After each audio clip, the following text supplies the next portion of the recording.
Ladies and gentlemen, good morning and welcome to the White House South Lawn for the state arrival ceremony in honor of their Majesties King Charles III and Queen Camilla.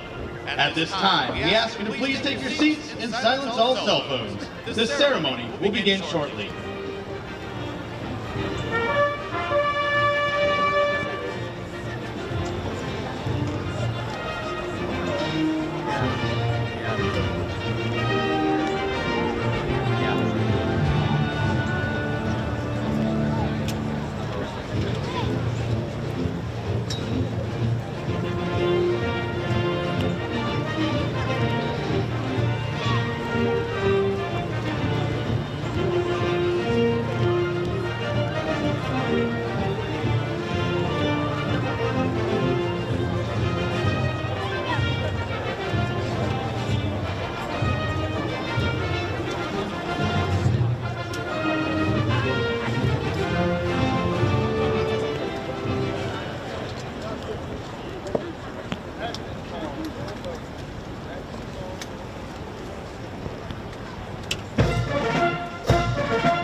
Left. Hey. I could say it's the highest diplomatic honor in the state. Commanders, dress your units. At close interval.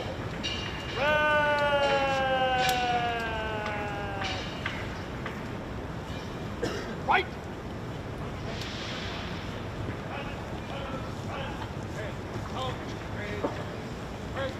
Yeah, 1, 2, 3, 4, 5. Good. At close interval. Dress. Right.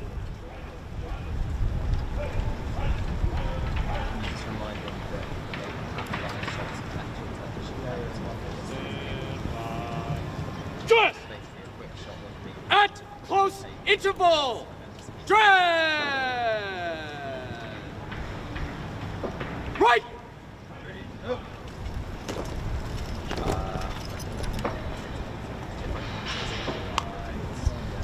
Dress. At close interval. I can't think of Right. Right. I mean, I can read up on those.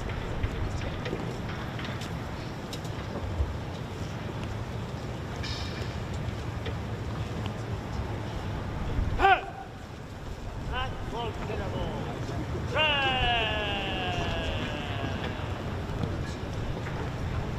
Right.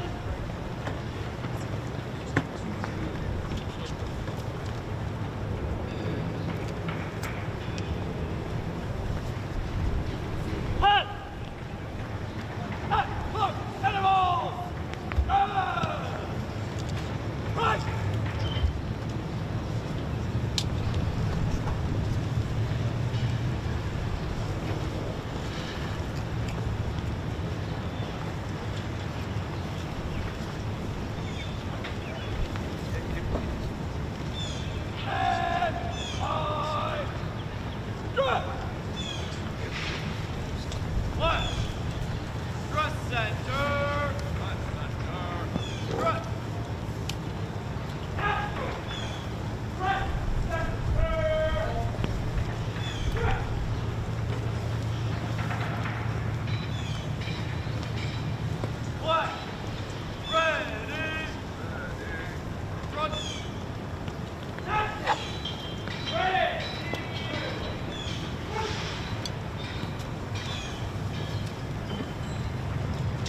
Yeah, there's only arm off in there, and it is incredibly wet here on the Ready front! Ready front! Ready front! Ready front! You can probably hear it.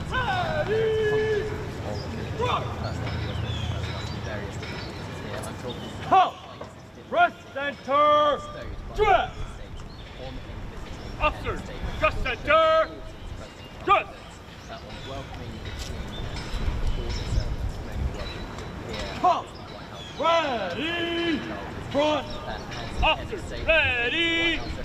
Front! Ceremonial! At east! Halt! Stand at east!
Honor, guard. Attention. Ceremonial. At ease. Stand at ease.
Ready? Cut. Ladies and gentlemen, please rise if you are able, as honors are rendered to the President and remaining standing for the arrival of their Majesties, King Charles III and Queen Camilla, and the playing of the national anthems of the United Kingdom and the United States. Present. Present. Art.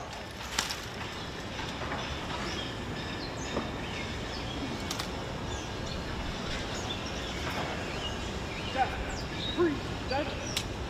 Art.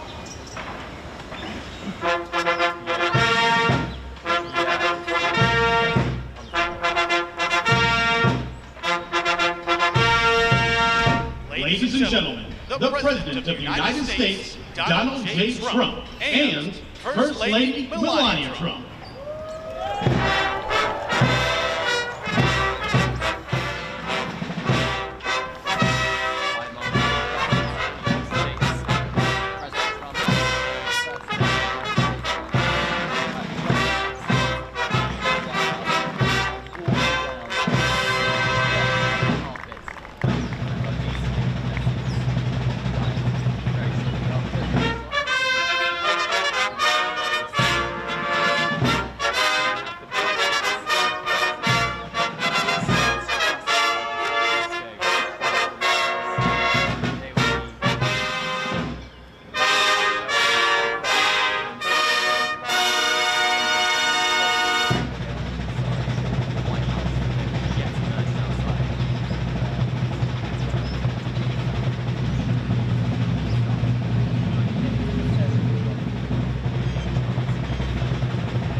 private sector to work on this strategically placed among the Trump cabinets.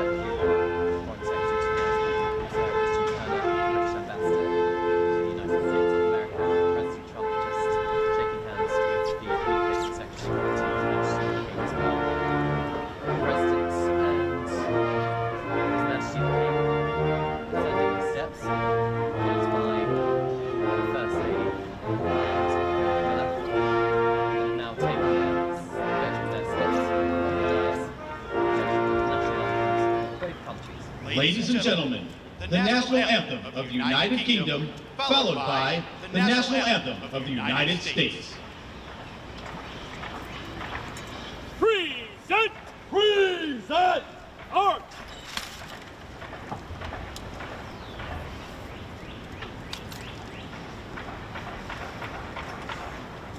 Countdown. Present. March.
Ladies and gentlemen, please be seated.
you going, all right?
Ladies and gentlemen, the President of the United States, Donald J. Trump.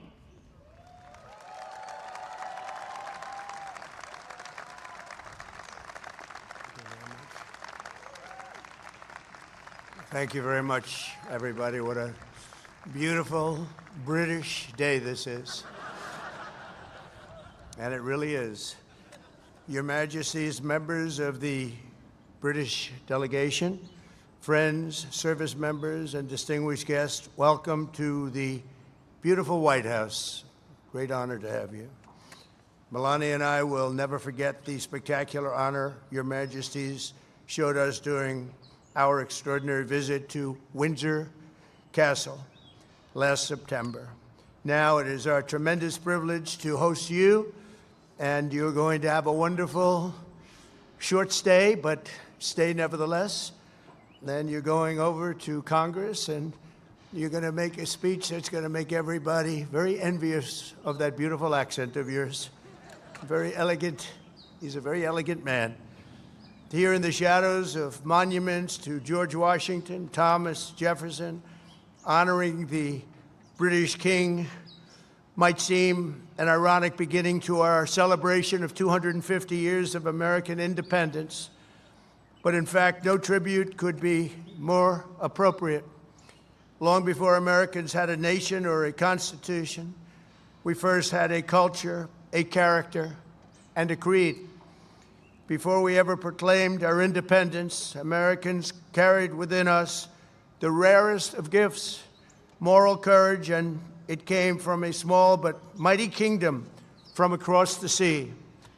For nearly 2 centuries before the Revolution, this land was settled and forged by men, women who bore in their souls the blood and noble spirit of the British. Here on a wild and untamed continent, they set loose the ancient English love of liberty and the Great Britain's distinctive sense of glory, destiny, and pride. And that's what it is: glory, destiny, and pride. The American patriots who pledged their lives to independence in 1776 were the heirs to this majestic inheritance. Their veins ran with Anglo-Saxon courage. Their hearts beat with an English faith in standing firm for what is right, good, and true. In recent years, we've often heard it said that America is merely an idea, but the cause of freedom did not simply appear as an intellectual invention of 1776. The American founding was the culmination of hundreds of years of thought, struggle, sweat, blood, and sacrifice on both sides of the Atlantic. Fate drew a long arc from the meadow at Runnymede to the streets of Philadelphia that ran through the lives of people born and bred on the British code that no man should be denied either justice or right. American patriots today can sing "My Country, 'Tis of Thee, Sweet Land of Liberty," only because our colonial ancestors first sang "God Save the King." We see today a living symbol of this centuries-old bond, just a few dozen feet to the left where I stand. There, Her late Majesty, Queen Elizabeth, an incredible woman who I had the privilege of getting to know. Queen Elizabeth II, very, very special woman who is very greatly missed on both sides of that mighty Atlantic. Long ago planted a young tree. It was a very young and beautiful tree, and look at it now. It's tripled in size and tripled in strength, very much as our nations have even more than tripled. Like our nation itself, it was laid with British hands but grew in American soil. Today it stands tall and proud, reaching ever higher. And this morning it reminds us that the mightiest of trees, like the greatest of nations, must be anchored by the strongest and deepest of roots. In the centuries since we won our independence, Americans have had no closer friends than the British. We share that same root. We speak the same language. We hold the same values. And together our warriors have defended the same extraordinary civilization under twin banners of red, white, and blue. My wonderful mother, Mary MacLeod, was born in Stornoway, Scotland, the Hebrides, and that's what they call very serious Scotland. There's no question about it. Some places they say, well, it wasn't really Scotland. The Hebrides, that's real serious Scotland. That's where they had their greatest of warriors, their greatest of warriors. She came to America at 19, met my incredible father. We loved him so much. We all loved him. We loved her. We loved him, Fred. And they were married for 63 years. And excuse me if you don't mind. That's a record we won't be able to match, darling. I'm sorry. Just not going to work out that way. We'll do well, but we're not going to do that well. 63 years. And my mother, I just see it so clearly. She loved, and I told the king this, she loved the royal family, and she loved the queen. And anytime the queen was involved in a ceremony or anything, my mother would be glued to the television, and she'd say, "Look, Donald, look how beautiful that is."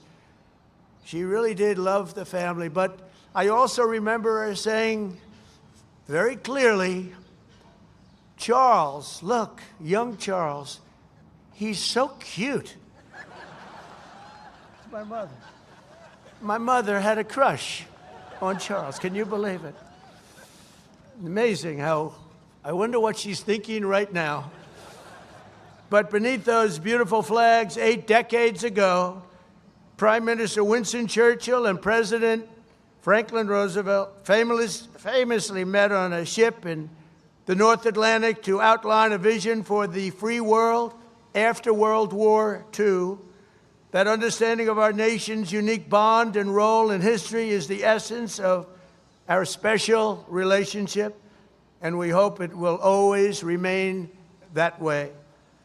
The ship where the two great leaders met was called the Prince of Wales, the very title that His Majesty the King held longer than any other individual in British history, and he held it with great pride and respect. It's said that when Prime Minister Churchill first met this future king many decades ago, he was so impressed, he made the statement, "He is so young to think so much and so well." And the bust of your great Prime Minister rests proudly again in the Oval Office. We're very proud to bring it back. We brought it back. Throughout His Majesty's life, the world has witnessed that same thoughtfulness which first struck Britain's greatest Prime Minister. His Majesty's intellect, passion, and devotion have been really a blessing to the British people, but not only to his own country, but to the cherished bond between the United States and the United Kingdom. And I am very certain that it will continue that way long into the future. In a few hours, His Majesty will stand in the heart of the United States Capitol as the very first British king ever to address a joint session of the United States Congress. So he's going to be addressing Congress, and I'm going to be watching. I was thinking of going, but they said, I don't know, that might be a step too far. I would love to go. It's not supposed to be protocol, but I would love to be with you. But there, the direct descendant of King George III will speak to the direct successor of the very body that gathered in Independence Hall on July 4th, 1776. If John Adams and George Washington, or the King's fifth great-grandfather, could see that sight, they might be absolutely shocked, but probably only for a moment. Surely they would be delighted that the wounds of war healed into the most cherished friendship. Think of that very, very long ago difficult war, and yet those wounds did indeed heal into the most cherished of friendships, most cherished. They would be moved beyond words to know that the soldiers who once called each other Redcoats and Yankees became the Tommies and the GIs who together saved the free world as brothers in arms and brothers in eternity, and nobody fought better together than us. If they could see us today, our ancestors would surely be filled with awe and pride that the Anglo-American Revolution in human freedom was never, ever extinguished, but carried forward across centuries, across oceans, and across history until it became a fire that lit the entire world. So today we look back on 250 years. Let us remember what has made our countries the two most exceptional nations the world has ever known. And together let us go forward with even stronger resolve to carry on our sacred devotion to liberty and to the traditions of excellence that have been our shared gift of all mankind. Your Majesties, thank you once again for making this important visit. We are so honored. May God forever bless the United Kingdom, Great Britain, and Northern Ireland, and may God bless the United States of America. Thank you very much, everybody. Thank you. Thank you.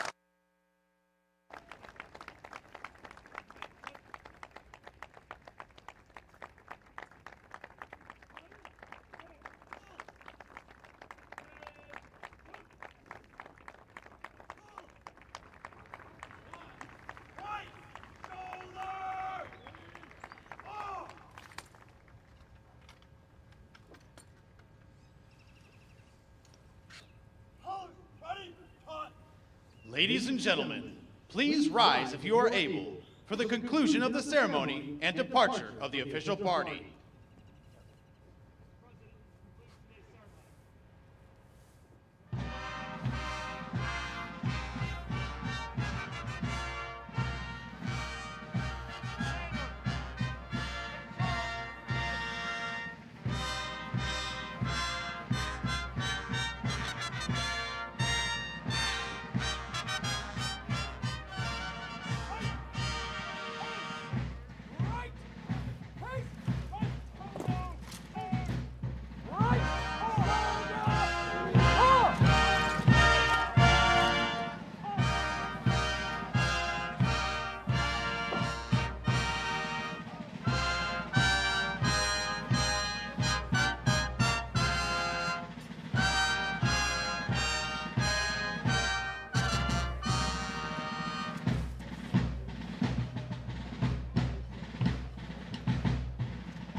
You have been watching live images coming into the Associated Press from our coverage of the visit to the United States by King Charles and Queen Camilla.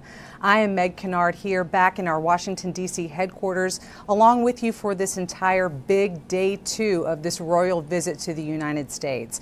As you were watching there, ahead of the King and Queen's arrival at the White House, you were seeing all kinds of images from the bands playing there on the White House grounds to all variety of different gathered guests sitting in the rain for at least a little bit of it, awaiting remarks by the president, and also seeing the King and Queen as they entered the White House. Some of those images were brought to you by AP's own Dan Huff, who is a video journalist on our team who has been covering the White House and all things government for us for more than 30 years. So a big shout out to Dan, who is one of our hardworking journalists across Washington today, helping bring some of that coverage to us so we can bring it to you.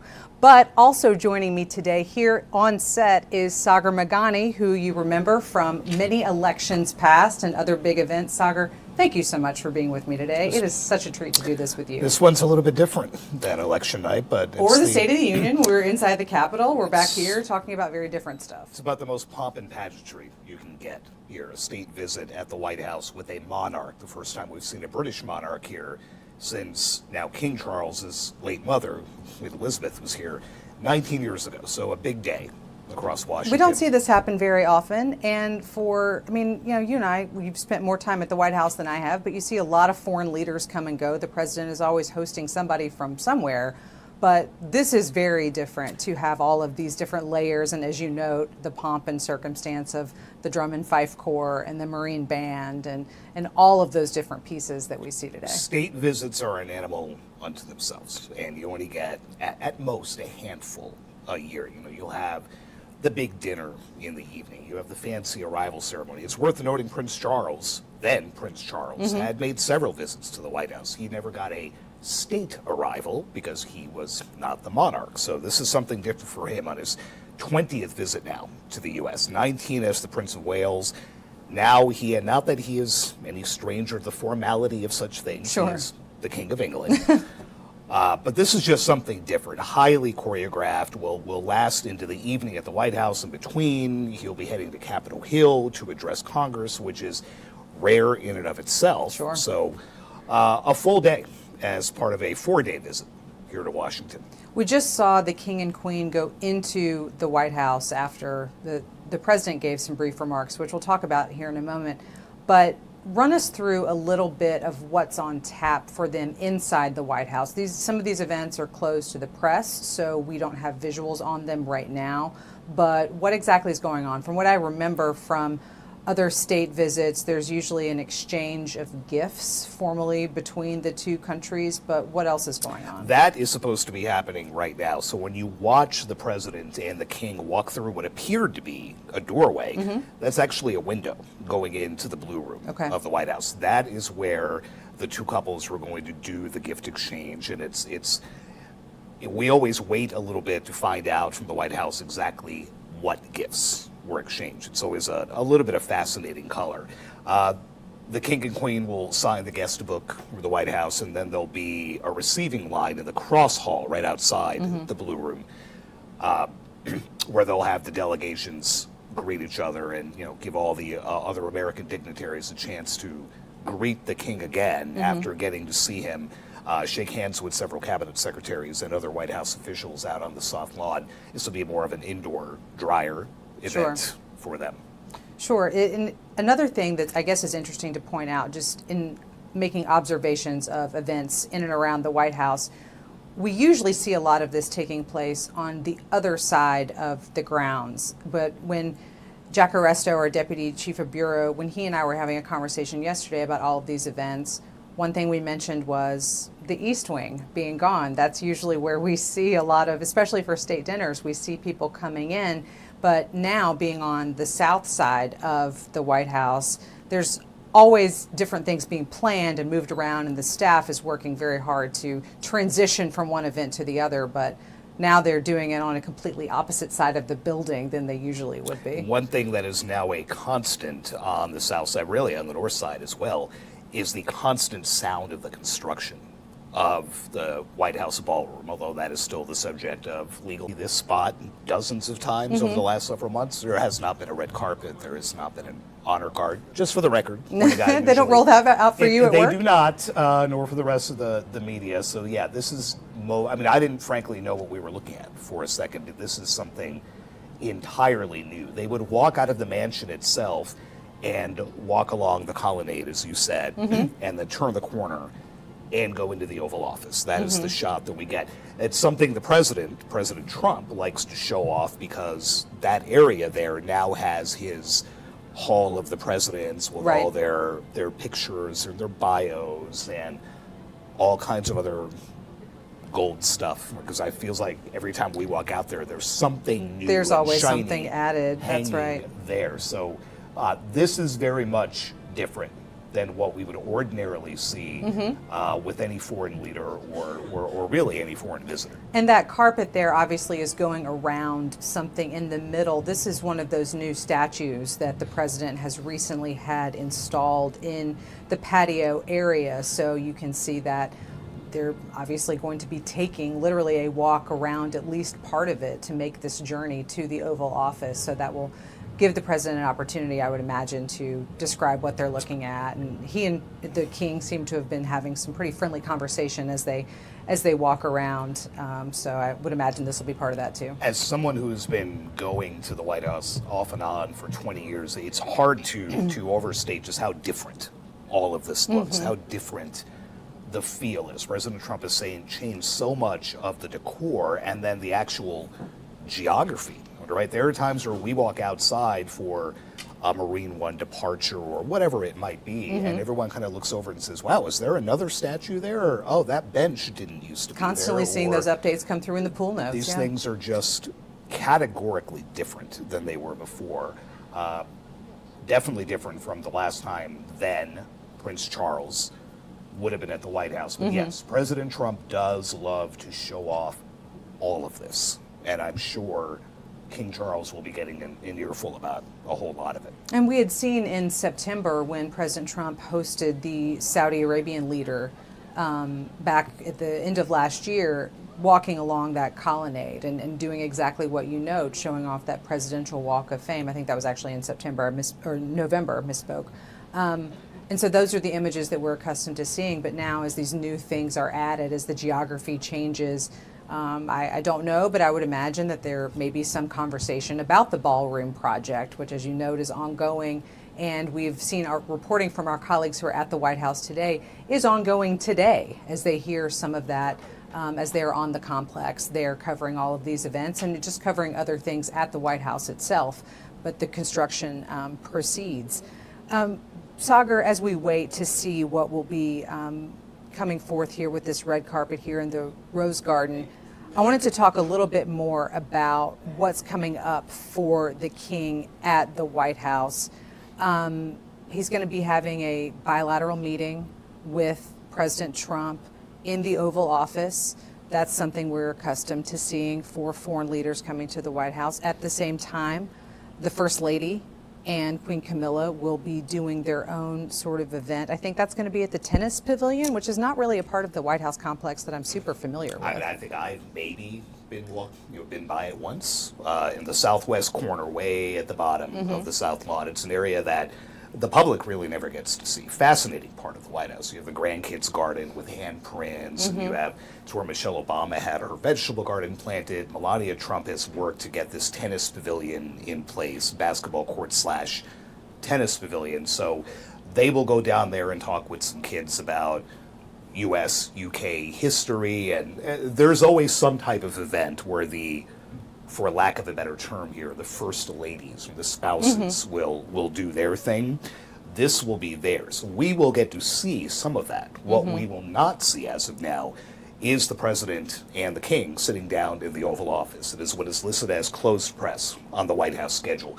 Ordinarily, vast majority of the time, those are open. And those are the ones where you've heard the president go on long spiels, go after Ukraine's Volodymyr Zelensky, for example, have a bit of a tense meeting with British Prime Minister Keir Starmer, but for whatever reason, this one is not open. So the first time we're going to hear from King Charles will be when he gives his address to a joint session of Congress later this afternoon.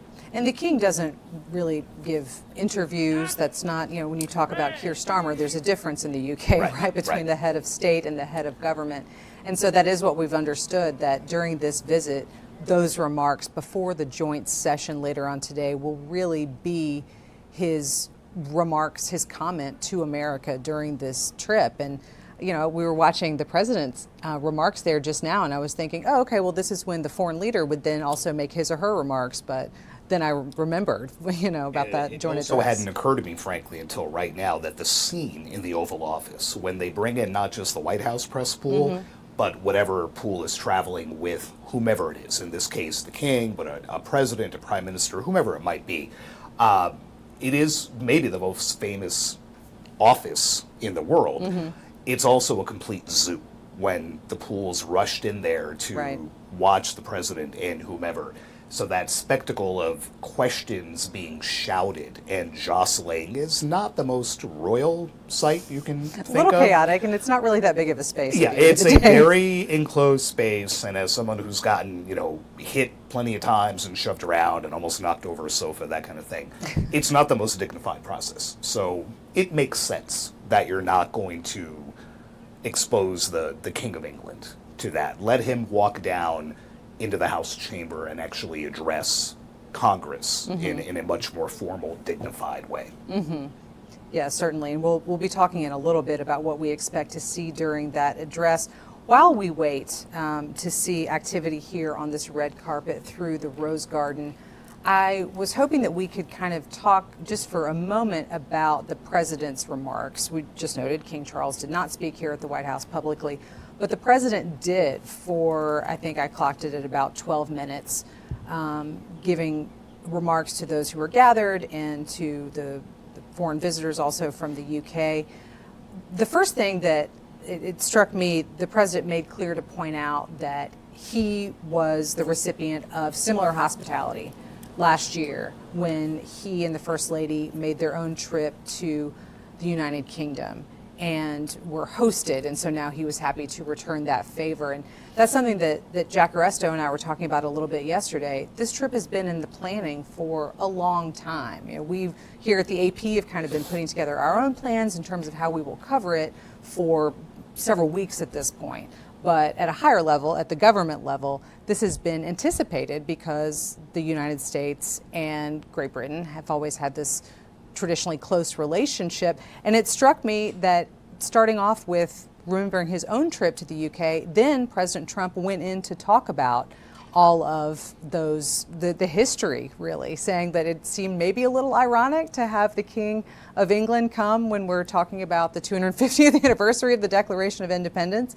But what stood out for you in listening to President Trump today? It's clearly, this whole visit is clearly an attempt to not reset this special relationship, as they call it, but it's definitely been under strain over the last several months. We've heard President Trump routinely almost insult Prime Minister Keir Starmer, most recently over Starmer hedging on getting involved in the Iran war in any way. You know, I have to do what's right for my country.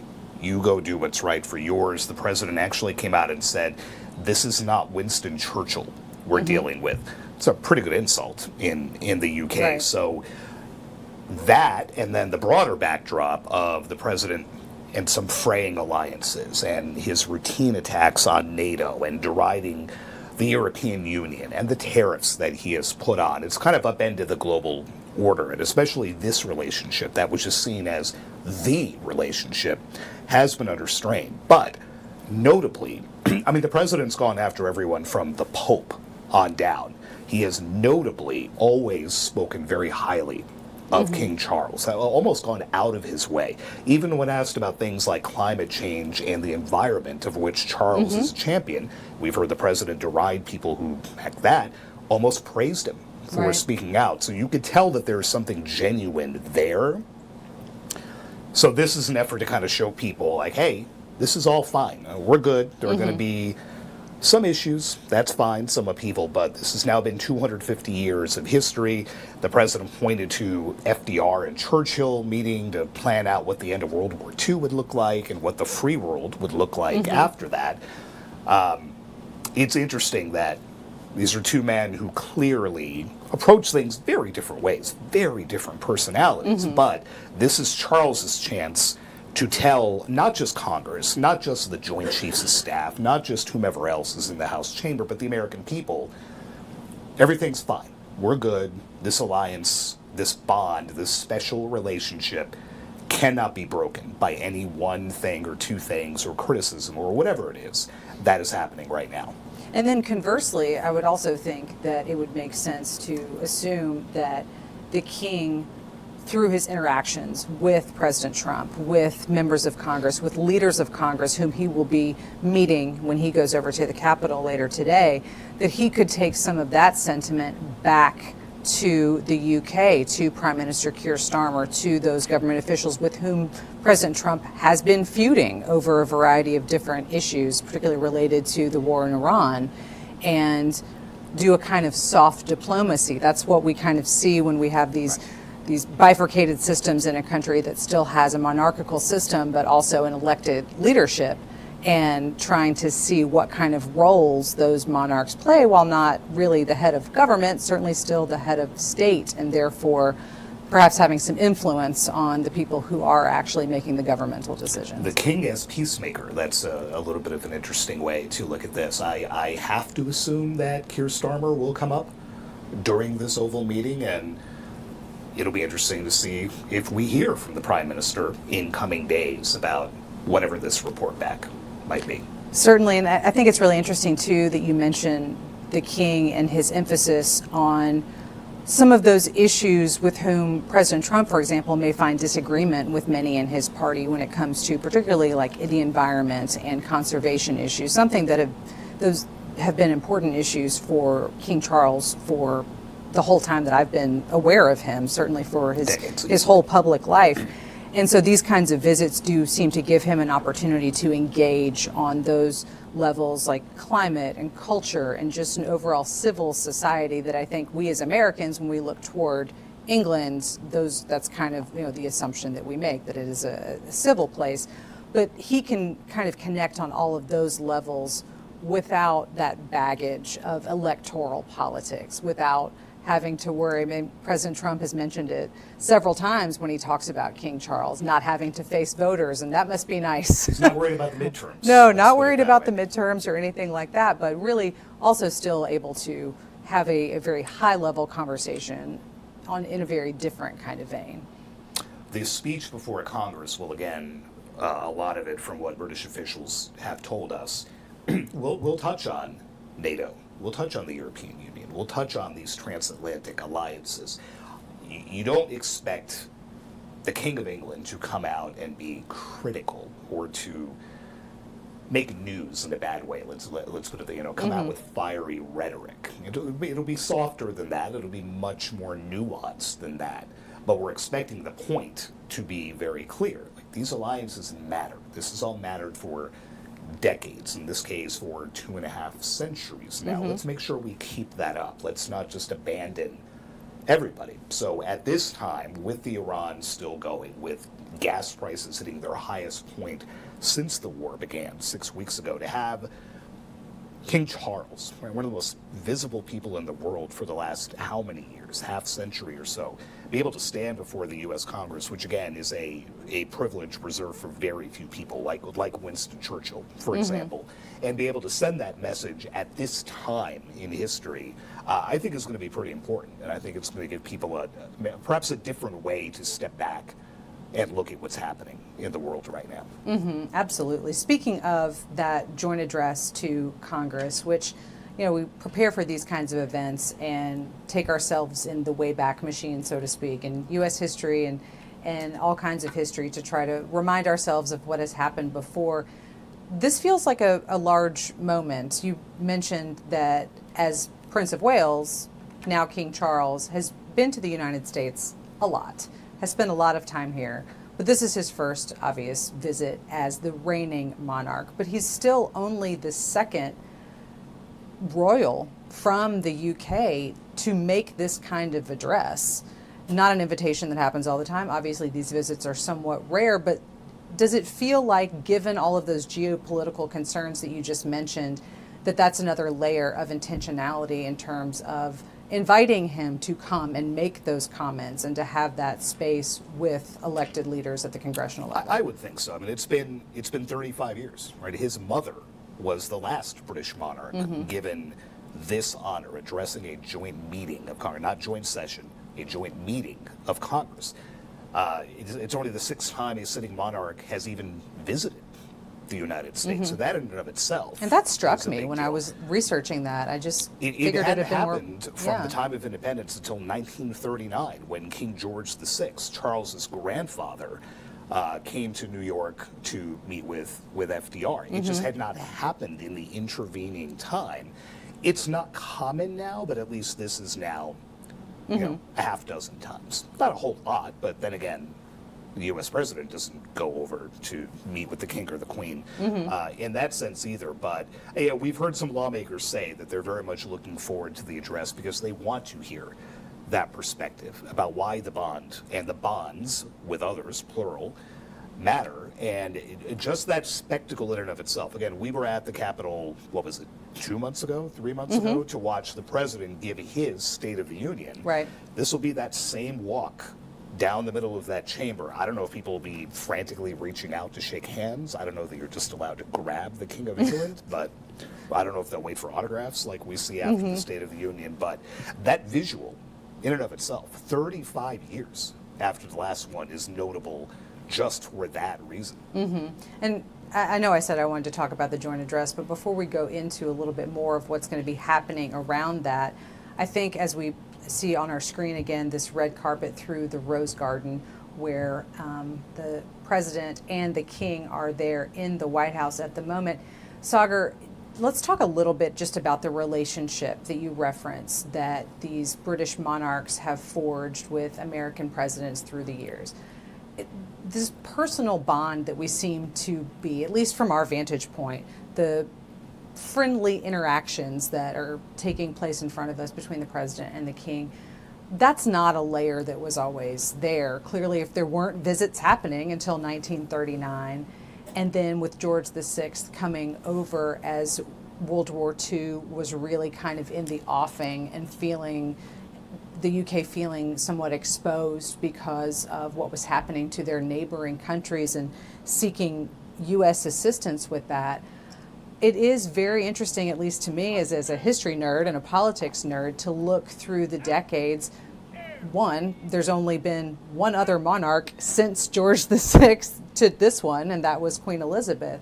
So she had the opportunity to develop relationships with a lot of US presidents during her long reign, but also to think about the ways that that kind of relationship, even if it changes between different principles, different presidents, different monarchs, that could benefit both countries in a way that I'm sure a while ago, after our Declaration of Independence, would not have really been conceived as possible or something that would be beneficial.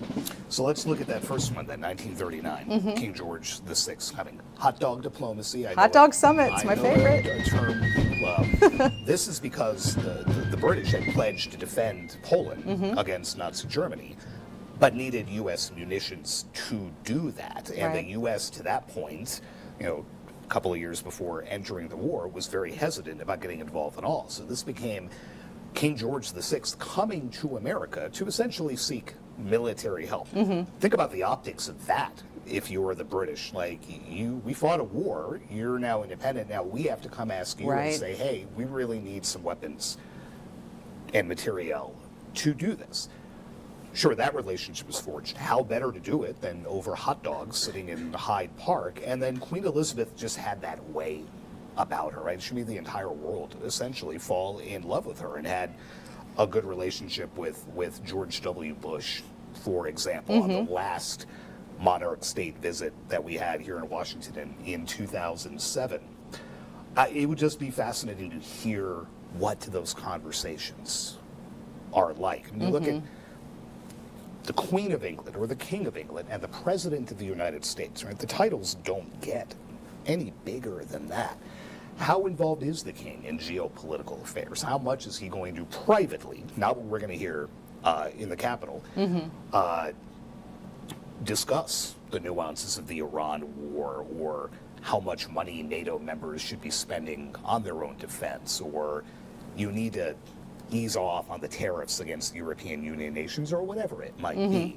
But as we talked about before, clearly the president feels like he has a good, if not personal friendship with the king, he at least has a very obviously high level of public admiration for him. And we just do not hear Donald Trump talk about very many people in the way that he talks about King Charles.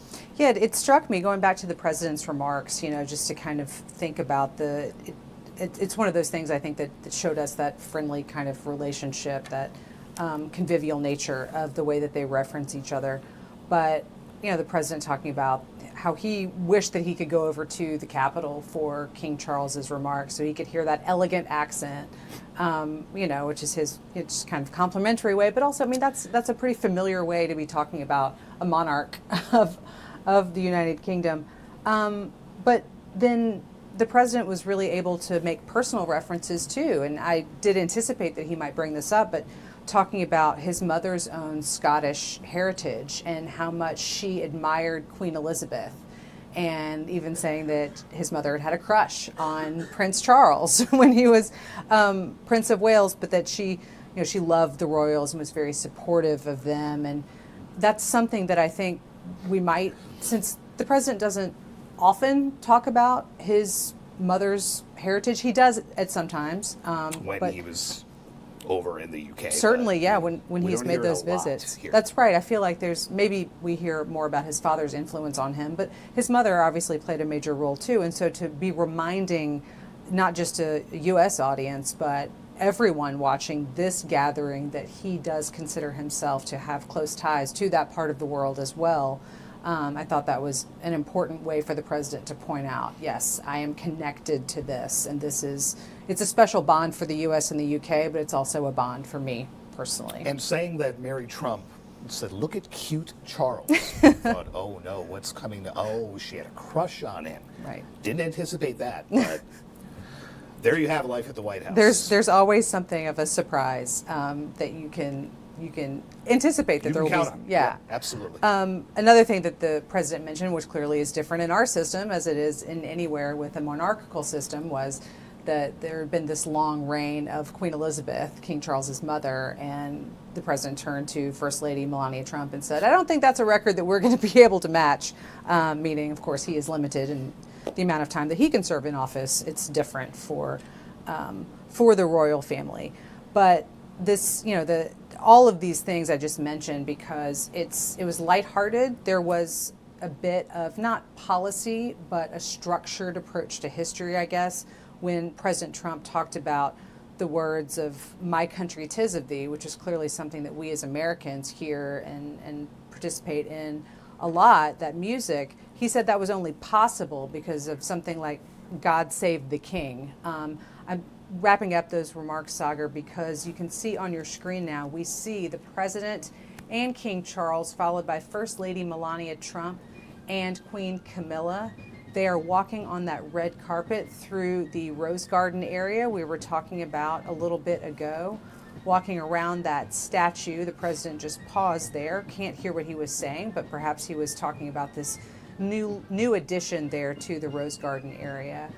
So this is, again, Sagar, that pathway that we've been talking about. We see our colleagues in the press hustling around, as we are often told to do on White House grounds by folks who are in charge of getting the press where we're supposed to go. So that is the area right outside the Oval Office. That is the colonnade where, as we were saying before, you would ordinarily come down. Now you do see them do that.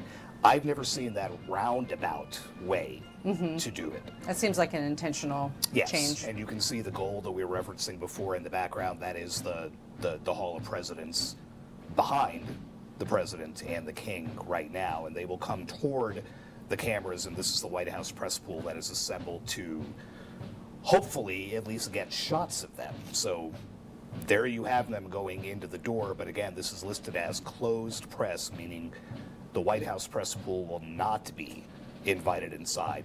However, we have had many, many, many days where events are listed as closed, and all of a sudden the pool sprints out of the West Wing to get into the Oval. And so on a day like this as well, there's the White House press pool, but there's also the foreign press pool traveling along with King Charles. And so, Sagar, you've worked in and out of the White House for a long time. During a visit like this, are both of those press pools kind of put together in terms of where they're moving around?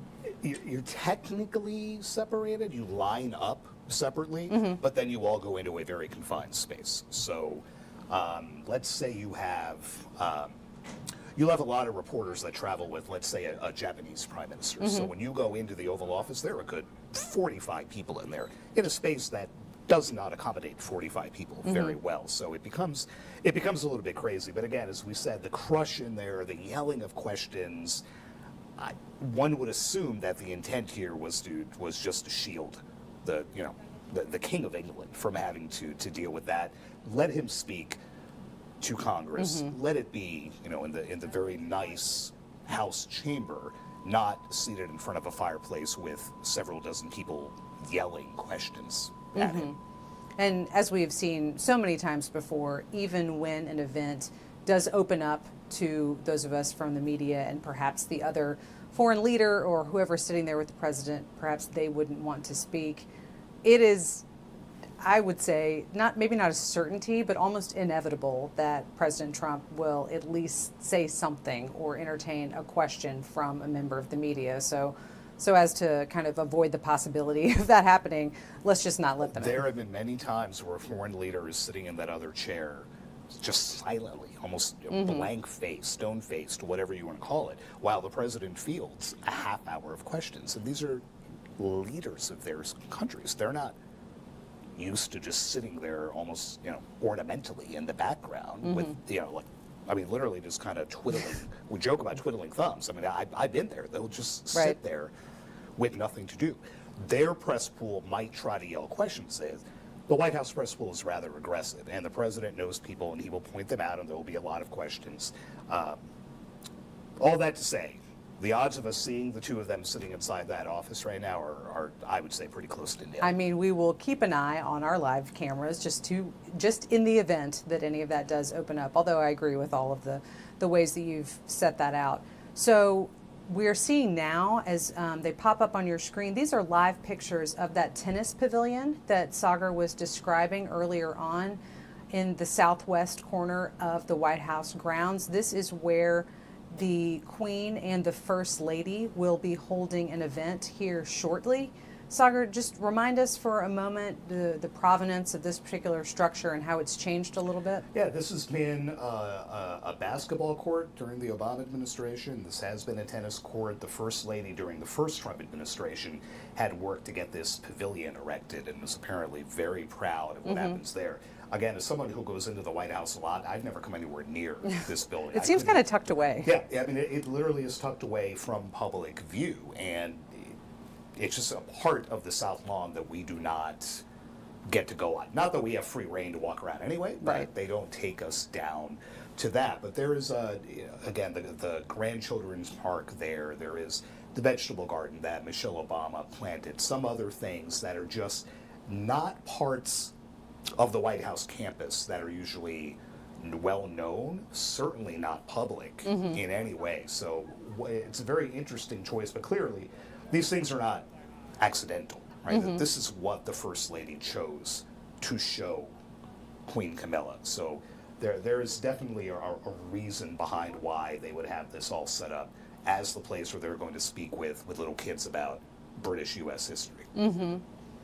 And it's also, I think, do you know if this is near the new beehive that's been installed, another big project of the First Lady's? I think it's somewhere close by. It is very close by, so they would end up probably walking by it, although the King and Queen did get a look at it yesterday. Out of all the stories we talk about at the White House recently, I did not have beehive on my list of things that we would. Why not? That seems very logical. When I first saw it, I thought, I don't even know what this means. Where are they going? But like we said, very little surprises us nowadays inside that place. So a beehive and a tennis court, why not? Why not? Absolutely. And this, you mentioned that they walked by this yesterday, and posting about this on social media, I got a lot of questions from people. Well, are they using honey from the beehive for the tea that they're having at the White House? And I don't have a definitive answer to that. I wish I did, actually. I would like to have that factoid. Unfortunately, to people who ask me that on the internet and elsewhere, I still don't know. I would like some of the honey. I bet that would be good. That would be good. I hear what you did there. All right. Okay. I think we're done. So this is where the First Lady and the Queen will be holding their event, while the President and the King are in the Oval Office, where we will not see them. After these events here on the White House campus are done, there's a little bit of a lag time, right, until the King goes to Congress for his joint address. Entirely depends on how long they decide to sit in the Oval, because those things, the public portion of them that I've been in, some of them have lasted literally 90 seconds. Some of them we've been there for an hour. And that's not to say how long the meeting in and of itself goes. That's only the part where the press pool has been brought in. So, I mean, could this meeting last a half hour? Sure. Could it last an hour and a half? It's entirely possible. I don't know exactly what they're going to have the King do in between leaving the White House grounds. Does he go straight to the Capitol at that point? Do they go to the embassy, to the ambassador's residence? Do they go to Blair House? We don't know. What we do know is that we expect to see him walk into the House chamber on Capitol Hill at 3 o'clock to then address this joint meeting of Congress. I now have to correct myself on that. I've been correcting everybody else for 3 days. Now I have to correct myself. And why is it a joint meeting and not a joint session? Because it is not a session per se that is being gavelled in, where you're going to hear from the president. This is when they come together, when you'll hear a foreign leader or someone else give a speech. Again, it doesn't happen much, but there is an actual term for it, and it is not the same thing as you and I saw a few months ago when the president comes in and it's a joint session. So in this sort of circumstance, I mean, so the speaker doesn't gavel in? As There's far as I just know, an announce from the sergeant? unless they're changing something about this, Okay. and I mean that would be highly, highly unusual. But it is more a formality than anything else. Always the intricacies of covering Washington and all the various terminology. I feel like I learned something new There's a lot of terminology. every day. It is interesting to think about, though, aside from perhaps those formalities of what this is called and how exactly it will open up. This is going to feel kind of like a State of the Union, just when you consider all of the different people who will be there. Maybe not the president, although he did say earlier he wished he could go, but the members of Congress and different branches of government and cabinet officials. To you, like, does that kind of like translate the import and the gravitas of what a speech like this is intended to be? Absolutely. If for no other reason than that backdrop is so familiar, right? We just associate what the camera is looking at in the front of the chamber with a State of the Union address, with the President of the United States, you know, as the Constitution says, updating Congress from time to time on the State of the Union. It's a little bit, jarring is not the word, but it's just, it makes your brain kind of stop for a second when you see someone else, especially a foreign leader, or, Pope Francis, for example, standing there instead. But the fact that you are bringing together both houses of the Congress, America's top uniformed military officials, the diplomatic corps, at least one retired Supreme Court justice, gravitas is probably the right word, right? This is intended to look like and be a big deal. And again, at a time when some conciliatory words are probably needed, we heard them from the president. He made that very important special relationship claim, explicitly tying that to the king and the current leadership. This will be the king's chance to relay that in the other direction. Yeah, absolutely. I know this has been in planning for a really long time on both sides, but for it all to be happening at this moment, where there have obviously been many developments in recent months in the Middle East and the ceasefire and dealing with the war in Iran, and there is still the war between Russia and Ukraine happening too, both circumstances that have enveloped the U.S. and the U.K. in different ways. For all of that to be happening now, and these comments happening now, I'm not trying to read too much into what the king may or may not say, but I mean, obviously, it seems like a very pivotal time. Yeah, I mean, the timing, these things don't come together. This wasn't, the president and Keir Starmer are at odds. I should probably go to the U.S. This did not come together last week or last month, as you said. I'm going to interrupt you really quickly just because we are seeing the First Lady and Queen Camilla there for their engagement at the tennis pavilion.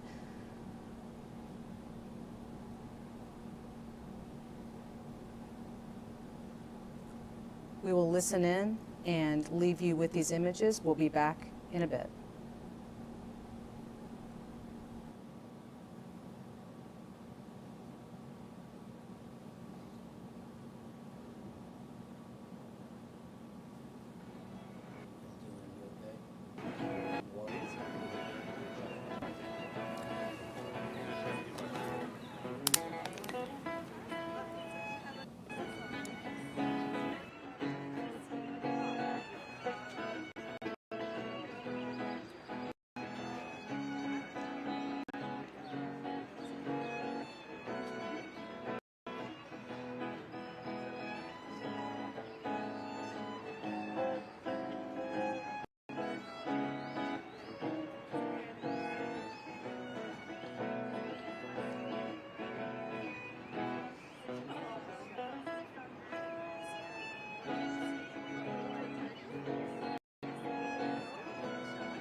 Have you first one here? So where did you go?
going, right?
Ladies and gentlemen, the President of the United States, Donald J. Trump.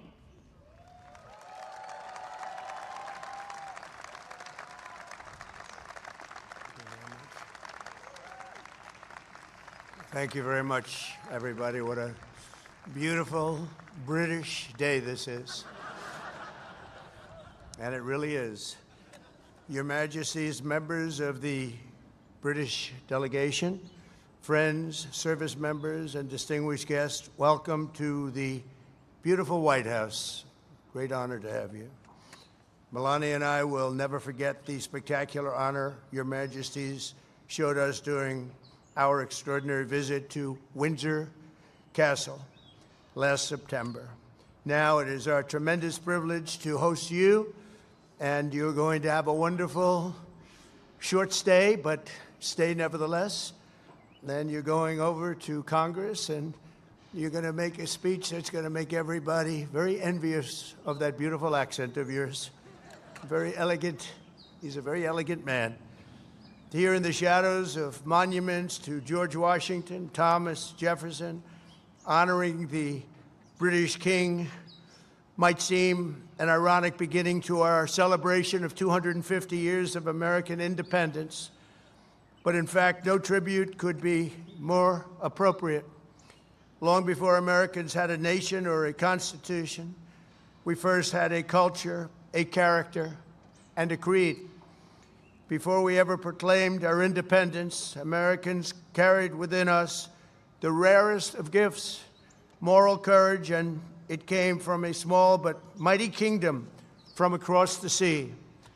For nearly 2 centuries before the Revolution, this land was settled and forged by men, women, who bore in their souls the blood and noble spirit of the British. Here on a wild and untamed continent, they set loose the ancient English love of liberty and the Great Britain's distinctive sense of glory, destiny, and pride. And that's what it is, glory, destiny, and pride.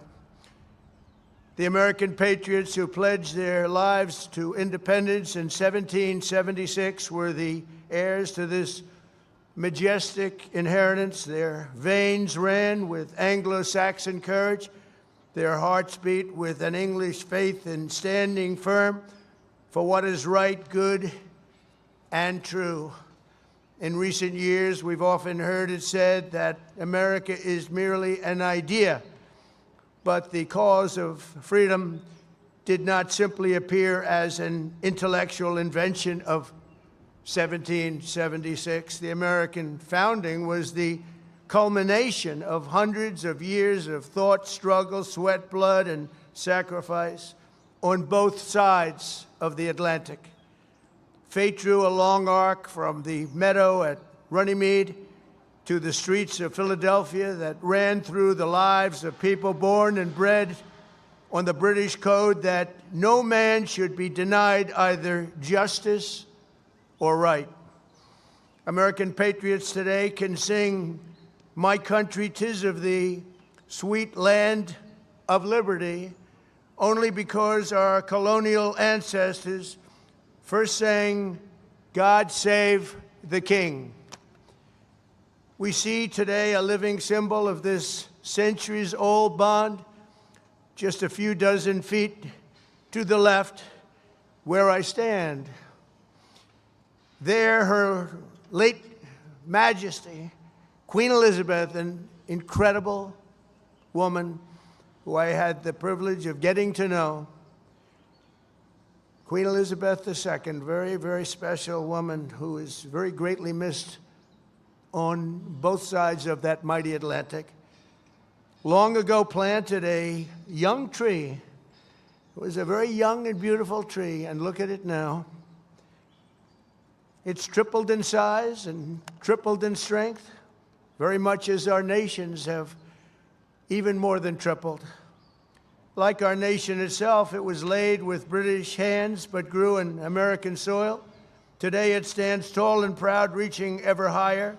And this morning it reminds us that the mightiest of trees, like the greatest of nations, must be anchored by the strongest and deepest of roots. In the centuries since we won our independence, Americans have had no closer friends than the British. We share that same root. We speak the same language. We hold the same values. And together our warriors have defended the same extraordinary civilization under twin banners of red, white, and blue. My wonderful mother, Mary MacLeod, was born in Stornoway, Scotland, the Hebrides, and that's what they call very serious Scotland. There's no question about it. Some places they say, well, it wasn't really Scotland. The Hebrides, that's real serious Scotland. That's where they had their greatest of warriors, their greatest of warriors. She came to America at 19, met my incredible father. We loved him so much. We all loved him. We loved her. We loved him, Fred, and they were married for 63 years. And excuse me if you don't mind. That's a record we won't be able to match, darling. I'm sorry. Just not going to work out that way. We'll do well, but we're not going to do that well. 63 years. And my mother, I just see it so clearly. She loved, and I told the king this, she loved the royal family, and she loved the Queen. And anytime the Queen was involved in a ceremony or anything, my mother would be glued to the television, and she'd say, look, Donald, look how beautiful that is. She really did love the family, but I also remember her saying very clearly, Charles, look, young Charles, he's so cute. It's my mother. My mother had a crush on Charles. Can you believe it? Amazing how, I wonder what she's thinking right now. But beneath those beautiful flags, 8 decades ago, Prime Minister Winston Churchill and President Franklin Roosevelt famously met on a ship in the North Atlantic to outline a vision for the free world after World War II. That understanding of our nation's unique bond and role in history is the essence of our special relationship, and we hope it will always remain that way. The ship where the two great leaders met was called the Prince of Wales, the very title that His Majesty the King held longer than any other individual in British history, and he held it with great pride and respect.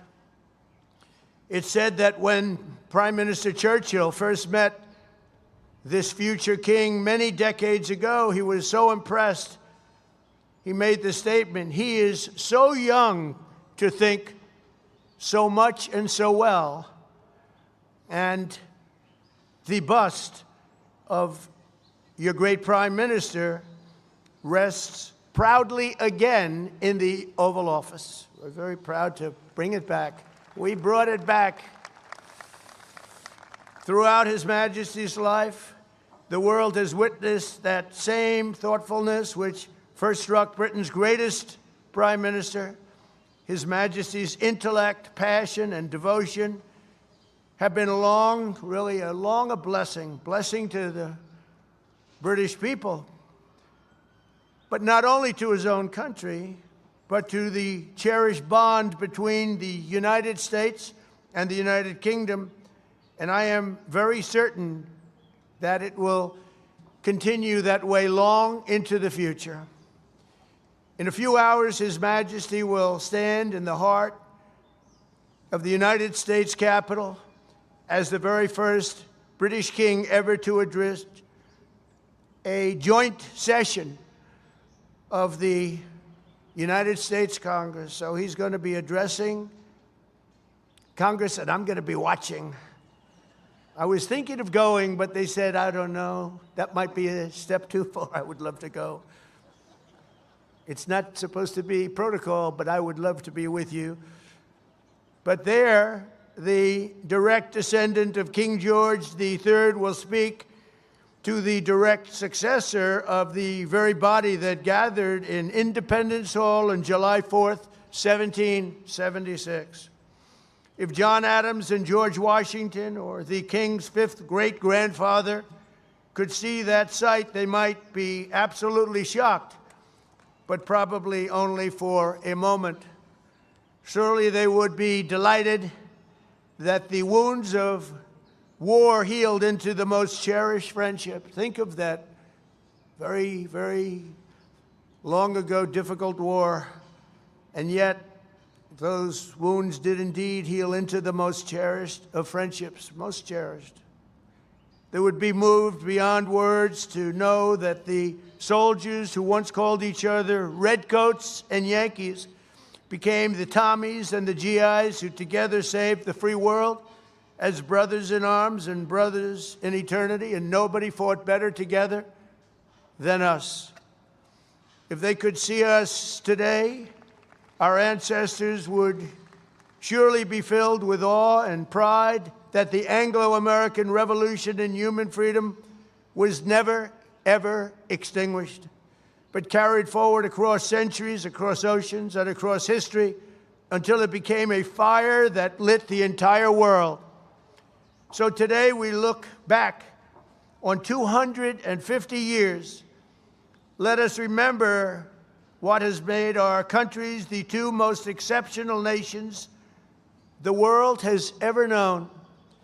And together let us go forward with even stronger resolve to carry on our sacred devotion to liberty and to the traditions of excellence that have been our shared gift of all mankind. Your Majesties, thank you once again for making this important visit. We are so honored. May God forever bless the United Kingdom, Great Britain, and Northern Ireland, and may God bless the United States of America. Thank you very much, everybody. Thank you. Thank you.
Yeah, I thought I put it.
Queen, aren't you like?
press, and officials only can come at 8.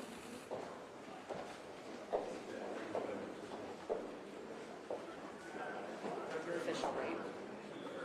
You're MP. Thank you guys.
He just posed with you know that's it.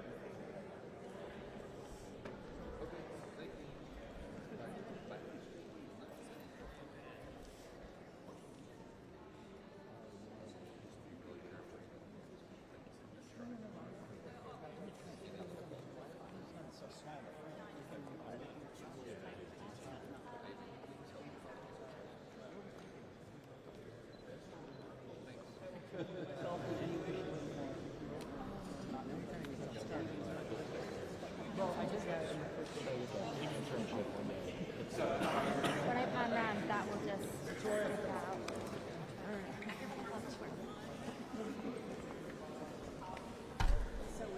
Sorry. Yep.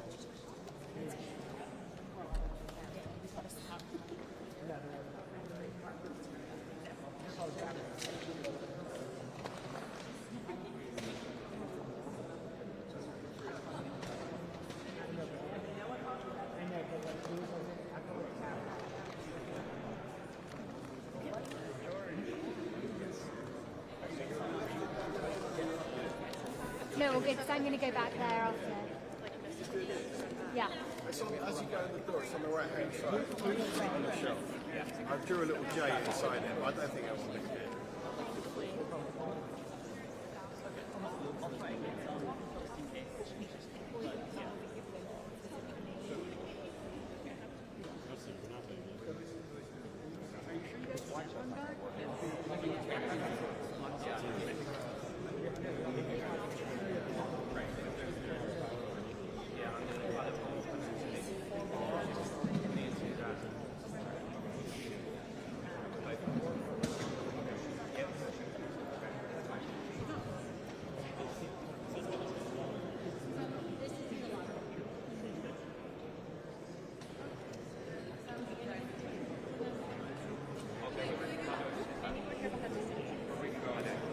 Hey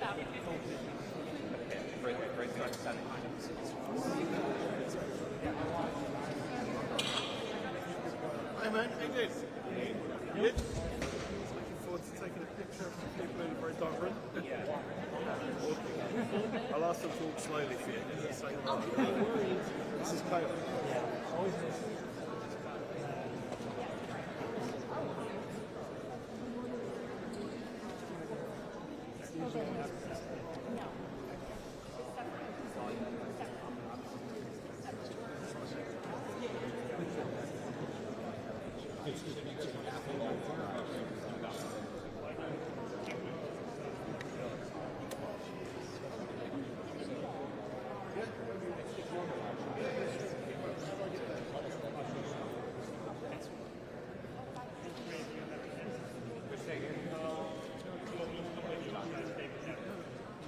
Either way. We're all going to the same place, so it's like never going to get rid of it. I saw it into the shot. I actually talked about it. I'll just follow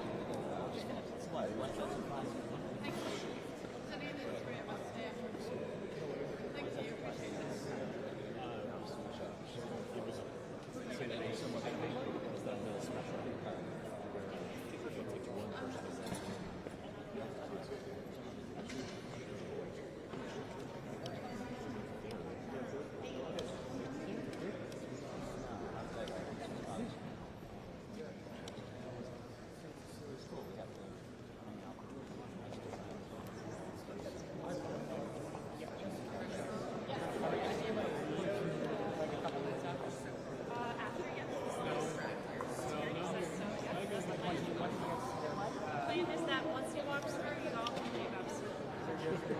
That's the plan. They already did it. No, they're walking straight. If they stop, they stop. As long as we're not on the opposite side.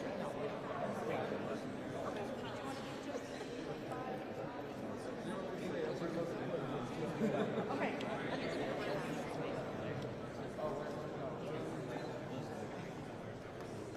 Today it's your session, sorry. We're gonna leave after you're done upstairs. And then whoever has a ticket, I will take you upstairs. Properly, yes. Unless you have a ticket to go to the joint session. Then you're going to pay. We're going upstairs to the joint session. You can go back upstairs that way if you want to. That's fine. You gotta do what you gotta do. Yep. No, because it's my only, that's my lunch. So. Yeah. I wish I had that. I wish I had, yeah, that's my. I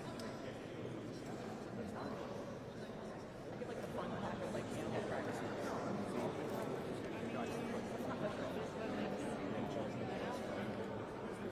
I mean, 155, 57-ish. Questions? Questions, concerns, questions? Hi.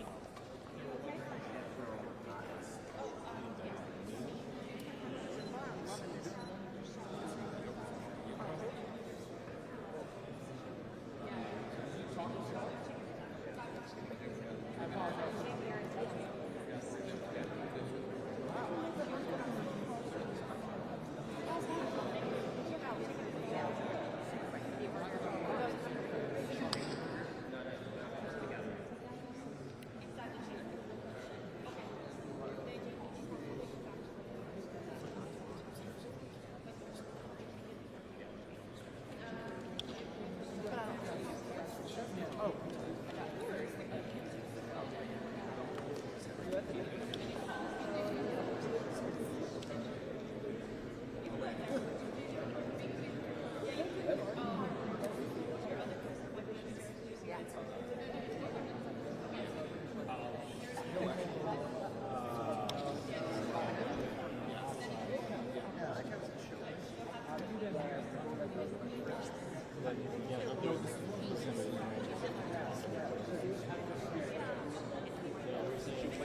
Sorry, I was just making sure that you guys are all set.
Do not worry.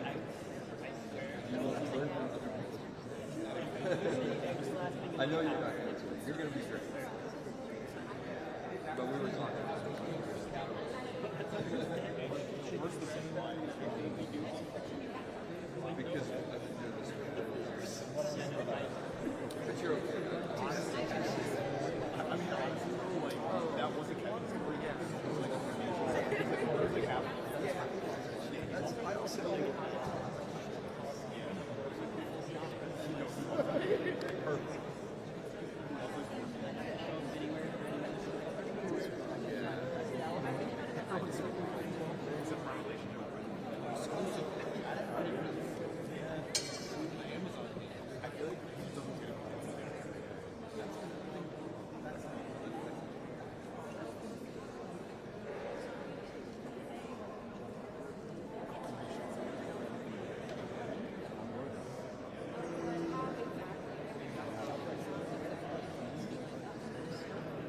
Dude, I've never been on a podcast that didn't exist in my life. Like, I've watched everybody's like, turning cold about it.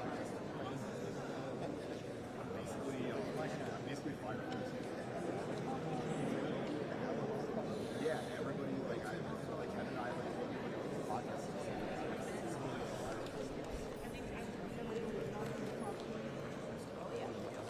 That's a We should not stand in front of them, though. Let's just imagine.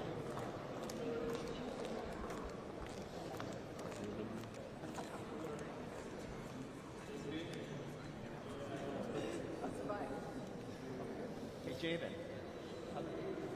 How'd that ladder work out? Perfect. What were you doing there? Yes, I was. Got Shanded up.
That's where I'd like to be, but I wasn't at your room to sit straight in my room.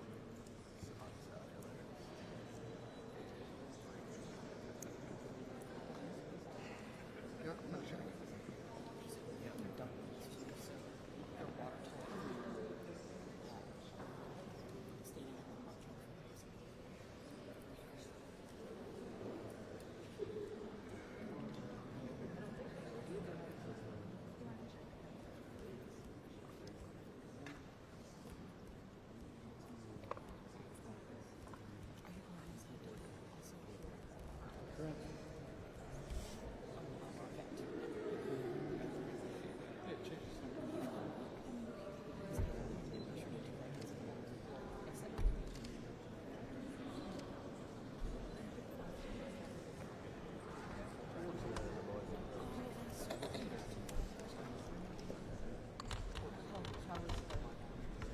The problem is the snatches. You hear my right. The block.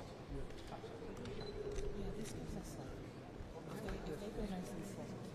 This shot right here in the middle. Do you think it's too professional? Is that a joke? I don't know.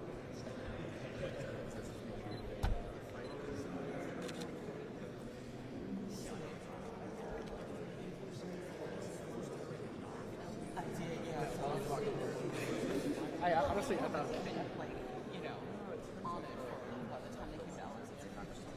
Yeah, they were on my church. It was like, wait, so extra communion.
There were like 5 comments on Instagram from my friends were like, of course you were there for the course of the shooting. I know. Well, better yet, remember when you noticed the top hand at the last minute, trying to let everybody get out of there?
Did you do the wide shot, Tom, or no? It was stupid, but I'm just like.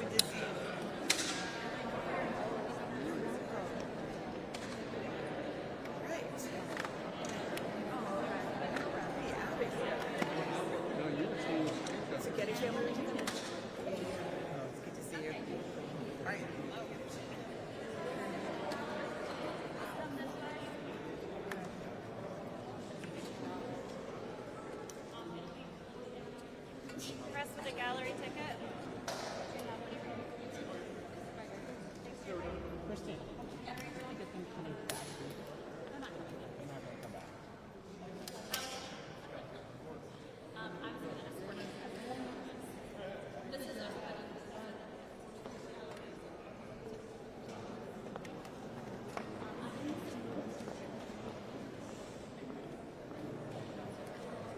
Do we have to go like right to the thing?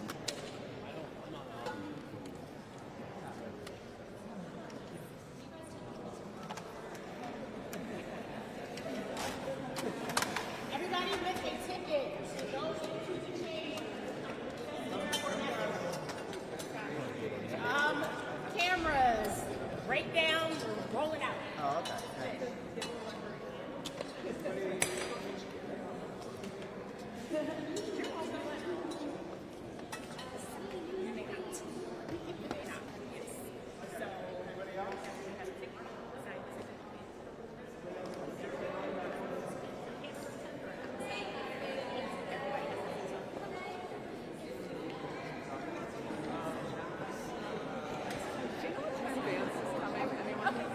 Oh, she's supposed to come through? Yeah. I assume we'll be coming with the Senators. I think like 220, but I guess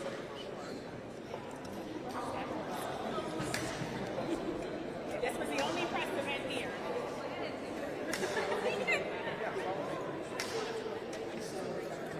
If you don't have a ticket and you're a gallery regular with an office space in one of the Congressional media galleries, you may also gather.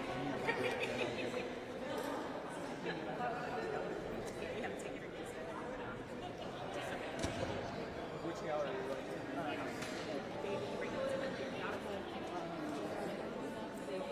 You must have tickets to get the Daily Gallery.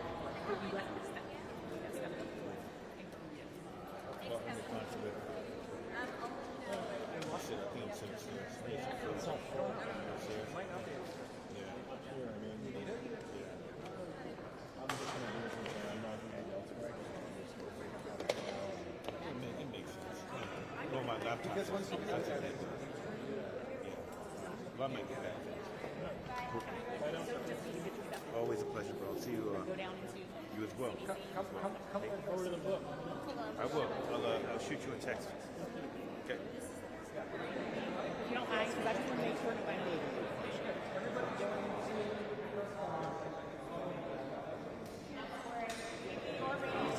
Got a ticket, just follow that, and we'll escort you up to gate.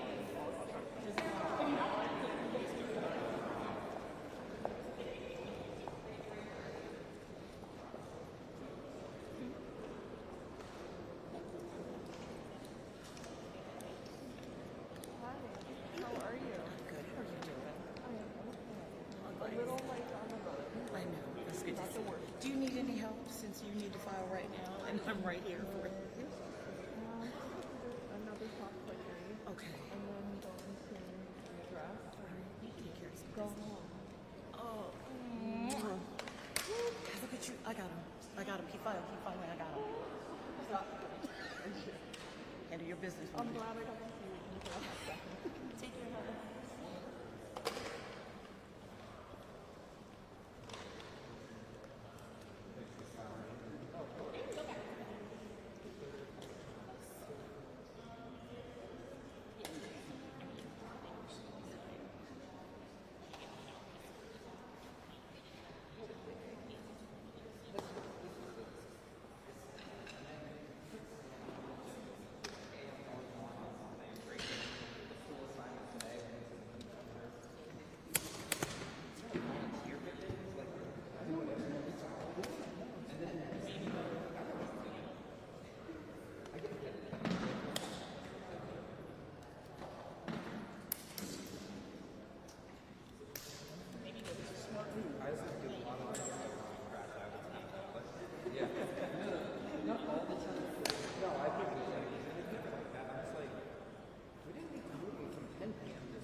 Yes, I believe so. And if you can, there is the elevator. That is the elevator. Oh, there. Like that elevator. I'm guessing the doors are shut down at the moment, but like that's the only reason I don't go that way is because I know I'm not heading.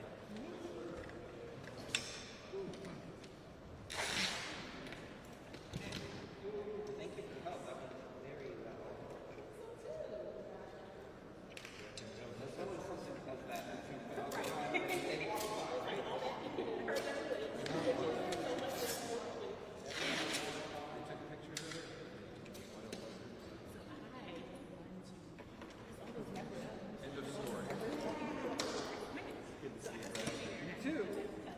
On the next one. Yeah, are you done or are you gonna go out there? I might be joining you. Sorry. Oh no, you might be joining you out there. We'll see.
That's what I'm thinking. For real.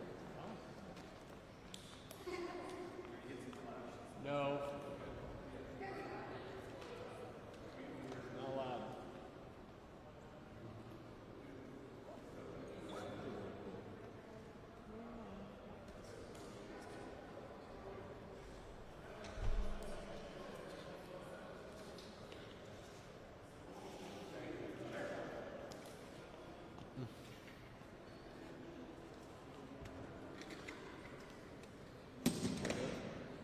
Vance is already here.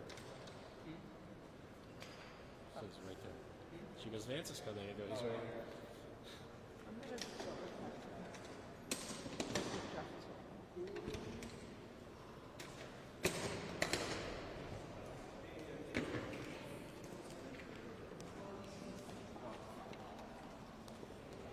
I think the CNN thing was great. The brunch. Yeah? Yeah, Kara and I had a great time actually. Oh, really? Yeah. Nice. We kind of knew everybody, and That's so cool. not everybody, but everybody was like just happy to see us, and we just moved around. They were like, Great. That's so nice. we just went home and sent everything, and it was pretty smooth. Nice. Yeah. I'm glad it worked The out. British were great. They're really good Right. staff. Thanks for recommending on that. Yeah, of course. And how was the obviously the evening for you? Oh, it was crazy. Yeah, it was I really saw good. your shots, of course. It was a little scary. Right. Definitely scary. So, right when you heard it, did you shift or like what was your situation? We just left the buffer to go to our, because everyone was starting to eat. Yeah. So it was like outside the ballroom, up the short steps, and then we were down at the bottom of the stairs in there. It's like the main hallway, sort of, and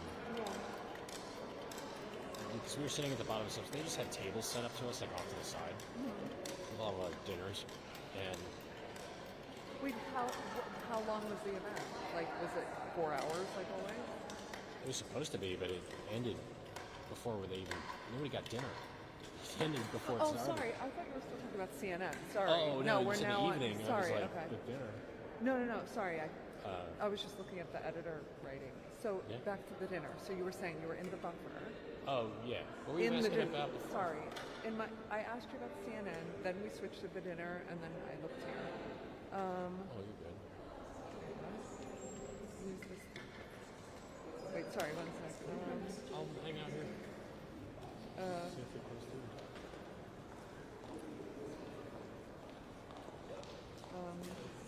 Wait, sorry. Okay, so you were in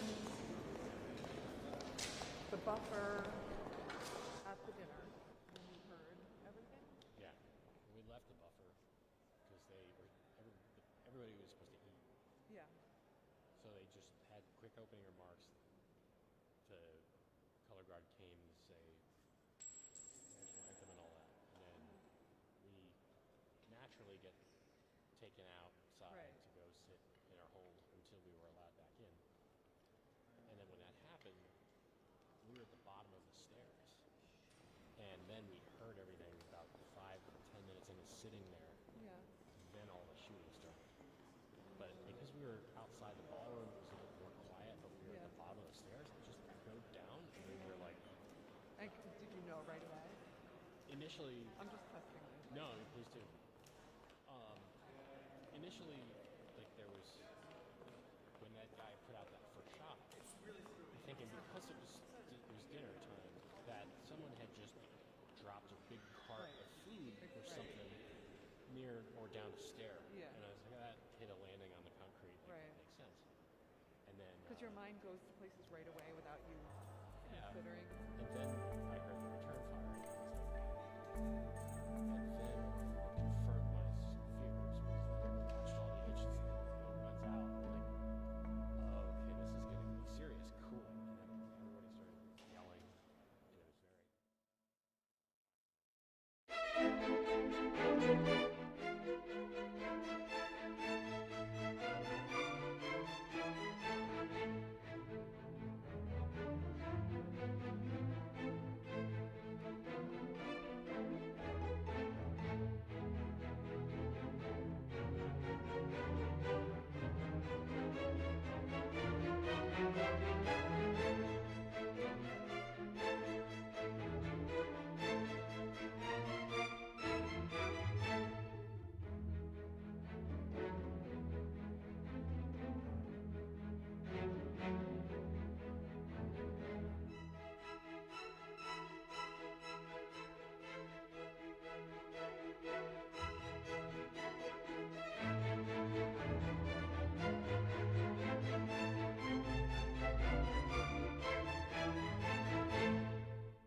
The joint meeting will come to order.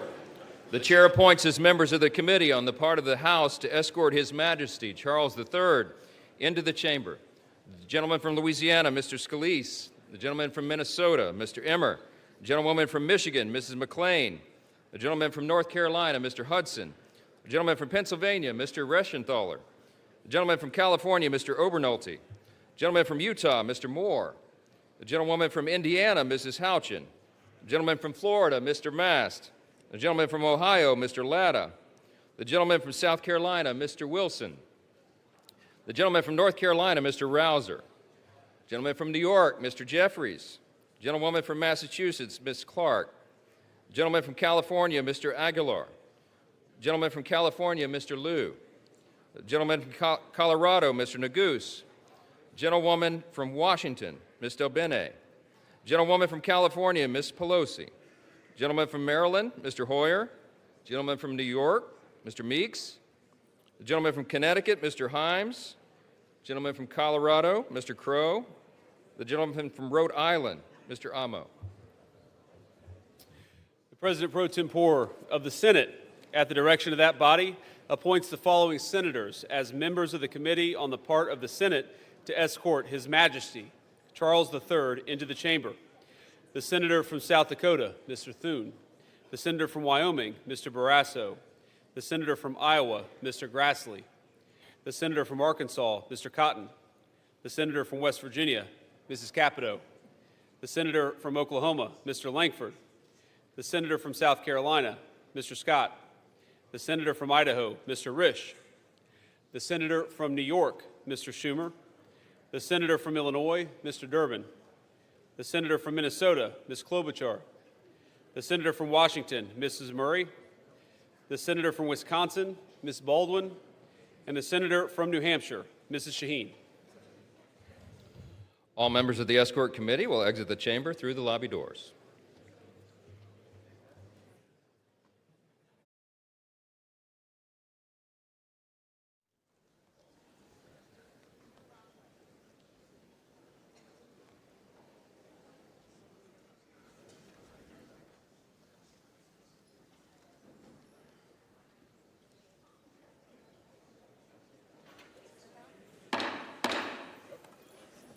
Mr. Speaker, the Acting Dean of the Diplomatic Corps.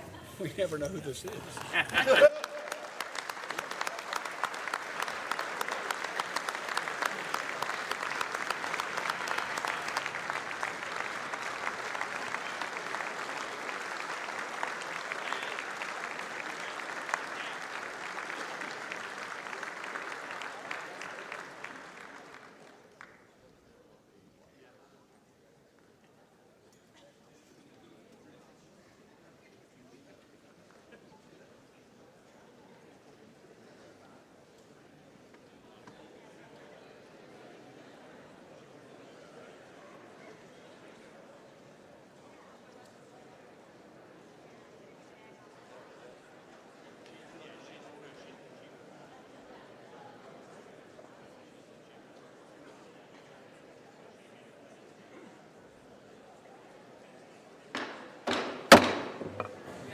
Mr. Speaker, the President's Cabinet.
Tillman. Mr. Speaker, Their Majesties King Charles III and Queen Camilla.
Members of Congress, I have the high privilege and distinct honor of presenting to you His Majesty Charles III.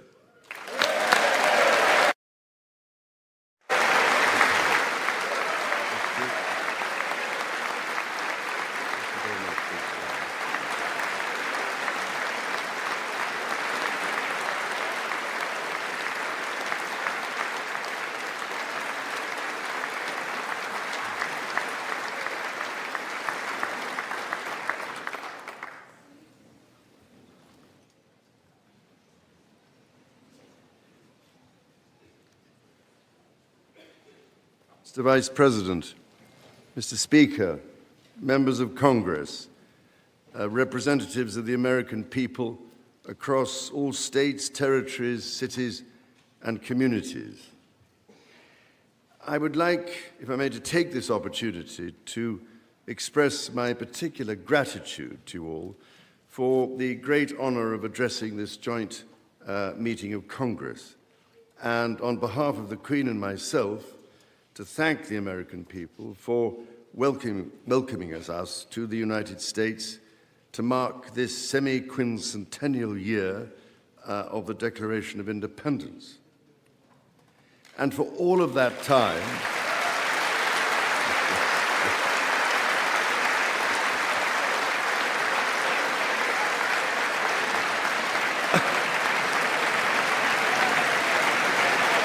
aren't you lucky?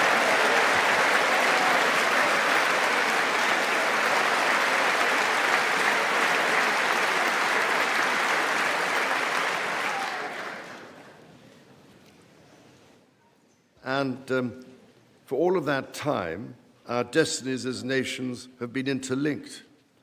As Oscar Wilde said, we have really everything in common with America nowadays, except, of course, language.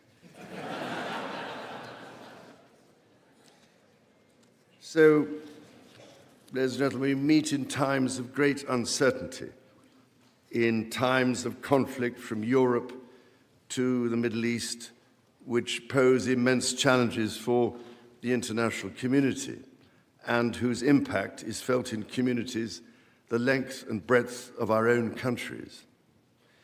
We meet too in the aftermath of the incident not far from this great building that sought to harm the leadership of your nation and to foment wider fear and discord.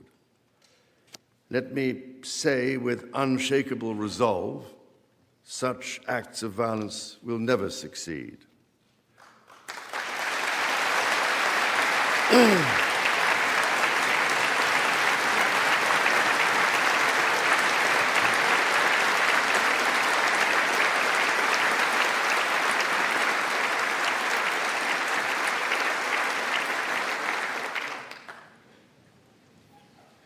Whatever our differences, whatever disagreements we may have, we stand united in our commitment to uphold democracy, to protect all our people from harm, and to salute the courage of those who daily risk their lives in the service of our countries. Standing here today, it is hard not to feel the weight of history on my shoulder, because the modern relationship between our two nations and our own peoples spans not merely 250 years, but over 4 centuries. It is extraordinary to think that I am the 19th in our line of sovereigns to study with daily attention the affairs of America. So I come here today with the highest respect for the United States Congress, this citadel of democracy created to represent the voice of all American people to advance sacred rights and freedoms. Speaking in this renowned chamber of debate and deliberation, I cannot help but think of my late mother, Queen Elizabeth, who in 1991 was also afforded this signal honor and similarly spoke under the watchful eye of the Statue of Freedom above us. Today, I am here on this great occasion in the life of our nations to express the highest regard and friendship of the British people to the people of the United States. Now, as you may know, when I address my own Parliament at Westminster, we still follow an age-old tradition and take a Member of Parliament hostage, holding him or her at Buckingham Palace until I am safely returned. These days, we look after our guests rather well, to the point that they often do not want to leave. I don't know, Mr. Speaker, if there were any volunteers for that role here today. As I look back across the centuries, Mr. Speaker, there emerge certain patterns, certain self-evident truths from which we can learn and draw mutual strength. With the spirit of 1776 in our minds, we can perhaps agree that we do not always agree, at least in the first instance. Indeed, the very principle on which your Congress was founded, no taxation without representation, was at once a fundamental disagreement between us, and at the same time a shared democratic value which you inherited from us. Ours is a partnership born out of dispute, but no less strong for it. So perhaps in this example, we can discern that our nations are in fact instinctively like-minded, a product of the common democratic, legal, and social traditions in which our governance is rooted to this day. Drawing on these values and traditions, time and again, our two countries have always found ways to come together. And by Jove, Mr. Speaker, when we have found that way to agree, what great change is brought about, not just for the benefit of our peoples, but of all peoples. This, I believe, is the special ingredient in our relationship. as President Trump himself observed during his state visit to Britain last autumn, the bond of kinship and identity between America and the United Kingdom is priceless and eternal. It is irreplaceable and unbreakable.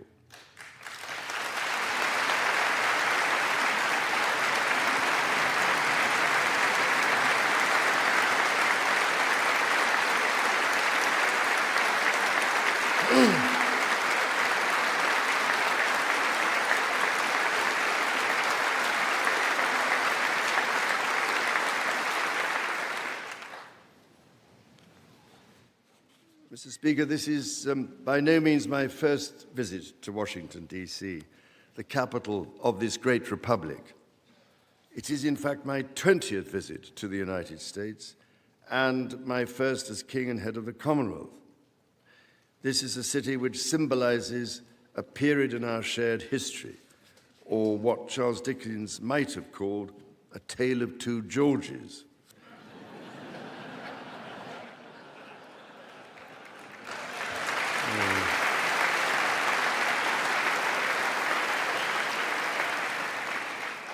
The first president, George Washington, and my 5 times great-grandfather, King George III. King George, as you know, never set foot in America, and please rest assured, ladies and gentlemen, I am not here as part of some cunning rearguard action.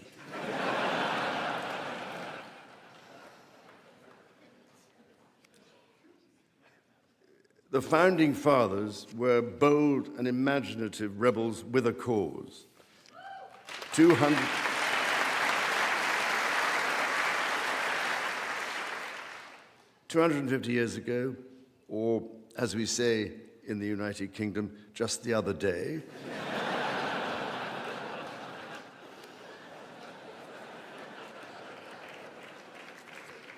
they declared independence.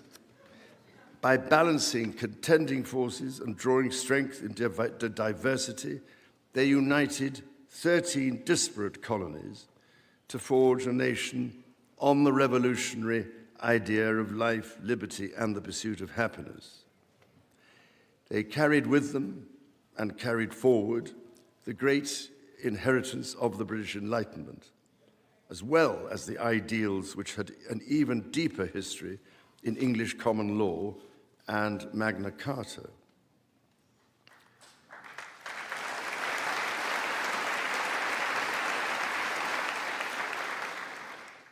These roots run deep, and they are still vital.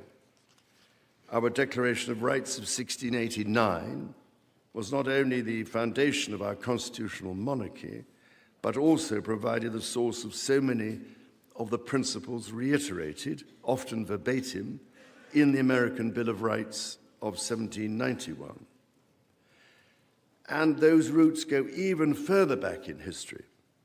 The US Supreme Court Historical Society has calculated that Magna Carta is cited in at least 160 Supreme Court cases since 1789, not least as the foundation of the principle that executive power is subject to checks and balances.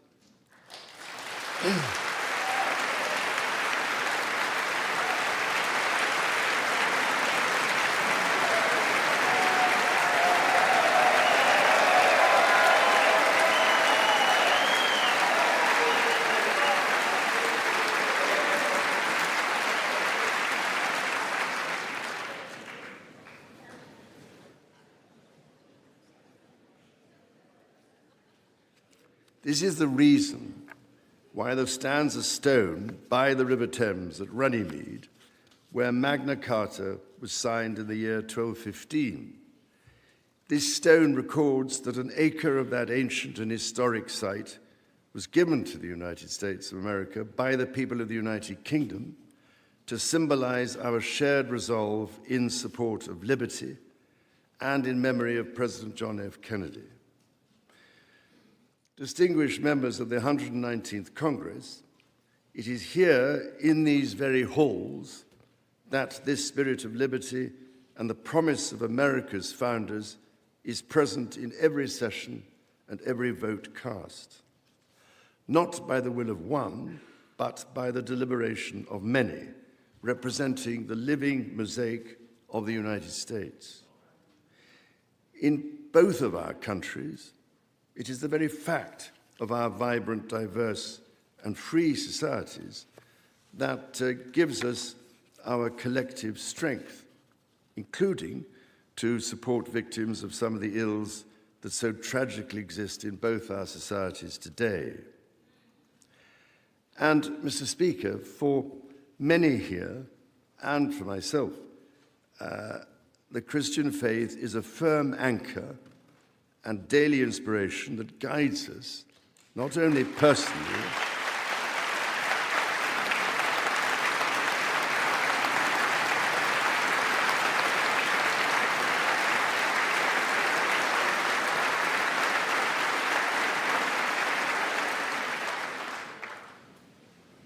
that guides us not only personally, but together as members of our community. Having devoted a large part of my life to interfaith relationships and greater understanding, it is that faith in the triumph of light over darkness which I have found confirmed countless times. Through it, I am inspired by the profound respect that develops as people of different faiths grow in their understanding of each other.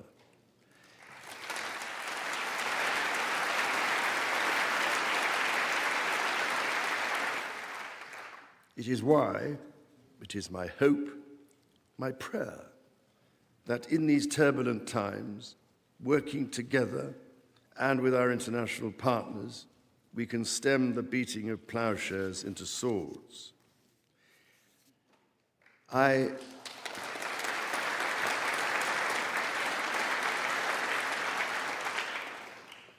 am mindful that we are still in the season of Easter, the season that most strengthens my hope. It is why I believe with all my heart that the essence of our two nations is a generosity of spirit and a duty to foster compassion, to promote peace, to deepen mutual understanding, and to value all people of all faiths and of none.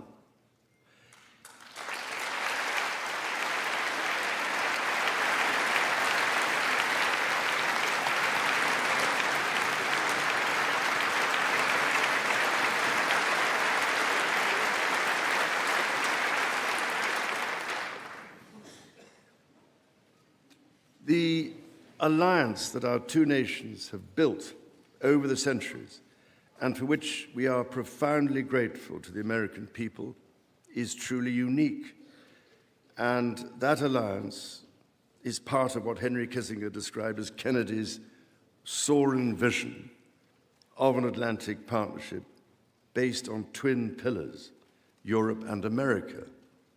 That partnership, I believe, Mr. Speaker, is more important today than it has ever been.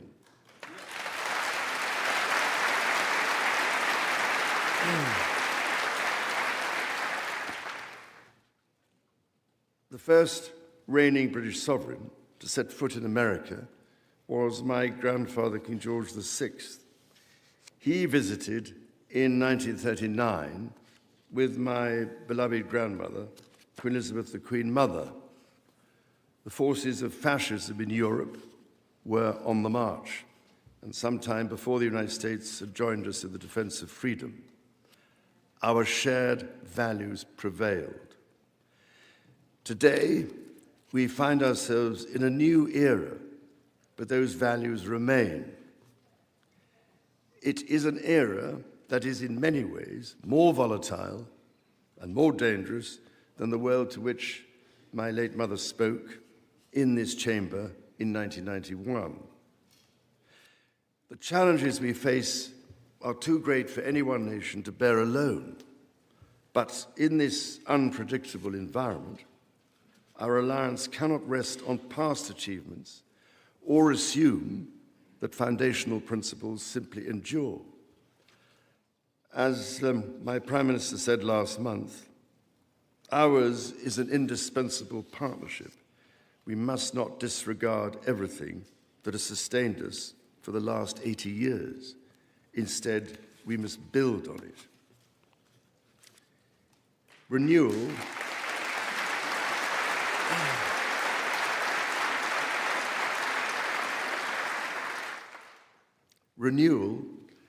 today starts with security.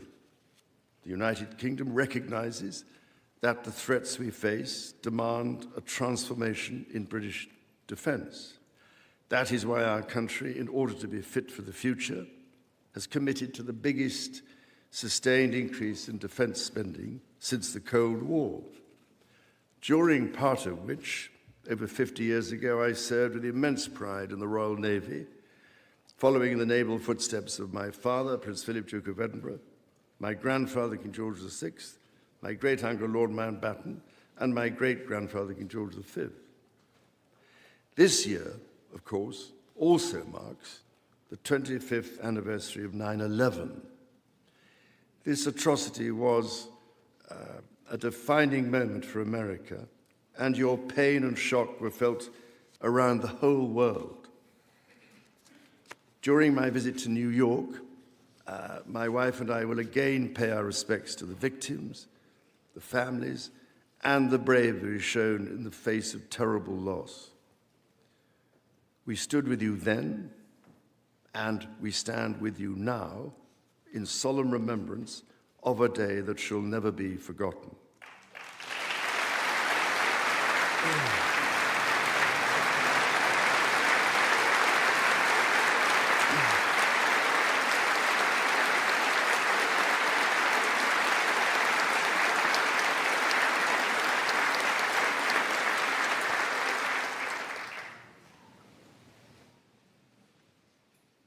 In the immediate aftermath of 9/11, when NATO invoked Article 5 for the first time, and the United Nations Security Council was united in the face of terror, we answered the call together, as our people have done so for more than a century, shoulder to shoulder through 2 world wars, the Cold War, Afghanistan, and moments that have defined our shared security.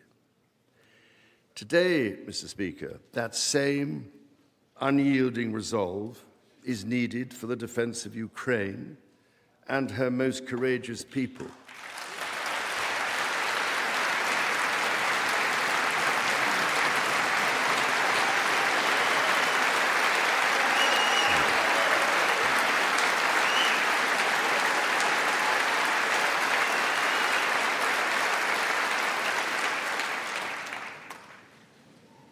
It is needed in order to secure a truly just and lasting peace. From the depths of the Atlantic to the disastrously melting ice caps of the Arctic, the commitment and expertise of the United States Armed Forces and its allies lie at the heart of NATO, pledged to each other's defense, protecting our citizens and interests, keeping North Americans and Europeans safe from our common adversaries. Our defense, intelligence, and security ties are hardwired together through relationships measured not in years, but in decades.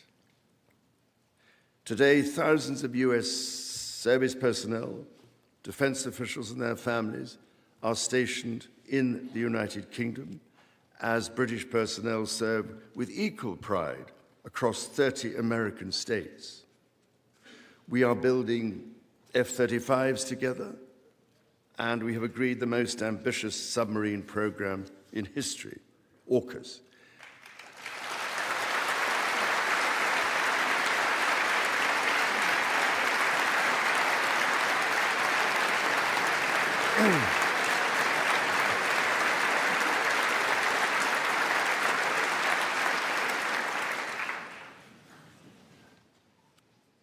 And we are doing it in partnership with Australia, a country of which I'm also immensely proud to serve as sovereign. We do not embark on these remarkable endeavors together out of sentiment. We do so because they build greater shared resilience for the future. so making our citizens safer for generations to come.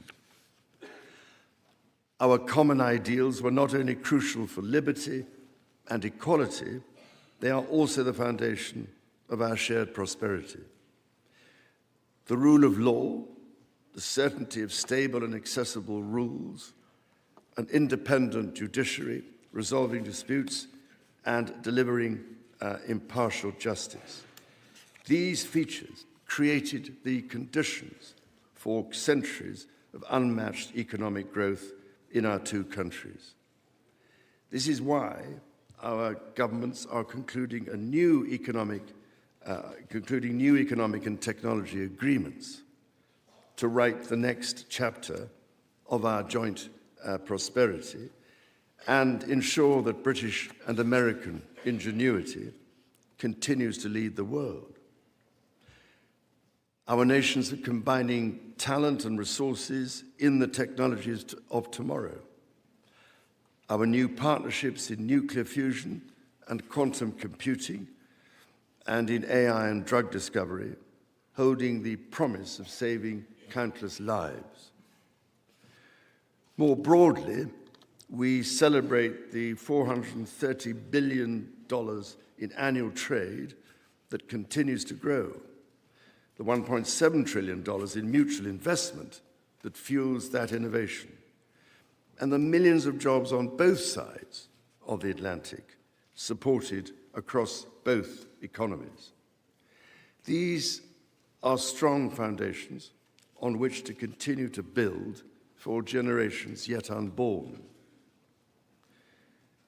Our ties in education, research, and cultural exchange empower citizens and future leaders of both countries. The Marshall Scholarship, named after the great General George Marshall, and the association of which I am so proud to be patron, are emblematic of the connection between our two countries. Since its founding, more than 2,300 scholarships have been awarded, opening doors for Americans from all walks of life to study at the United Kingdom's leading universities.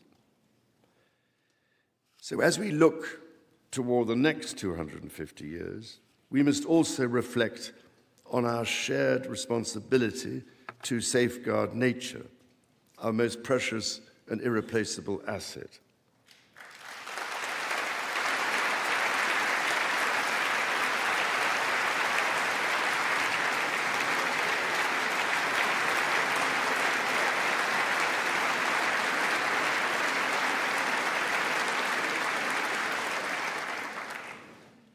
Millennia before our nations existed, before any border drawn, the mountains of Scotland and Appalachia were one, a single continuous range forged in the ancient collision of continents. The natural wonders of the United States of America are indeed a unique asset, and generations of Americans have risen to this calling. Indigenous, political, and civic leaders, people in rural communities and cities alike, have all helped to protect and nurture what President Theodore Roosevelt called the glorious heritage of this land's extraordinary natural splendor, on which so much of its prosperity has always depended. Yet, even as we celebrate the beauty that surrounds us, our generation must decide how to address the collapse of critical natural systems, which threatens far more than the harmony and essential diversity of nature. We ignore at our peril the fact that these natural systems, in other words, nature's own economy, provide the foundation for our prosperity and our national security.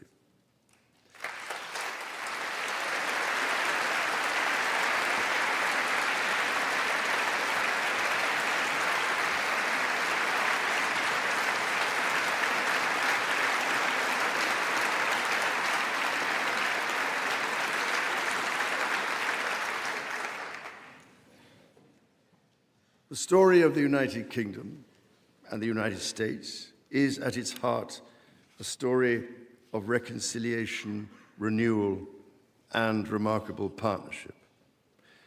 From the bitter divisions of 250 years ago, we forged a friendship that has grown into one of the most consequential alliances in human history. I pray with all my heart that our alliance will continue to defend our shared values with our partners in Europe and the Commonwealth and across the world. And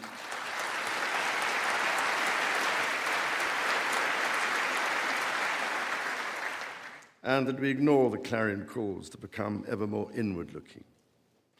Mr. Speaker, Mr. Vice President, distinguished ladies and gentlemen, America's words carry weight and meaning, as they have since independence.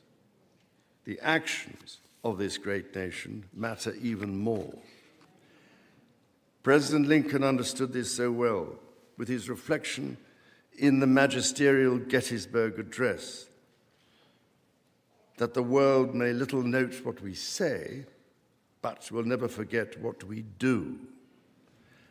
And so to the United States of America, on your 250th birthday, let our two countries rededicate ourselves to each other in the selfless service of our peoples and of all the peoples of the world. God bless the United States, and God bless the United Kingdom.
The purpose of the joint meeting having been completed, the chair declares the joint meeting of the two houses now dissolved.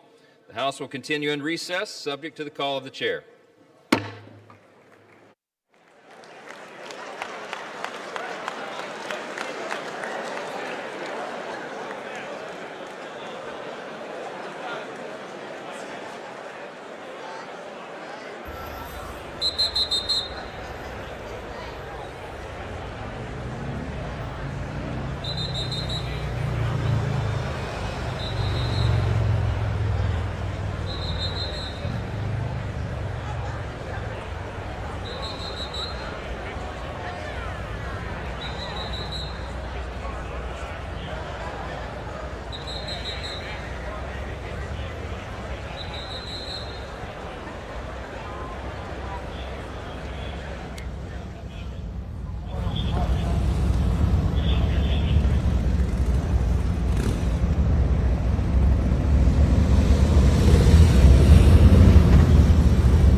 the curb.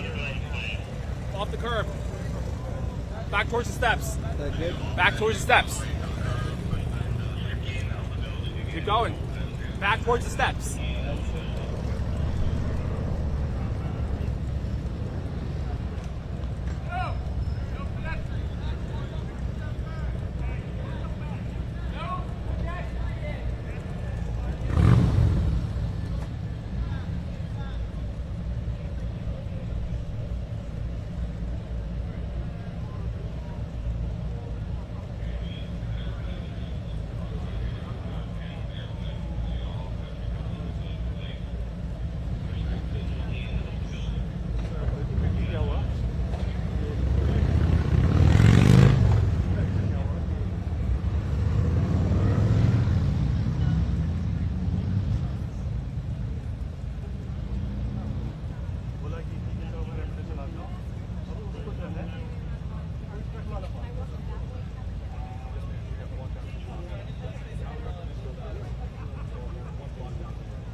बोला कि ठीक है मैं चला जाता हूँ। चला गया, मैंने उसको समझाया, मैंने कहा यार घर जाके रहो थोड़ा शांति के साथ। कहता रोज यार जलील करती है वो करती है। उसका वोटी के जो है वो रहता हूँ बच्चों के चक्कर में रात में था, लेकिन अब उससे हो जाता है। फिर मैंने उसको समझाया, मैंने कहा घर चला गया।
Where's he going?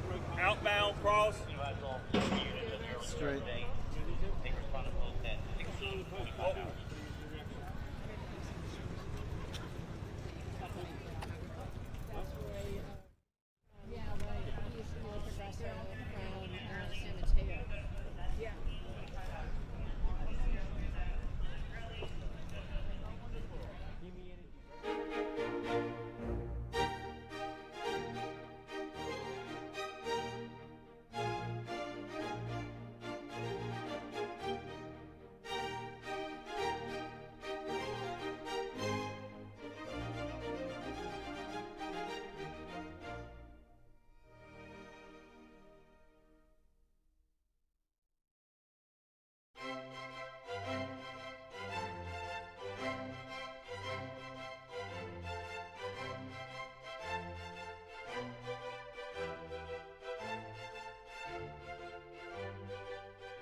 Kristen doesn't do bird calls. She doesn't just bite the band.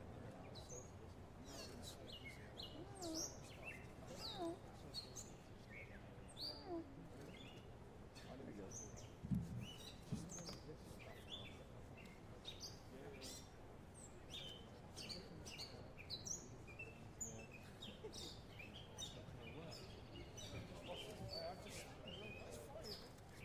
But then I see colleagues going other places. I'm like, hang on, have I done something wrong?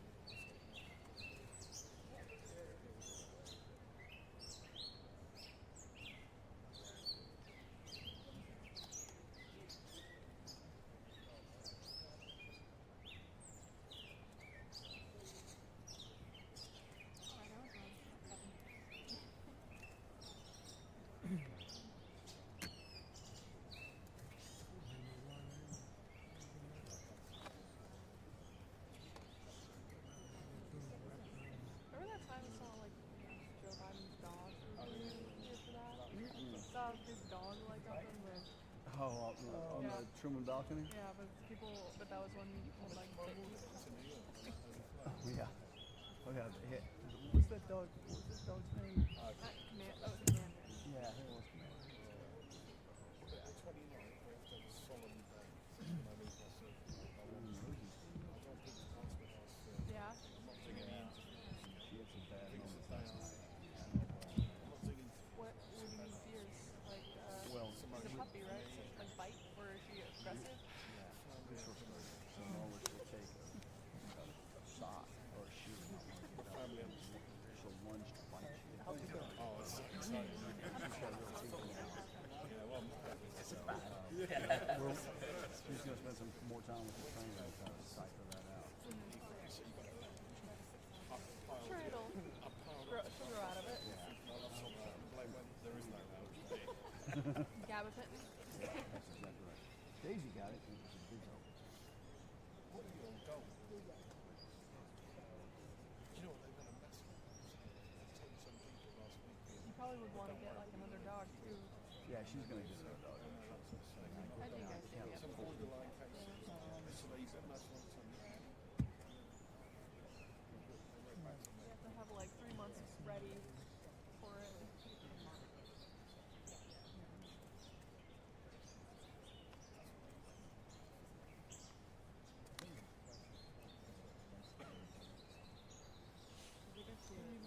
Am I okay here? Yes, sir. Okay. If I'm like this, I'm okay. 7:30 is I'd like to see you there again. 7:30. Do what? What is it? So, let's go. Back up a little bit. Let's do it. Yeah. Go ahead.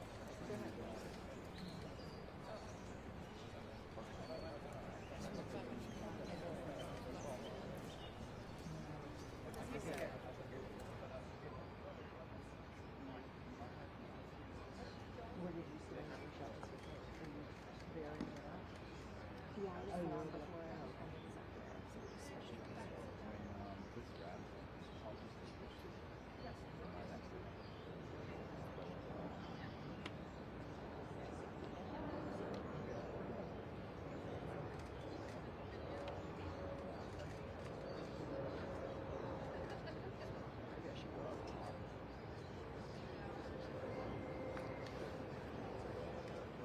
I'm debating. Like, should I go? Kenny did it yesterday. I didn't see it. That's very large. Curb. Which curb? I've been watching Curb. Yes. Are you kidding? It's Did you see the? I'm only in season 9. I'm like, well, I've been watching it. So there's a meme. Only season 9. But you've never seen all. I'm like, I've been watching it. No, I started. I've from the seen. beginning. Elizabeth and I have watched it all the way through like 3 times. Oh yeah, so Fred and I are watching it. But we're in It's so season 9. good. It's so great. One of the best shows of all time. Yeah. There's a meme from the dinner on Saturday where RFK security escorts him out and leaves Cheryl. That's hilarious. Yeah. It shows that walking out and plays the Claire David music. She's like,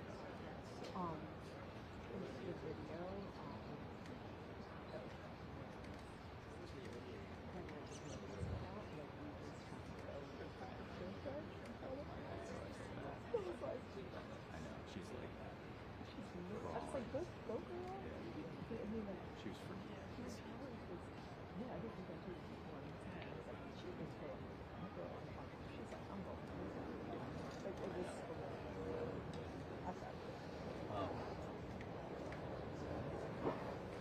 you know, what I wasn't really like ready. I didn't really realize that like a lot of reporters they don't do what we do. They're not Right.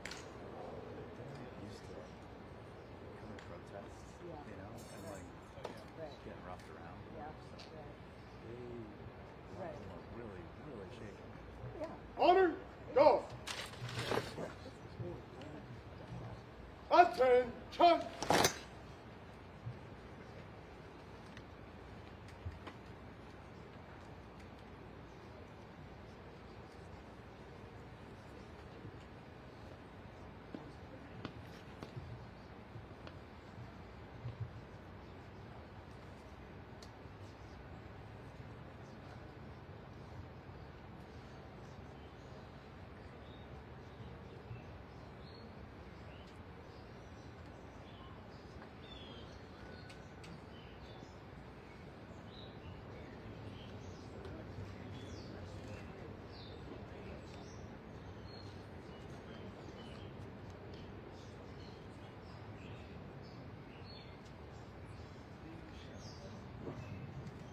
Ceremonial at ease.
You are looking now at images of the south portico of the White House. That is where we expect King Charles and Queen Camilla to be making their arrival at the White House for the state dinner this evening.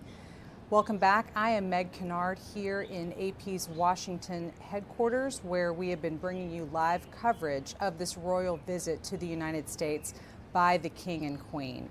As we've talked about earlier today, this state dinner is really a fancy evening, and it's not something that we see for every foreign leader that visits the president here in Washington.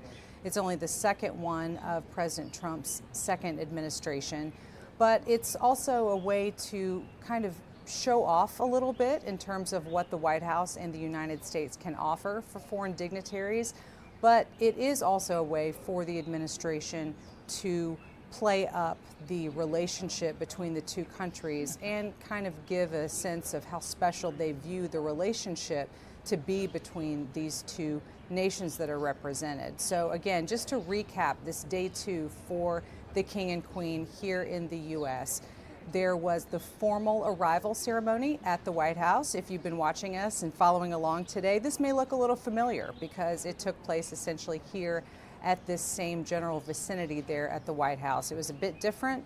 There were some stands set up, a bunch of chairs where people could watch as bands played and performed for the King and Queen and the President and First Lady. But also that was the official arrival, the official welcome of the President and First Lady for the King and Queen here in their time in Washington. From there, the King and Queen went into the White House and spent some time with the President and the First Lady. The President and the King met separately in the Oval Office, while the First Lady went with Queen Camilla to the tennis complex there on the grounds of the White House for an event with some school children where they looked at some different pieces of technology. Then after that, the King went across Washington to the U.S. Capitol, where he gave an address to a joint meeting of the House and Senate. Again, that's another thing that we haven't seen with a high frequency here in Washington. Clearly, there are foreign leaders who are coming and going all the time, often meeting with the president at the White House, but not all of them give those addresses to Congress. So again, let's listen in for a moment as we see some activity here at the South Portico.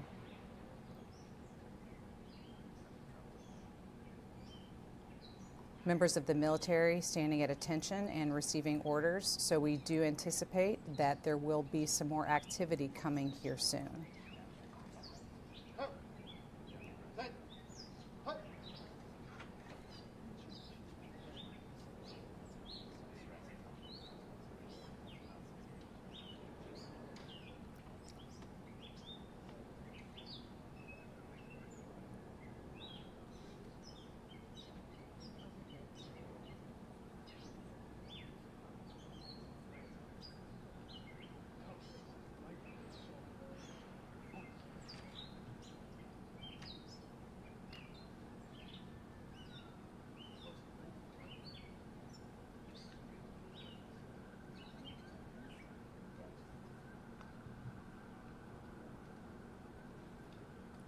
I mentioned that things look a little bit different than they do for other state dinners. This is because we're doing the arrivals on an opposite side of the White House than typically is the case. Oftentimes, we will see foreign leaders arriving on the north side of the White House and entering that way. And if you were following along earlier, you heard us talking about the East Wing, and that is where a lot of those formal arrivals took place.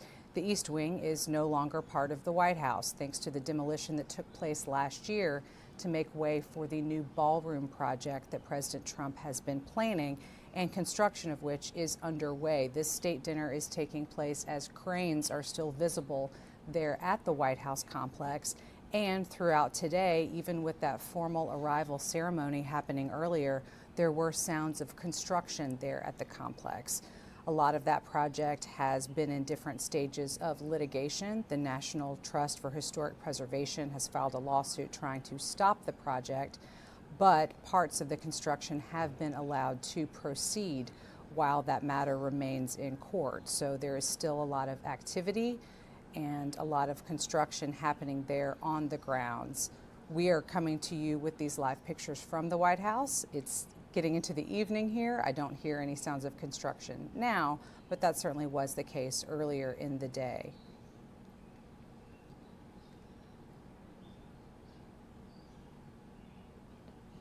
I was across town here in Washington a little bit ago and saw many vehicles arriving at the White House, different luxury buses and other vehicles, many people clad in tuxedos and evening wear making their way into the White House.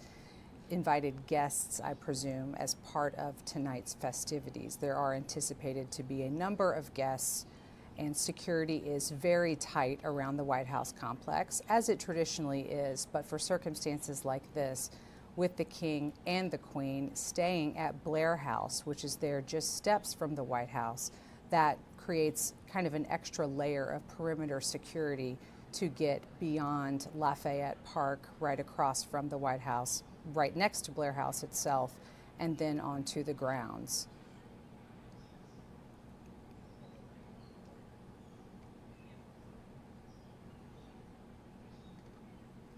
Guard continuing to stand at attention here as we anticipate shortly seeing the King and Queen arrive for the state dinner. They'll be greeted by the President and the First Lady. We've been getting some information coming out about what's on the menu for this evening. Since we have a moment here, we can talk about a little bit of that.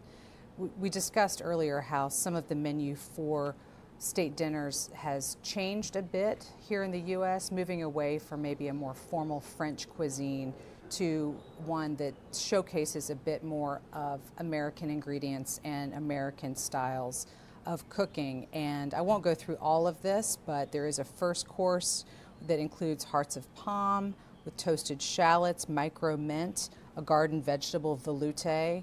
There's also a second course with a spring herbed ravioli, ricotta, morels. Third course, Dover sole meuniere, and snow peas and parsley oil. So for all of you foodies out there, there's just an idea of what guests will be entertained with this evening.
Very jealous.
Order. Oh.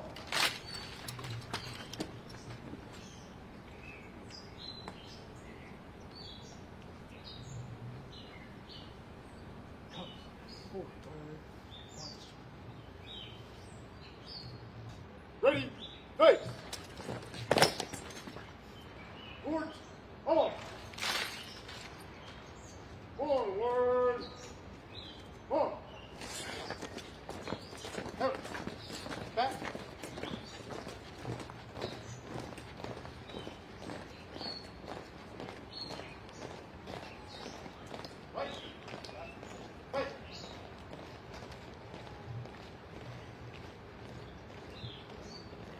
Right.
Court, on.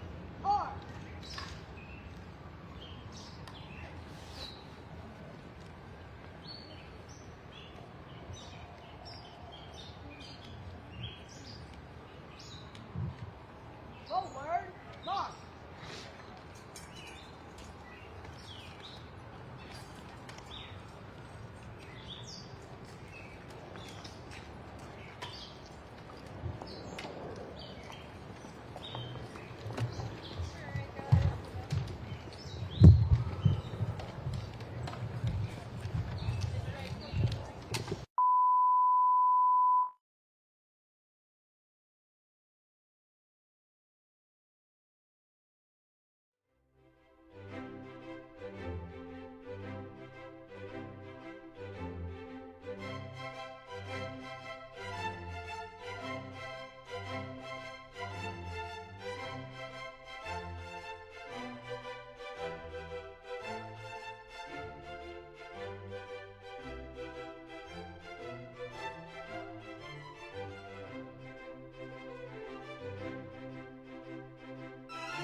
Hello and welcome back to AP's live stream coverage of this state dinner now that's happening between the President and First Lady and King Charles and Queen Camilla. We just saw them arriving at the White House at the South Portico.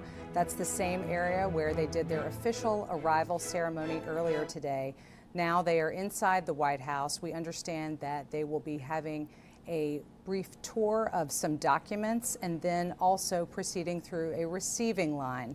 And that is a circumstance at a dinner as big as this one that could take quite some time. But then after that is the main event, the state dinner happening at the White House. Joining me, as he did yesterday for some of these events, is Deputy Washington Bureau Chief Jack Arresto. Jack, thank you so much for coming back. Thanks for having me back, Meg. Absolutely. You are one of our historians of White House history and all of the kind of different machinations and pomp and circumstance that we see around these events. And we've been talking for a couple days now, kind of trying to wrap our arms around what's different with this state dinner and this royal visit. So we understand that there's a receiving line, and we also have seen from Buckingham Palace that there will be 120 dinner guests, I think, for this event tonight. But tell us a little bit, given what we know about tonight, how does that look and feel different than some state dinners of the past? Sure. Well, we'll start with what you were mentioning before, Meg, about the East Wing. As we all know, the East Wing is no longer a part of the White House, and that is traditionally where guests would have come in. And while they were coming in that way, we would have normally seen the King and the Queen be received by the President and the First Lady at the North Portico. As we just saw a few moments ago, they've actually moved that to the South Portico this time to allow the guests to come in, because the public guests who are coming, or I should say the invited guests rather, who are coming in through the North. So that's the first big change we saw, and the President and the First Lady not only greeted the King and Queen on the South Portico, but then escorted them into the White House through the diplomatic reception room on the ground floor, and they'll be going up to the state floor where, as you mentioned, they'll be viewing some documents and eventually be doing a receiving line in the Blue Room. And a lot of these changes, I mean, there may be some changes regardless, but a lot of these changes we're seeing in events like this happening at the White House are because the architecture of the place, frankly, is different. There is no East Wing, and as you know, we're flipped around to the opposite side of the property. But visually, I mean, aside from this technically being a different part of the White House, does it have a different feel? Or, I mean, we saw all of the band lined up and, you know, the horns heralding the arrival. Is it really all that different, or is it just utilizing a different part of the property? It might be just more of utilizing a different part of the property. The feel of the arrival is, of course, the same. You know, you're still having the media out front taking the photographs. There's still all four of them we saw posed for a photograph outside before going inside. What might be a little different, and of course we are not seeing live pictures of that just right now, but traditionally what would happen at a state dinner in the past is that the President and the First Lady would take their guests up to the yellow Oval Room in the private quarters of the White House, and there might be some exclusive guests who are invited to That's like the VIP area. The VIP of the VIP might be invited up to the yellow Oval Room for a pre-drink, a pre-dinner reception, pre-drink, and then they would eventually come down the stairs and be announced to the invited guests on the state floor. It doesn't appear on the schedule that that's what we're expecting this time. It might be more of the documents, like you said, more of an earlier receiving line in the Blue Room. But what we do know, Meg, is that they're also going to be having the dinner in the East Room tonight, which is the largest room in the White House. That is the kind of traditional ballroom, or has acted as the traditional ballroom for almost all of the White House's history. The state dining room has seen most of the state dinners over the years, but as the President has mentioned, and many people have mentioned, the White House is only so big and can only fit so many people. So the East Room, it's not unprecedented to have a state dinner there. There have been state dinners held there really throughout most of the 20th century in some cases, but it's becoming more popular because it is a bigger room and can fit more guests. Okay, I get that makes sense. I mean, clearly the ballroom conversation that the President has been having has amped up a lot, especially in light of recent events over the weekend at the White House Correspondents' Dinner. But this is 120 guests, and it seems like that number of people would probably be kind of engulfed in a large space that is like the one he's talking about. So it's an intimate dinner, but maybe that makes sense for the kind of space you're talking about. Definitely an intimate dinner nonetheless, and we're being told by the First Lady's office that there's going to be a lot of different decor around. We're told cherry blossoms are going to be a flower that's going to be featured throughout the White House, particularly in the entrance hall. This is a particular flower that Mrs. Trump has used quite often in her time at the White House, both in the first term and the second. We're also being told that the Clinton china will be used. That was made around 2000, around the White House's 200th birthday. That's still in use, but also because there are so many guests, they'll also be using some of the Bush china as well. So a little bit of mixed match there. Yeah, but, it's a nice bipartisan dinner. Which is very common, mixed up to kind of show the history and the span of the collection. It's funny to say this out loud, but that's really not something that I had thought about, the actual servingware that would be used and having to make sure that you have enough for however many people are coming to a large event like this, and then having to kind of mix around and utilize different patterns. I mean, we do it in our own lives, so it makes sense. Absolutely, and sometimes it's deliberate, and sometimes it's just a necessity. Yeah, absolutely. One of the things that you mentioned, it reminds me of something that we were talking about offline earlier, is kind of the arrangement of transforming this space. The White House, like we were talking about, the British ambassador's residence, is it's a public-private area. That's I mean, right. it's private in the sense that people do live there, but it is the people's, it's the American people's place, and so it's public in that sense. But tell me a little bit about what you understand in terms of the planning and the transforming these spaces, because we saw the royal couple come to the White House earlier today. There were a lot of people there. They were doing different things. What all has been happening behind the scenes to try to get these spaces ready for now what's happening? Well, there's so much work that has to go into that. As you know, there's weeks and maybe even months of planning that goes into this to begin with. And Mrs. Trump has expressed many times throughout her time in the White House, both the first term and the second term, that she does play a large role in designing these dinners and making sure she has a piece of herself in them. And I think we were hearing there's going to be green tablecloths, I think we read tonight, on the tables, along with the cherry blossoms. We're expecting those to be set up in the East Room, but the East Room is a very large and traditionally empty room, so there are hundreds of staff members tonight, presumably, who are not only have set up all these tables, but have set these tables. There are florists at the White House who are there all year round, every day, who I'm sure have been working around the clock to make sure everything looks perfect tonight. This is their moment. This is their moment to shine, yes. But it's not just the East Room that will presumably have some decor. There's the green room, the blue room, and the red room on the state floor where guests will likely be mingling. I'm sure all of those rooms have floral arrangements as well.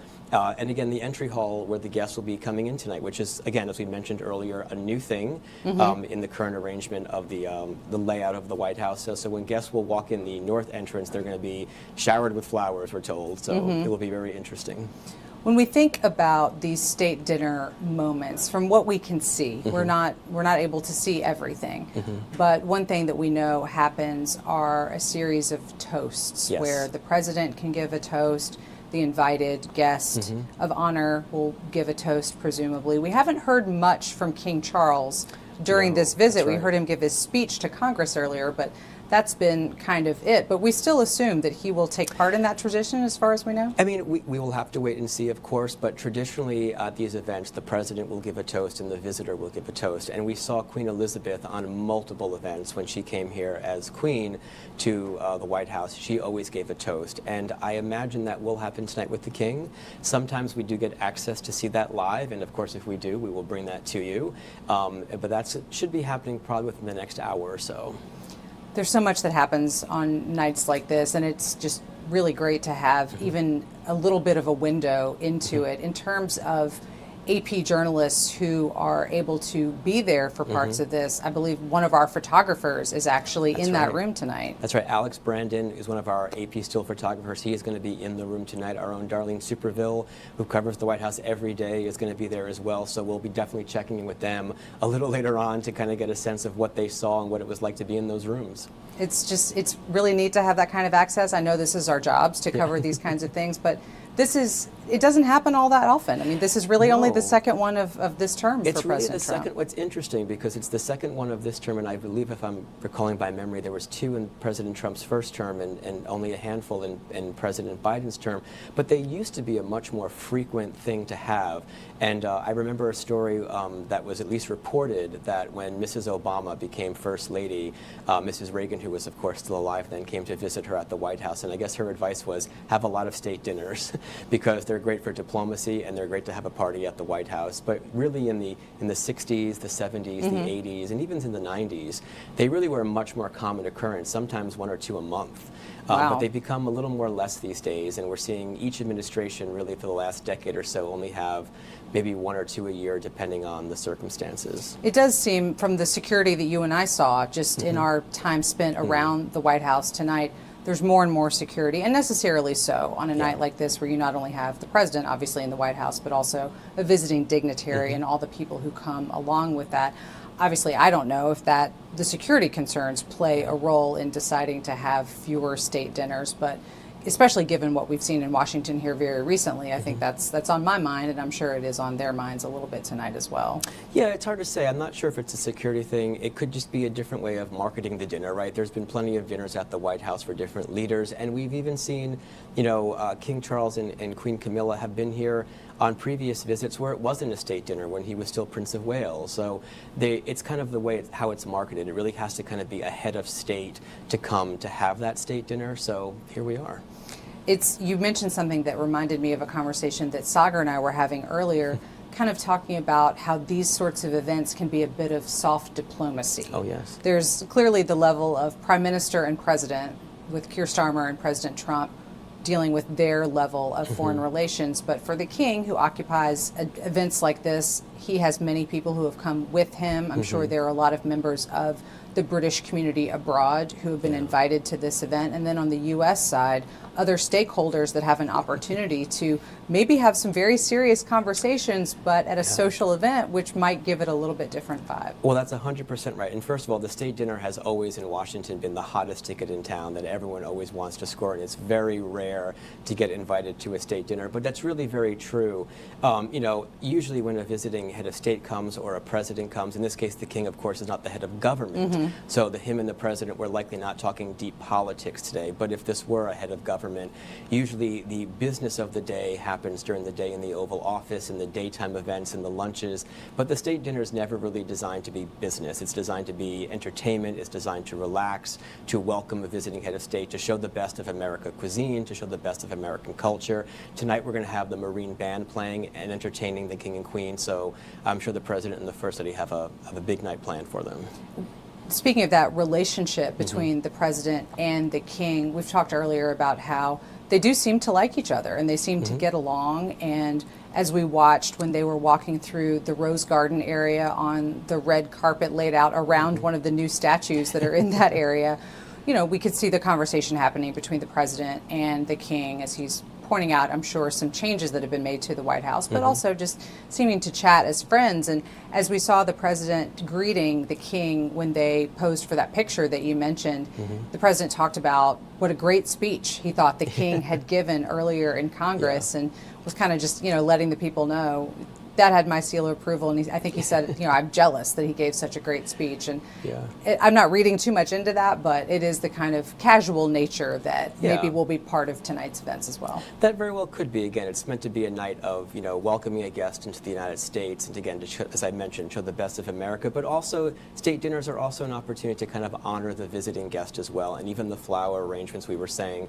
they were kind of inspired by British design and flowers that really were inspired by Britain as well. So state dinners not only, as I said, you know, kind of can show the best of America, but also can kind of show deference to the state that's visiting. Definitely. Now, this is, at least in terms of the events that we can really see and are of lengthy substance, this kind of caps off some of the big events here in Washington for this royal visit. So tomorrow, the king and queen go to New York City. What do we expect to see them doing while they're there? So tomorrow is going to be a very busy day in New York as well. We've seen all the events in Washington, as you mentioned. Maybe we were here yesterday watching the king and queen arrive. We've, of course, been watching all the events today with the Congress and the White House. Tomorrow is going to have a very different mood. We're going to see the king and queen take a day trip to New York. They're going to be at the 9/11 Memorial tomorrow morning, where they'll be paying respects there. Then they're going to be having two separate events. The king is going to be going up to Harlem, where he'll have an event with community leaders. The queen is going to be going to the New York Public Library, where she'll have an event. And then they'll eventually be coming back to Washington Wednesday night before having events in Virginia on Thursday.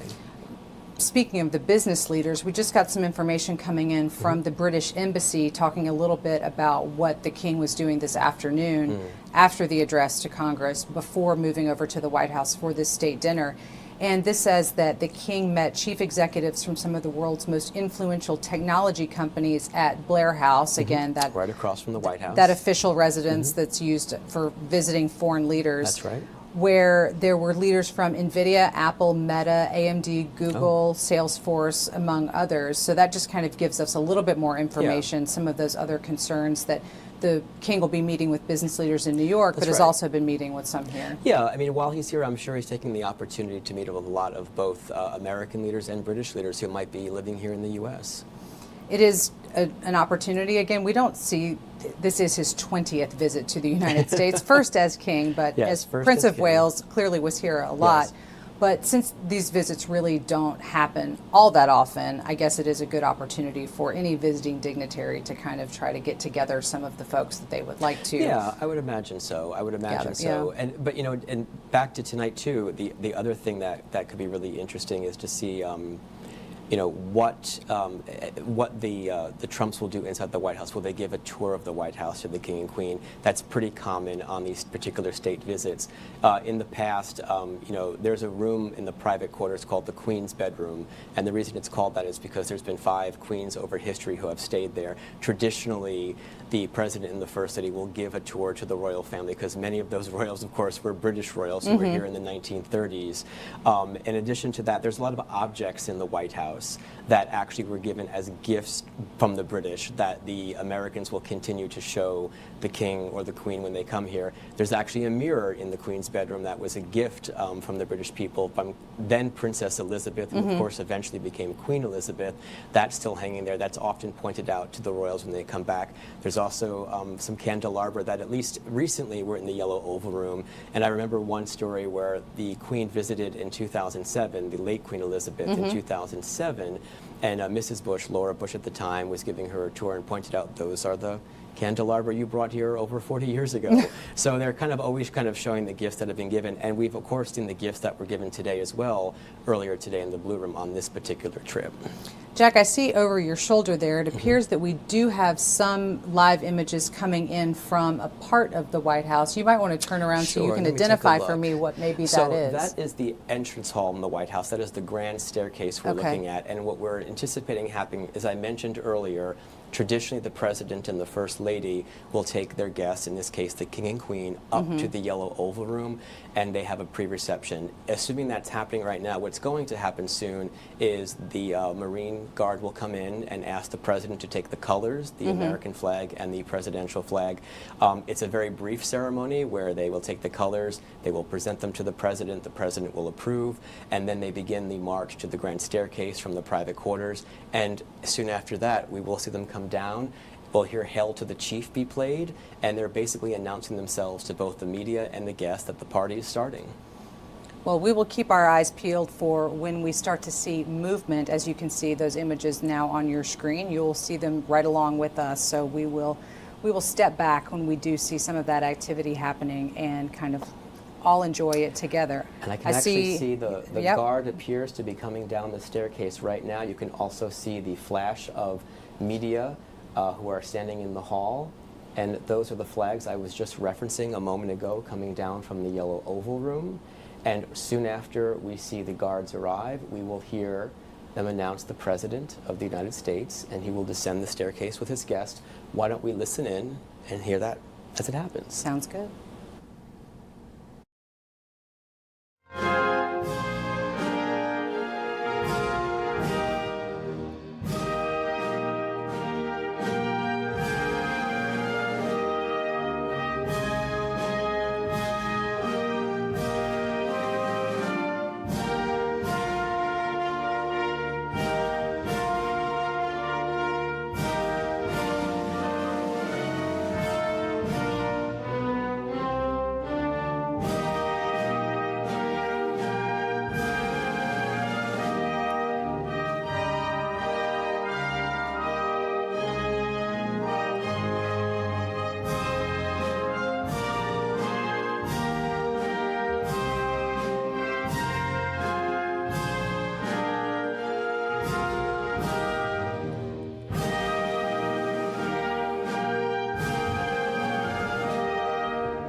Okay.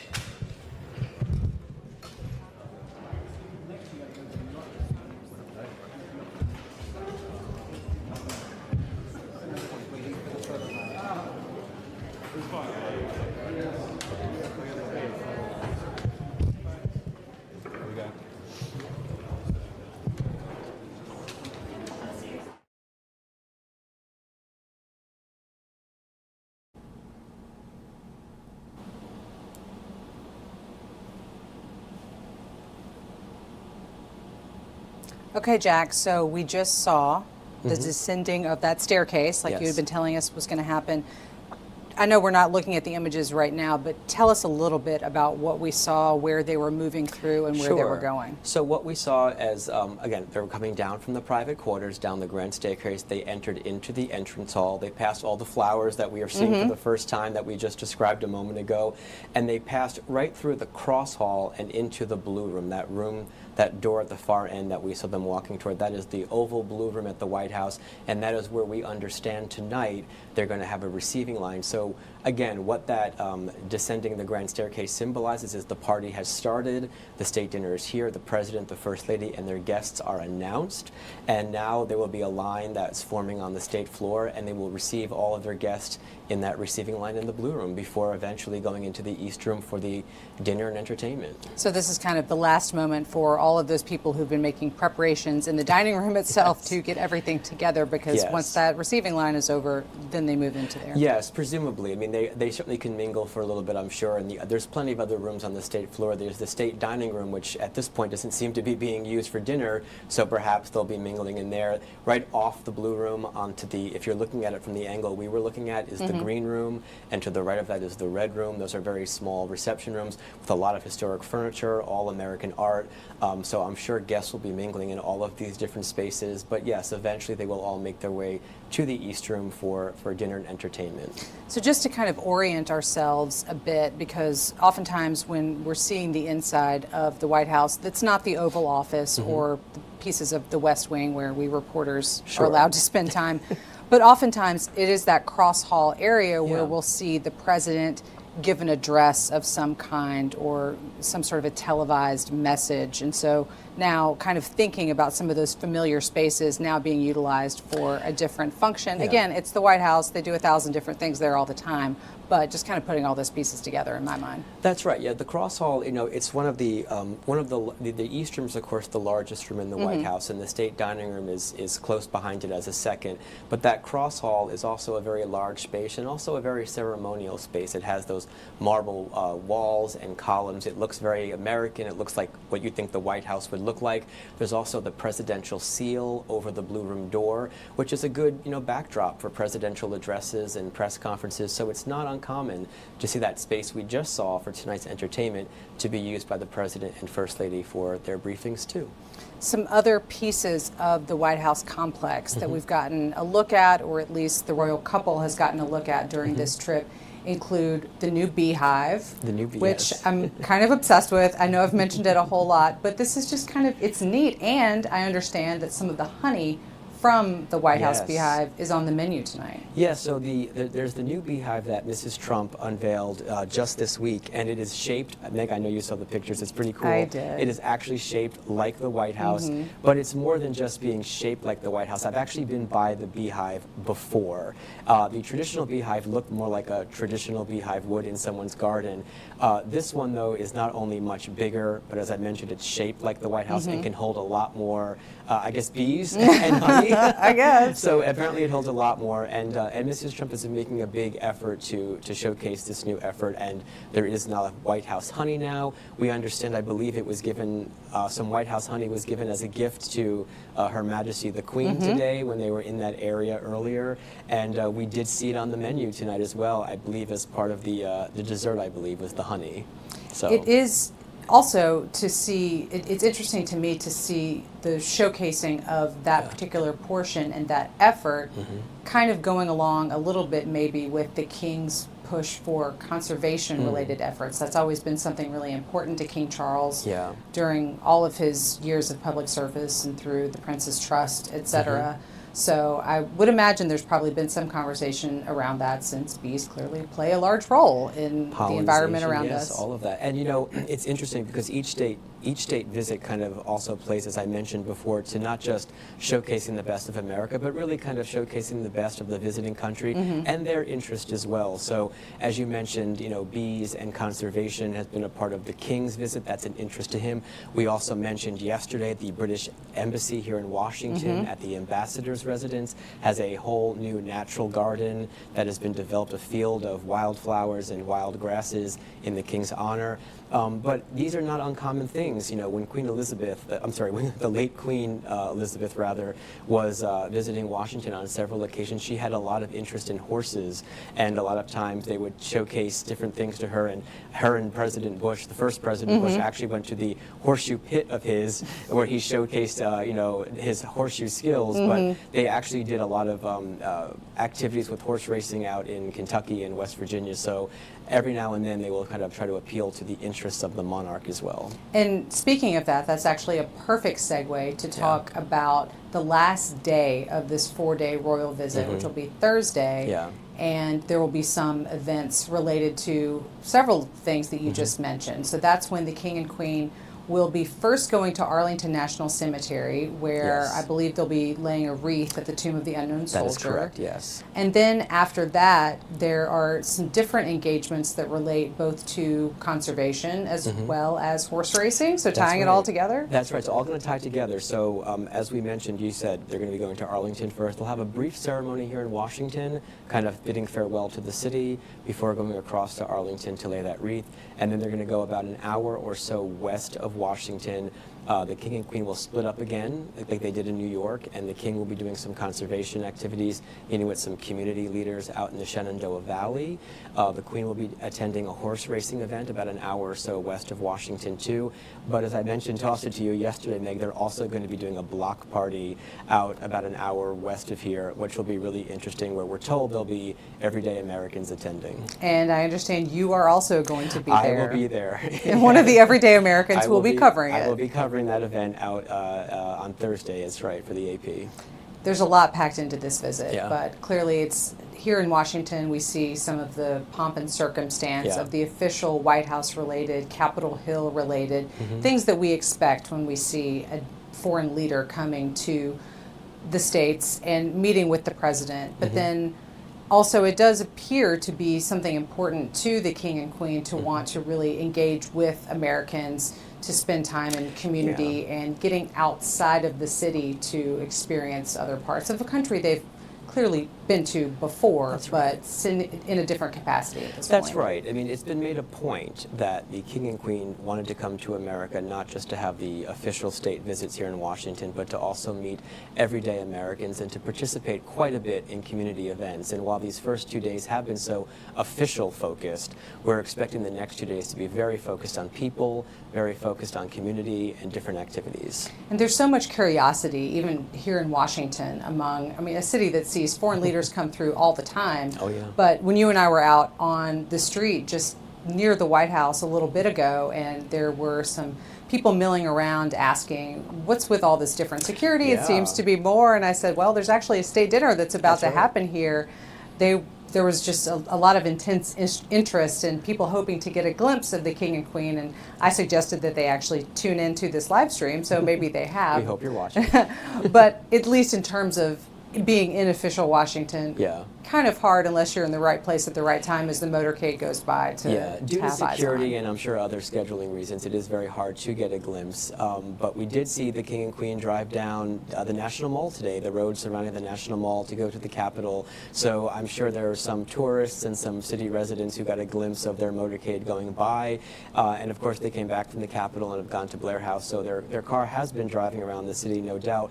But what I also really love about state visits to the U.S. is the flags go out on the streets of Washington. Right. So surrounding the White House, you have Americans' flags flying, you have British flags flying. That is a tradition for the visiting country that's coming for a state dinner. They put the flag out to kind of showcase it, which kind of also announces to the city there's a state event going on here. There's always something going on in Washington, but this is definitely somewhat of a different and kind of special time to be here to see all of those sorts of touches that you mentioned And I presume there will be some kinds of things like that in New York City, although it's a different, different kind of, they're spanning different parts of the city there, so a little bit busier and bigger than here, but I would imagine there'll be something. I'm sure there'll be some, certainly no doubt, there'll be some honors to the King and Queen there, and I'm sure there'll be many guests and business leaders and politicians and everyday Americans, so they'll be meeting there as well. Reflecting back a little bit on the speech that King Charles gave to Congress earlier, it seemed to me, and I'm interested to hear what you thought, he seemed to kind of get at a couple of policy-related issues without being so on the nose about it, which I guess some would say is a very British way to go about dealing with different issues. But just in terms of some of the things that he discussed, I mean, there was a mention of decrying acts of violence, which is presumed to be in reference to the shooting at the White House Correspondents' Dinner from this past weekend, but he didn't specifically say that. He also went on to talk about an unyielding resolve in reference to the Ukraine and Russia war and heralding NATO, which, without saying it, is in opposition to President Trump's position on NATO, and he's been very against kind of the alliance and different things that he said. And I wonder what you think, because to me it seems like, again, in that soft power kind of place, these are things that the king can talk about in a way that would be a little bit different from a prime minister who is the directly head of government, but as you know, the head of state, he's in a little bit different category. As the head of state in a constitutional monarchy, the king is supposed to be above the politics of the day and not really supposed to be discussing it at a level with another head of state. That is the job of the British Prime Minister. However, it has long been speculated that monarchs have opinions, and it's long been speculated that they give signals or they give a word, and they might never admit it, but the signals are there. I can recall one time, I don't know if you remember this, Meg, during Brexit, the late Queen Elizabeth wore a hat with flowers on it that people thought resembled the flag of the EU, and people speculated that that might be a political signal that she was sending. Sometimes she would wear a piece of jewelry that would symbolize a potential signal. So the monarch is not here to discuss politics. He's here on a goodwill mission, of course, and certainly he'll discuss issues of the day and things that are of serious relation between the U.S. and Great Britain. But yes, people are often speculating, as you say, in speeches or in what they might wear if they're sending a signal or not. I'm trying to read those tea leaves a little bit and just see if there's anything they can discern. Some other things that the king talked about, I think, to be anticipated: trade between the U.S. and the UK, a reference to that very special relationship that's been developing since the World War II era, primarily between these two countries. But I think both President Trump and the king, I'm sure to some degree, have referenced the fact that this whole visit is to mark the 250th anniversary of the Declaration of Independence, which was signed to declare independence from England at that point in time. That's right. And so that's a bit of irony that I think is not lost in all of this, but clearly it's a very close relationship between the two countries at this point. Yes, I mean, they've often talked about the special relationship, and I think, you know, as the British were coming over here, that was a great emphasis that the king wanted to emphasize the continuation of that strong relationship, because remember, you know, the relationship has been significantly strong since World War II especially, but when you think about it, not too many years after World War II, Queen Elizabeth became monarch in 1952. And really until just recently, she had been the only monarch and the only representation. And with her passing and a new king on the throne, this is his first trip here. So it's kind of a reigniting that special relationship and saying, despite a new king on the throne, we are still having a special relationship, and here I am for the 250 in the same way that my mother was here for the 200th 50 years ago. Right, which is, I hadn't really thought about that, but yes, for that bicentennial, that would have been during her reign, and I was reminded of that doing some research for all of this. And it's not just the United States. I mean, clearly with such a long reign for the late Queen, and now with King Charles on the throne, all of the countries that have relations with the UK trying to wade through and figure out what Yeah. that looks like if there are any changes now that there is a different monarch in That's place. right, and I think sometimes King Charles is still a relatively new king. He's only been on the throne for a few years. He's also been going through, as we know, some illness. So, and his son, of course, the Prince of Wales, has been filling in for him on occasion in the past years. But he's still, as a new king and with a busy schedule, touring the world, and here he is on his first trip to America. We are still waiting to see more activity there at the White House for this state dinner. I am so glad that we have Jack here because he really has so much of the history of the White House and the different events, and especially the formal events like this one. You just have them all in your brain. So I'm very, very thankful to have him here with us. So Jack, let's just recap for a moment. So we have the King and Queen and the first couple there in the White House at this point. They're going through the receiving line, presumably for these 120 guests that are there for the state dinner. They'll then go into the space where the dinner is set up. They'll have toasts, we presume. We presume, that's right, yeah. And then throughout the course of the evening, some of which we won't be there to see, what will be taking place? Are there other things that are typically on the schedule for a state dinner?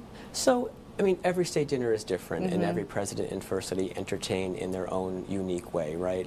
What we can probably anticipate at minimum is at one point in the evening, after drinks or cocktails, what have you, they will eventually, the president, the first lady, the king, the queen, and all of the guests will make their way into the East Room. They'll presumably have dinner. As you mentioned, there'll be toasts at the top of that. We hope to bring that to you live, assuming that they allow us to. And then after that, they will eat, and at some point soon after, there will be a form of entertainment. In past state dinners, how it used to be set up is the dinner would take place in the state dining room, and while that was happening in there, the entertainment would take place in the East Room. So the logistics of where the entertainment will be is a little hard to say at this point, since they're eating in the East Room, but I'm sure we'll see more images tonight and give us some more clues. It's all just trying to figure out what we can see, what we can bring to you, but rest assured, if we are able to have live images of all of this, we will be bringing it to you as part of this programming. Absolutely. So it's not a terribly late evening. I mean, from my recollection, these aren't super late nights. On time. Everything seems to be going very on time. We saw the King and Queen arrive maybe within the last half hour, 40 minutes or so now. So everything seems to be going to schedule. We're anticipating that receiving line to continue probably for the next maybe 10, 15 minutes because there's still a number of people to get through. And of course, in most cases, everyone wants to meet both the president, the first lady, and the king. That's why they're there. So I'm sure while there's ushers at the White House who are constantly trying to push the receiving line through, I'm sure guests who are there, whoever they might be, are probably taking the opportunity to say hello to the president, his wife, and the king and his wife as well. So any receiving line that I've ever been part of, I'm thankful for the people who are there to kind of help things move along. And there is a whole team of White House aides who are at all of the White House receptions who not only help to kind of, again, maybe push it along, but also kind of help guests find their way around the house, and they're always trying to guide people in the right direction should they need any assistance. So very common tradition at the White House. Definitely. And again, I just can't get over some of the fact that this really just doesn't happen very often. I know we've said it before, but it's like when you have the address to a joint meeting of Congress earlier. I mean, the last time that happened was what year? The joint with the Queen? With the Queen. 1991. 1991. I mean, that was quite a while ago. ago. And evenings like this, we've talked about all of the planning and the detail and the consideration of the foreign dignitaries' culture that brings into it. That's a lot of planning, but that doesn't happen very often. Not very often. So I think all of that really goes to impress upon the attention that, even though this is a form of soft diplomacy, that the attention that President Trump is placing on this relationship with the UK. Absolutely. And hopefully, I would think, hoping that some of that is something that King Charles can take back to home and to his Absolutely. leaders there when he gets there. Yeah, A favorable impression. Most royal visits are intended to, again, show goodwill and to continue to strengthen the relationship between the two countries. And I'm sure that tonight there will be, again, between the toasts, between the activity, the entertainment, I'm sure all of it will honor both countries. We've also seen the British flag and the American flag all over the White House today. We've heard God Save the King be played. We've heard the national anthem in the U.S., the Star-Spangled Banner, be played. So they're really kind of honoring both countries in that way. But it's also kind of funny, Meg, because there have been in these state dinners too over the decades a lot of unintentional gaffes that have happened. And I have to say, 50 years ago, when the late Queen Elizabeth was at the White House for the state dinner with then President and Mrs. Ford. She had arrived, and there were two kind of significant gaffes that had been widely reported. One was when the Queen first arrived, she went up to the private quarters, and the President, Gerald Ford's son, was upstairs, apparently still getting ready, did not have his shirt on yet, and unfortunately encountered the Queen without a shirt on yet. But yes, I guess these things happen. Yeah, It is a home. It's right? a home, after all. It's a historic house, but it's also a home. But then apparently later that evening, President Ford had asked Queen Elizabeth to dance, and it has been widely reported that when they went on the dance floor, by pure coincidence, the song "The Lady Is a Tramp" came on. Oh my! And it was just an unfortunate gaffe that allegedly the Queen had a good sense of humor about. Surely it was accidental. They probably were playing a round of songs, and that just happened to be the moment. It was They next up probably in weren't rotation. seeing the President Right. grab the Queen's hand.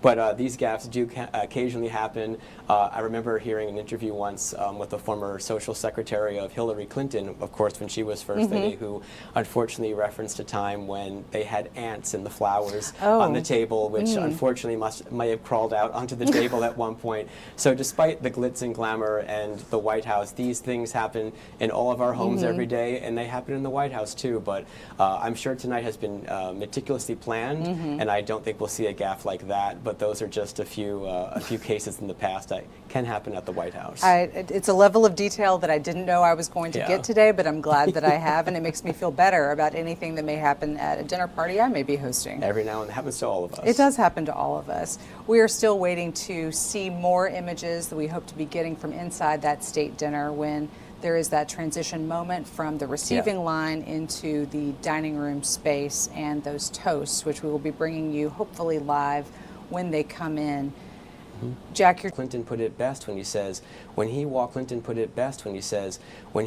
in the room with me, I become the United States and he becomes Russia, and I don't want to get it wrong, right? We want this relationship to work, and if it really depends on the two of us to come to an agreement to make things work. So it really kind of shows the significance of these evenings. And in that particular trip, there was a huge state dinner at the White House that was held in the state dining room, and entertainment that followed in the East Room, like we were talking about before. But there's so much business during the day, and there's so much entertainment at night. And the goal of these state dinners is to get the work done in the West Wing during the day, to have all the officials meet to negotiate those contracts, to negotiate those treaties or what have you, and then in the evening to hopefully relax and enjoy yourself. Hopefully. Hopefully. There's always some business that happens across the dinner table, although I feel perhaps with President Trump, maybe more so than some others. He always seems to be talking about business. And, you know, it was also First Lady Jacqueline Kennedy who often talked about the state dinners as well. And she really was the one who, the state dinners that we know today, she really invented. And she was really an expert in soft diplomacy. She believed that if you could not reach a deal during the day, there's nothing that a little good wine, a little good food, and a little good dancing and entertainment couldn't solve that night. And she really was an expert in kind of getting people to come to the table to negotiate again or to talk again from having these really elaborate state dinners.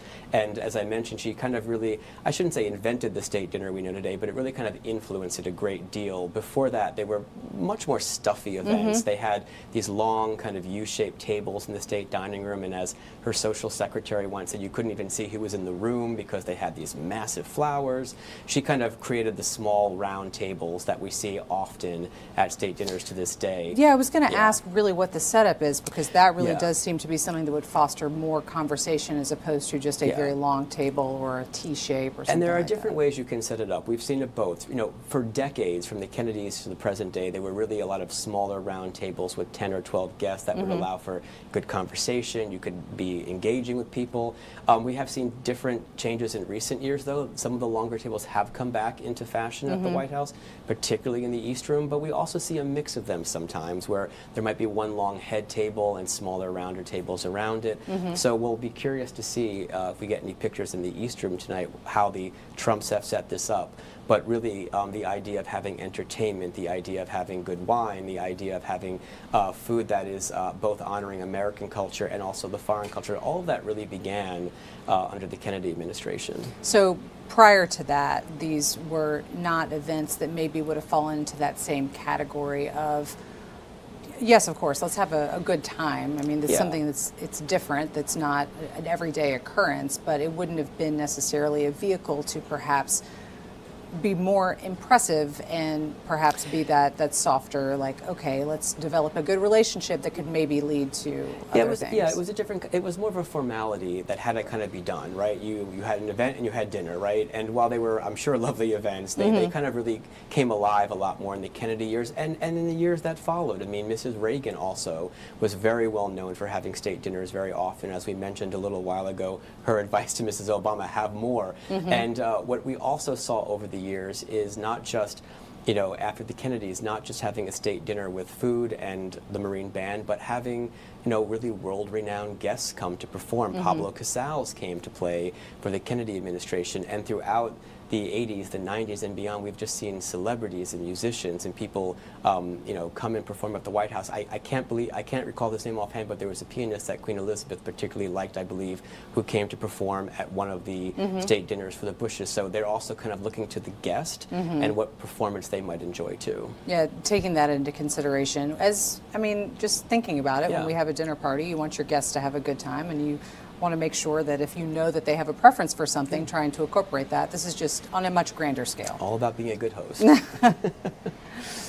We are still awaiting a live look at what is going on in that state dinner area right now. Again, there's been a receiving line going on that Jack has given all the details of what may be happening through that process, as well as the mingling, the different areas and spaces where the president, the first lady, the king and queen have been spending time with their invited guests. And then after that receiving line, we will see them then go into the dining space where there will be some toasts, hopefully humorous. It's been a long day, so a laugh for everybody, I think, would be good. How long have we been here now, Megan? Oh, a few hours, right? Just a few, just a few. But it's a pleasure to be able to bring all of this coverage live to all of our friends there on our stream and our services. Jack, when you think about these different visits, I mean, I'm thinking back to, I guess it was last year when the leader of Saudi Arabia was here at the White House, and that was the last state dinner and really the first one of this second Trump administration.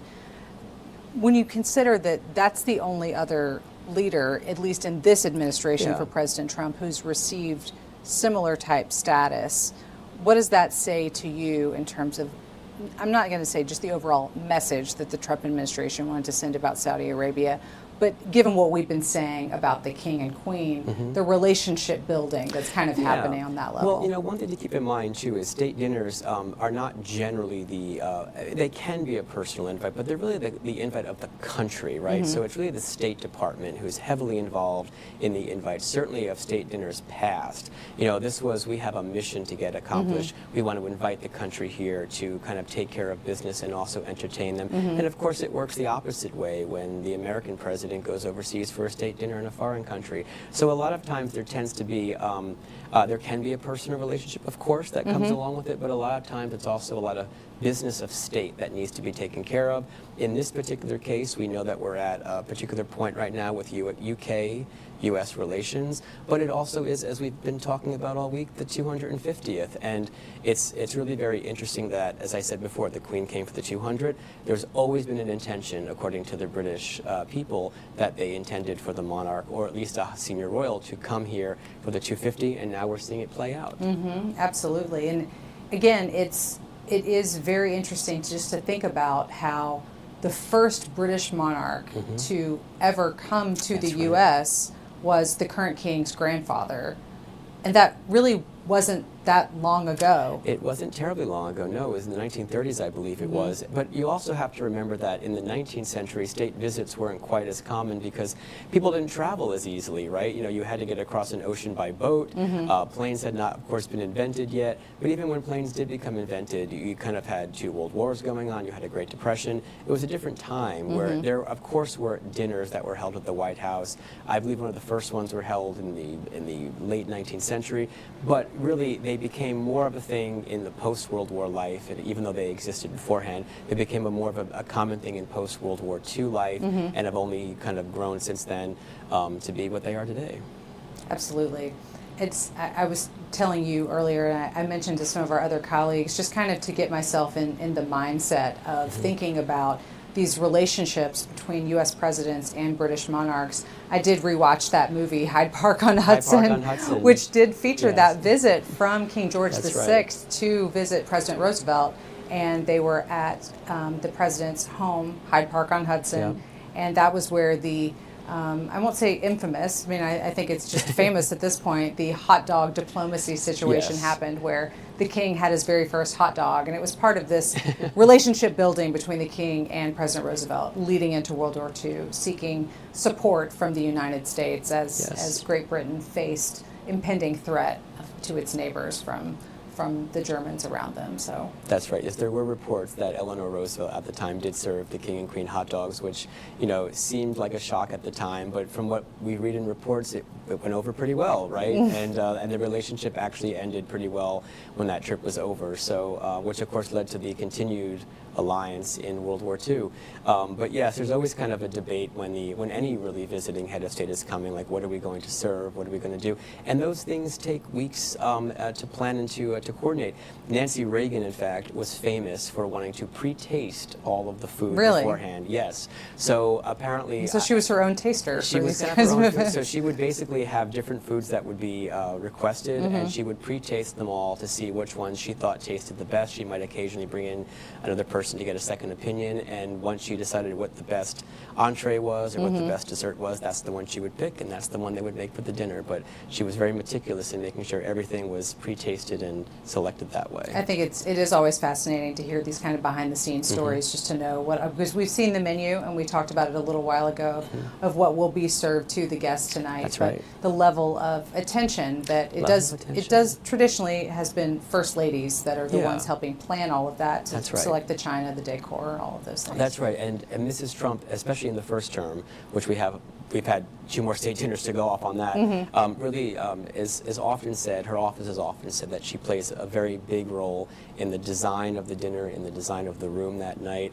She has released videos in the past kind of showing the work she's put into planning these events. So we might even see soon enough another video be released from the White House, perhaps, that shows the work that went into this dinner. Definitely. We are still awaiting updates from the state dinner as it is underway at the White House this evening. And Jack and I have just been kind of walking down memory lane of other state dinners in the past and the details that he knows all of them. I'm just learning them, but he knows everything. And if we can put the White House live picture back up again, the north lawn of the White House, what we call our beauty shot of the White House BAP, we can actually show you in just a moment actually where this dinner will take place. You can see there on your screen, that is the north side of the White House, the north portico. That is traditionally, Meg, as we mentioned earlier, where the king and queen would have normally come in, but given the construction currently at the White House, they came in the south portico. That door right there, you can see almost a little glass hallway at the bottom of that portico. That is where the invited guests came through tonight. But just to the left of your screen, to the left of the portico, there are a series of windows. That is the east room of the White House. That is where the event is taking place tonight just behind what looks like a tree there in the dark, just out of view of us right now, but that is actually where the reception is taking place. And even the Queen's room that I mentioned earlier is actually just above that, where they've given tours to the royal family in the past. It's also probably likely that the Trumps also probably gave the King and Queen a tour of the White House, I'm sure, today. We know the Beehive happened. We know they went to the tennis pavilion that Mrs. Trump also renovated in her first term. We saw all of those visuals today. And the president, of course, has made several changes to the Oval Office. And while we did not see video of the king and the president in the Oval Office today, there have been, of course, photos released. Right. And that was the first time that the king has been in the Oval Office as monarch, and also the first time he has been seeing all the changes that President Trump has made. And we did see them walk down that colonnade that is traditionally the view that, I mean, we've seen it 100 times of different presidents walking through with members of their own administration, guests, and also visiting foreign leaders. And wasn't exactly sure what the pathway situation would be like when they were walking through today, but eventually we did see them walk down before they went into the Oval Office. That's right. Traditionally, as you said, Meg, we would see them walk down the West Colonnade, which goes from the mansion to the Oval Office, but we saw a little bit of a detour as they went through the Rose Garden. President Trump, of course, has made that into a patio in his second term, but we saw the red carpet literally rolled out across the Rose Garden, and some new statues that President Trump has put in. We saw the King and the Queen walking with the President and the First Lady into the Oval Office through that area. And the West Colonnade is also the place where the President has created the Presidential Walk of Fame. We have seen the photos of past presidents in the gold frames lined up along that exterior corridor. And the President, I understand, even added some mirrors outside that kind of reflect the Rose Garden against the house. So some significant changes in that area in the last year or so. A very different space that obviously is still generally the same, architecturally speaking, with some added features. But there are some architectural changes at the White House, like we talked about with the East Wing being demolished and to make space for the new planned ballroom. Yeah, there are indeed, and I actually happened to be on the South Ground just a weekend or so ago, and I saw actually all the changes. And you know, many people have talked often about how many changes have been made, but when you walk through it, it is still the general idea. You know, everything basically is the same overall. It still feels like the White House. Just a few changes that the president has made to the Rose Garden, and some of the accents he's put on the West Wing. I'm looking at a bit of the guest list for this evening that has come out through the White House press pool, and just taking a look at some of the names, there are clearly some dignitaries related to the royal household and to the royal family. Also, Justice Samuel Alito of the Supreme Court and his wife. Also, some members of Congress. Members of the media that I see here, cabinet secretaries, no big surprise, like Scott Bessent, the Treasury Secretary, Jeff Bezos, a familiar name to anyone following business news and also media news. Doug Burgum, Secretary of the Interior, Dan Kane, Chairman of the Joint Chiefs, who has been a lot in the news lately with regular Pentagon briefings related to the Iran war. He has been alongside Defense Secretary Pete Hegseth in giving those briefings. Justice Amy Coney Barrett of the Supreme Court as well. Steve Daines, another U.S. Senator. Sean Duffy, the Secretary of Transportation. Let's see here. Yeah, and many of these guests are fairly common at a state dinner, having cabinet secretaries, even having journalists. It's very common to have a journalist occasionally at a state dinner as well. So interesting list. I see a familiar name, Senator Graham. Senator Graham, you know him. One of our senators there from South Carolina, where I do the bulk of my reporting. That's right. Pete Hegseth, as I just mentioned, the Defense Secretary, Private Secretary to the Foreign Secretary for the UK.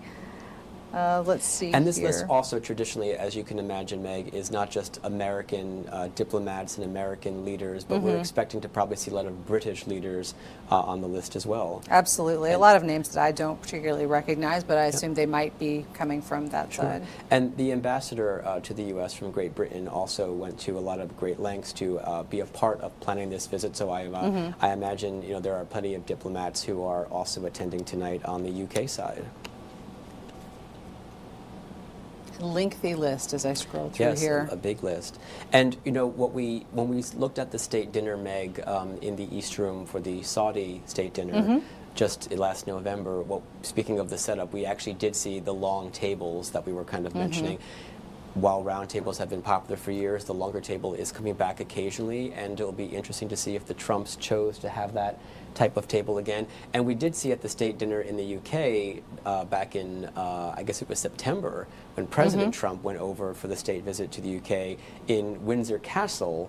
That is very much a tradition for the British to have a very long table set up in the hall of Windsor Castle. So perhaps the president tonight will return that by having the long table set up in the White House East Room. We will have to wait and see. We will just have to see.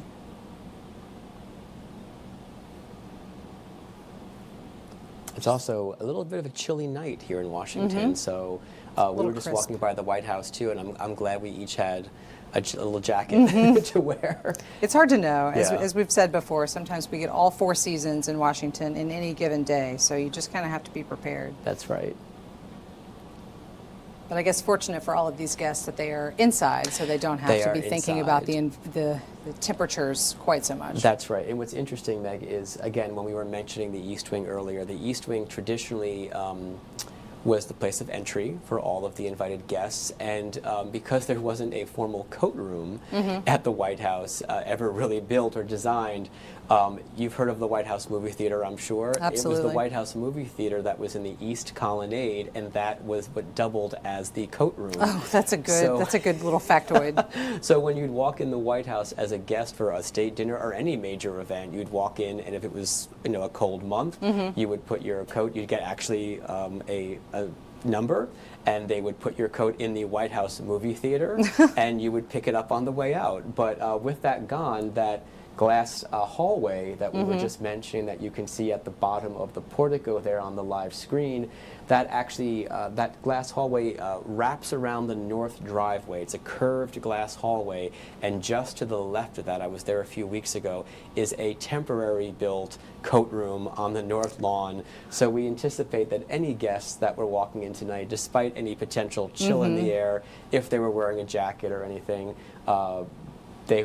it's been put in the coat room outside on the north lawn, and that hallway there that takes a little bit of time to come in and be announced in is heated, I'm sure, so I'm sure it's all fine. Yeah, is that hallway, I presume that's something that's, it looks like, I think we're going to be transitioning now to some interior shots.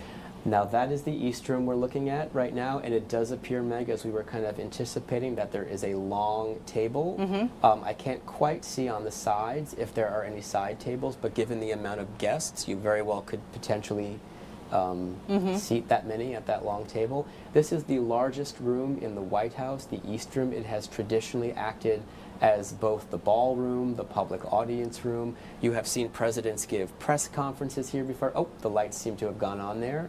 Right now, we can see more of the table. There we go.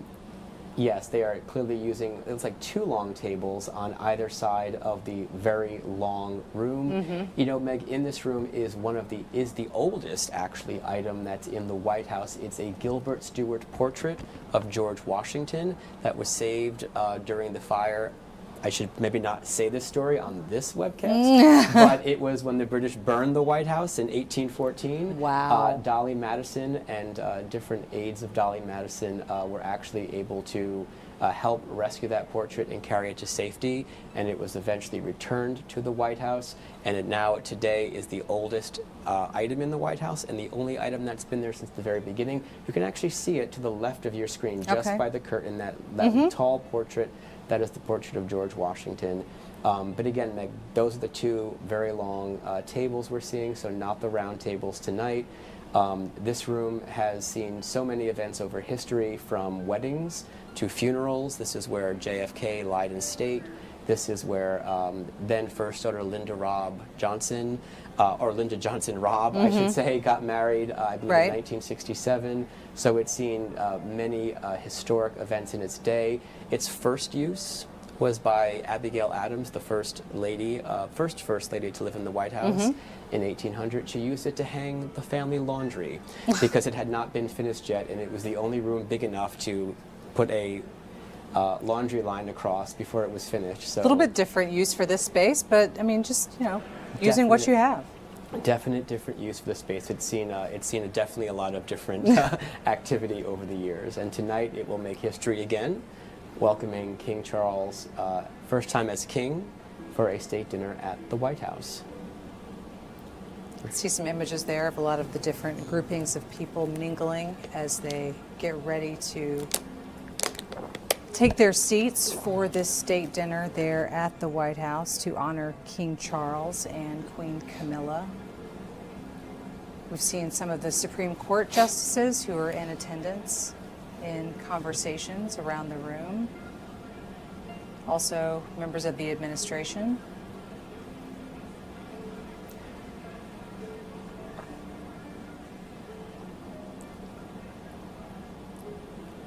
We're also seeing, I understand, a lot of the flatware is part of the Vermeer collection at the White House.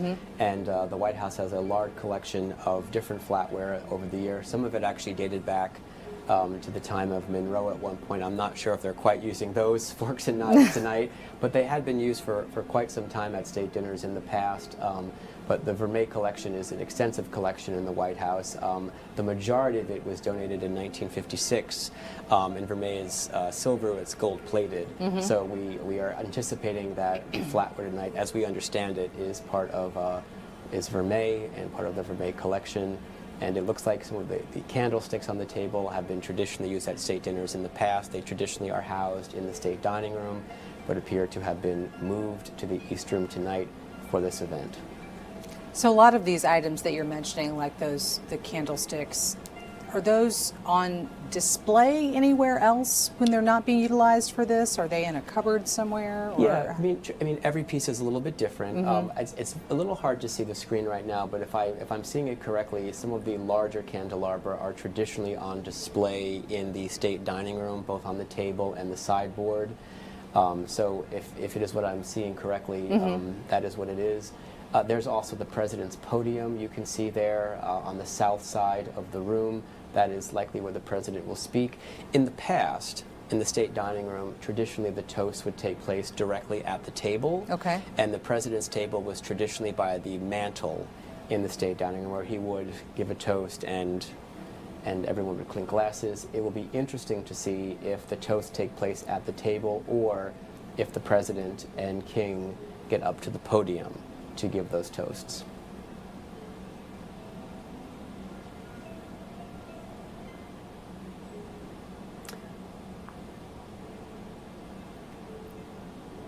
It's always interesting to kind of be a fly on the wall when you're watching people in these sorts of events, just enjoying the event, but we're the journalists, so we're there to document and observe. Absolutely. It's nice that we have the two shots that you can kind of see the wider room, and then on the lower left, some guests who are mingling. I believe I saw Justice Kavanaugh just a moment ago on the screen. Now again, remember, Meg, traditionally we would have seen these guests walk in. Right. Usually we see them as they're walking in, but this is our first glance at the guests who are attending. And I'm sure, you know, having the cameras and the camera lights glaring on them is not how they envision the evening, but I'm sure that won't last all night. We'll hear the toasts, and the lights, as we saw before, will probably dim down again, and it will be a nice evening. I'm always thankful that we as journalists have the opportunity to be in spaces like this so we can document what is happening in terms of our leaders, our nation's leaders, other nations' leaders. But as an attendee at these events, I would imagine it does feel like you're a bit in a fishbowl to have all of us watching you as you try to get settled. Yes, you know, at traditional state dinners, you're always going to be on camera at some point, either when you're walking in or in moments like this when the toasts are getting ready to happen and you are on camera. We also, I'm assuming, as is traditional, we would see the president, the first lady, and the king and the queen also be announced into the room. It appears that people haven't fully taken their seats just yet, but that might be happening soon, and we anticipate to see the arrival of the president and his guests.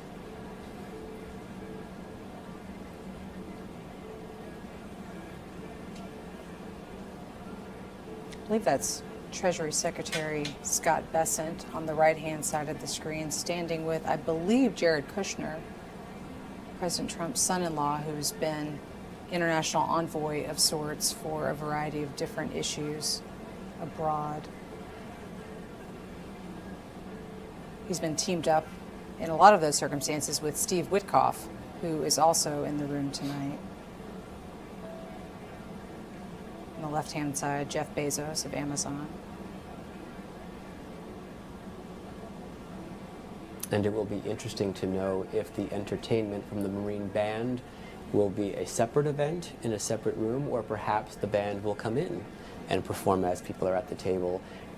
There have been many state dinners of the past, and I believe it might have begun in the Kennedy years, but it certainly carried through into the 90s, where the presidential aides would play music in the room as people ate dinner. They'd play violins, actually, walking around the room playing violins as the guests ate their dinner. So it's also, keep in mind, Meg, such a massive undertaking for the White House residential staff to not only pull off an event like this as far as the decor and the food, but just getting it executed in terms of making sure everyone gets fed on time, that the food isn't cold. There is a lot of activity. The kitchen is one floor below, and it takes an army of presidential aides to get that food safely up to the state floor and also into the room to the guests. There was a former White House pastry chef, Roland Mesnier, who gave an interview once, and he made these extremely elaborate desserts, and the desserts were these very finely almost like candy ribbons, if you will, but he made everything from hand, and he used to always say that it gave him nightmares at the thought that even if the person serving it even hit a door frame accidentally slightly, the whole thing would fall apart. It's so stressful. So he always wanted to make sure that they were carefully, all the elaborate desserts and the elaborate meals were carefully put on the table.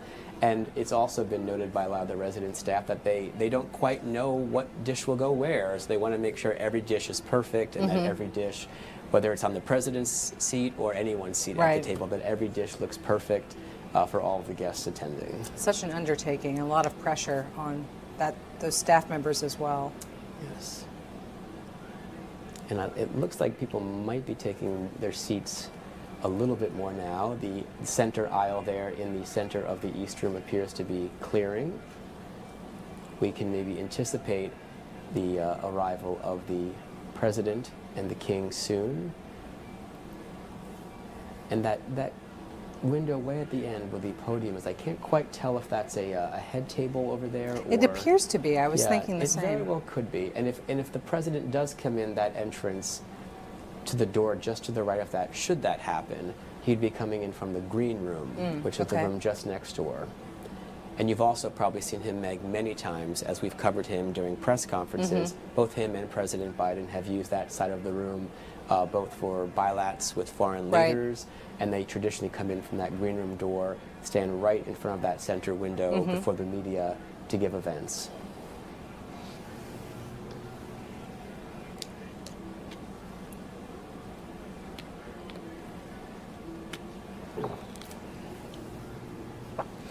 Definitely appears that we are awaiting the arrival, what appears to be soon, of the President and the First Lady with the royal couple. Some changes being made up there to the front of the room, something placed on that podium there. They might have put remarks on that podium, and it does appear that might be a table where the President and his guests might be sitting. What's also interesting about this room, Meg, is it's changed so little in 125 years. There was a renovation to the White House during the Truman years in 1948 to 52, where the room was dismantled and put back together, but the look of the room, the walls, the floors, the chandeliers are really of the era of Theodore Roosevelt. And while there have been some changes and some upgrades, of course, over the years, it very much looks as it has for 125 years. It is so interesting to be in those spaces of the White House that have been preserved, not necessarily renovated, but preserved in the era in which they were constructed and decorated. That's right. See Vice President J.D. Vance on the left-hand side of your screen. Yes, and that is one of the candelabra we mentioned earlier that traditionally is in the state dining room that has been moved here for tonight.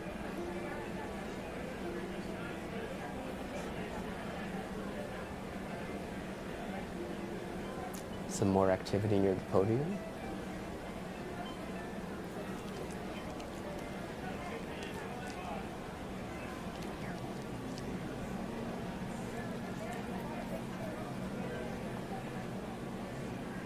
We're also expecting, Meg, at any moment when they arrive, we'll likely hear "Hail to the Chief" again, which always announces the president in the room.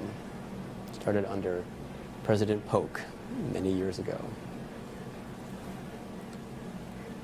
When we start to hear that and see the movements that will indicate that the president and the first lady and royal couple are on their way into the room, we will step away and listen in so we can all hear what the guests in that state dining room are hearing.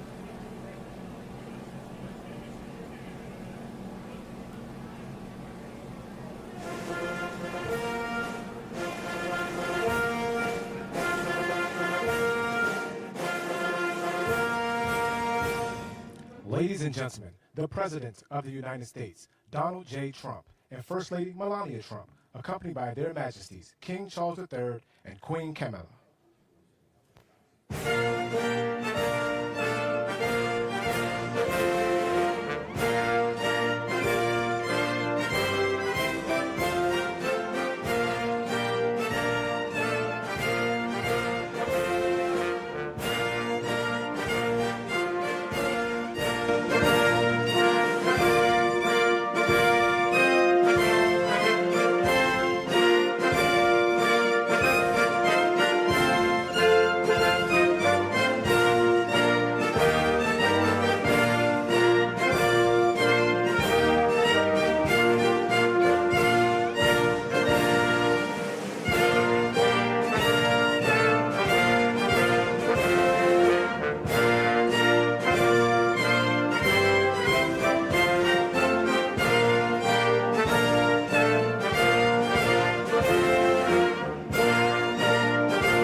Thank you very much. Please.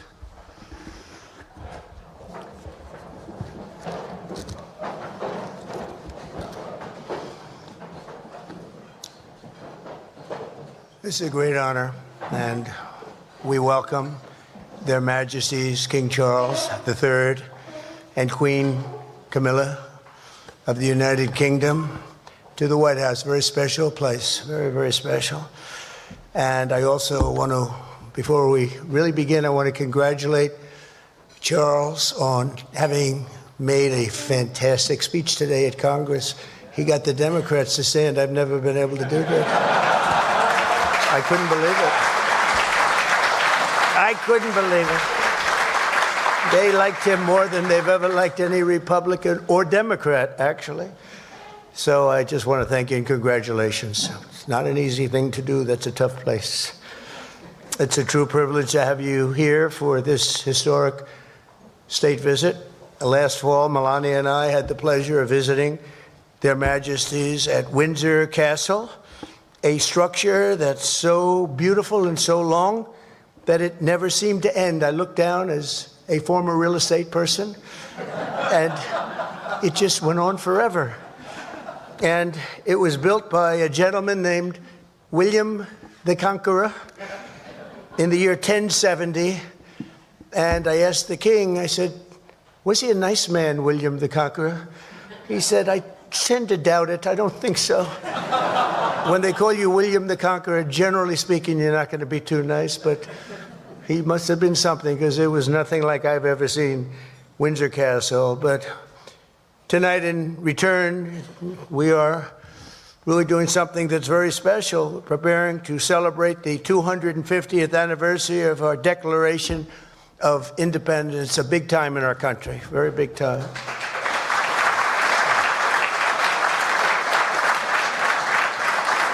And it's only natural that Americans begin this commemoration by paying tribute to the transcendent bond we share with the nation that Thomas Jefferson himself called our mother country. He used to go around saying, "That's our mother country." How nice. From English towns and Scottish hills, from Welsh mountains and Irish villages, a people unique in history sailed across the mighty Atlantic to settle and civilize this continent in the name of God, King and country. So beautiful. They called it New England and meant that very, very literally. The first Americans saw themselves as free men carrying the forward and central liberties and ancient rights of the Anglo-Saxons into this new and beautiful world. In the eyes of America's founders, our war of independence was fought not to reject this heritage, but to reclaim it and perfect it. As the founding father, George Mason, wrote, "We claim nothing but the liberty and privileges of Englishmen in the same degree as we had still continued among our brethren when we were in Great Britain." The Declaration of Independence was a miracle for the ages that sparked a far-reaching revolution in self-government and human freedom. But even though the political bonds between the United States and Great Britain were dissolved forever, they thought, on July 4th, 1776, the more powerful strands of memory, culture, and identity proved unbreakable in any conflict and grew into a friendship unlike any other on earth. A very, very special and incredible friendship. Historians have noted that to this day, the distinct regions of the United States still echo with the particular accents, habits, and traditions of the British communities that first settled them centuries ago. The names of half of the original American states refer to members of the British royal family, as do American cities from Charleston to Annapolis, Charlotte to Albany, and even the place where I grew up and actually loved very much, Queens, New York. Who would have thought? But far beyond names and principles, there's something unique and very special that has always united our two people, a certain nobility of spirit and heroic soul. The same audacity that called a small island kingdom to rule the seven seas, and rule them you did, inspired the children of 13 American colonies to explore a great frontier and a very, very dangerous frontier and settle what was known as the Wild, Wild West. The men who planted the American flag on the moon carried them. The same hunger for adventure and achievement as those who raised the Union Jack above Antarctica and first sailed St. George's Cross all around the globe. The American soldiers who crossed the Atlantic to freedom, rescue in 1944 were moved by the same keen sense of righteousness that drove the English Crusaders to the Holy Land 1,000 years ago. The entire world has been uplifted by this distinct and special character we share, this unstoppable daring, this unconquerable courage. It really is. It's unconquerable. And speaking of that, where's Rory McIlroy? Can stand up, Rory, will you please? That was unconquerable courage. That was very good, Rory. I don't know if that helps them talk about how wonderful the speech, but I had to interrupt my speech because I watched that man win a tournament. That was a tough one. Congratulations. Very proud of you. All right, now I'll get back to my speech, Rory, okay? But it was unconquerable courage, this inexhaustible supply of ambition, ingenuity, and resolve. From the trenches of World War I to the beaches of Normandy, from the frozen hills of Korea to the scorching sands of North Africa and the Middle East. And we're doing a little Middle East work right now, two of you might know, and we're doing very well. We have militarily defeated that particular opponent, and we're never going to let that opponent ever, Charles agrees with me, even more than I do, We're never going to let that opponent have a nuclear weapon. They know that, and they've known it right now very powerfully. But our countries have stood together, defiant and triumphant against the forces of communism, fascism, and tyranny. Together we have expanded the reaches of human knowledge and endeavored always to make this world safer, more prosperous, more just, and more free. Ours is a treasured friendship, an eternal bond, and a true story of extraordinary heroism and skill. A lot of skill, tremendous skill.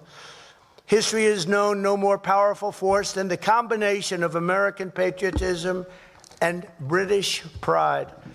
The British Empire that began here in America certainly did not end here. The sons and daughters of the British Isles went on to found more countries and spread more civilization than any nation before. They built an English-speaking world upon which the sun never sets and provided an example to which free people will always turn, that always turn. They have such love and such respect. Today, most of Britain's former colonies have no idea what they truly owe to this towering legacy of law, liberty, and British custom that they were given. We were given that, and it was a great, great gift. Tonight, on the eve of our 250th year of cherished independence, we turn to the sovereign embodiment of our British heritage and say sincerely thank you to our friends, the United Kingdom, for the richest inheritance that any nation has ever given to another. May our two countries stand together forever for liberty, for justice, and for the glory of God. Ladies and gentlemen, I offer a toast to 250 years of American freedom, and very importantly, to a great man, His Majesty, King Charles III. Thank you very much.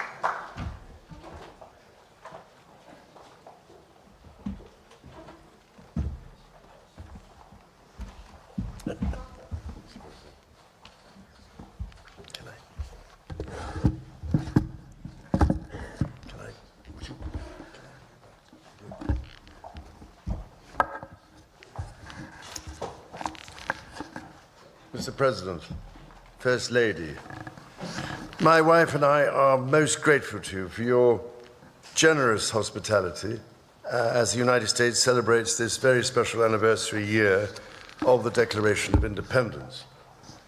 And may I also just start by paying tribute to your own courage and steadfastness, as well as to your security services, for their swift actions on Saturday evening in preventing further injury. My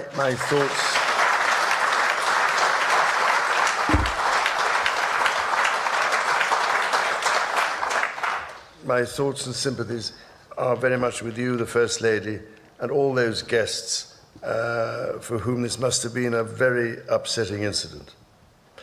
As the words of that famous anthem remind us, this is the land of the free and home of the brave, as your own response demonstrates. What used to be called in the last war in the United Kingdom, keep calm and carry on. I now realize, ladies and gentlemen, to my amazement, that my first visit to this remarkable country was over 50 years ago.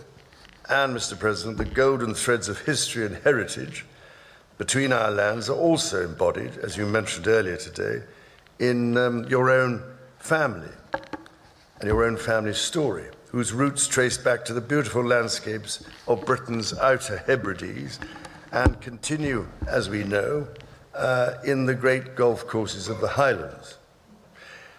I can only imagine the immense pride with which your own dear mother, indeed both your parents, must be looking down on the great office to which you have been elected for a historic second term. And if I may say so, it is a particular pleasure to be back in this wonderful building, the heart of your democracy. On this occasion, I cannot help noticing the readjustments to the East Wing, Mr. President, following your visit to Windsor Castle last year. And I'm sorry to say that we British, of course, made our own small attempt at real estate redevelopment of the White House in 1814.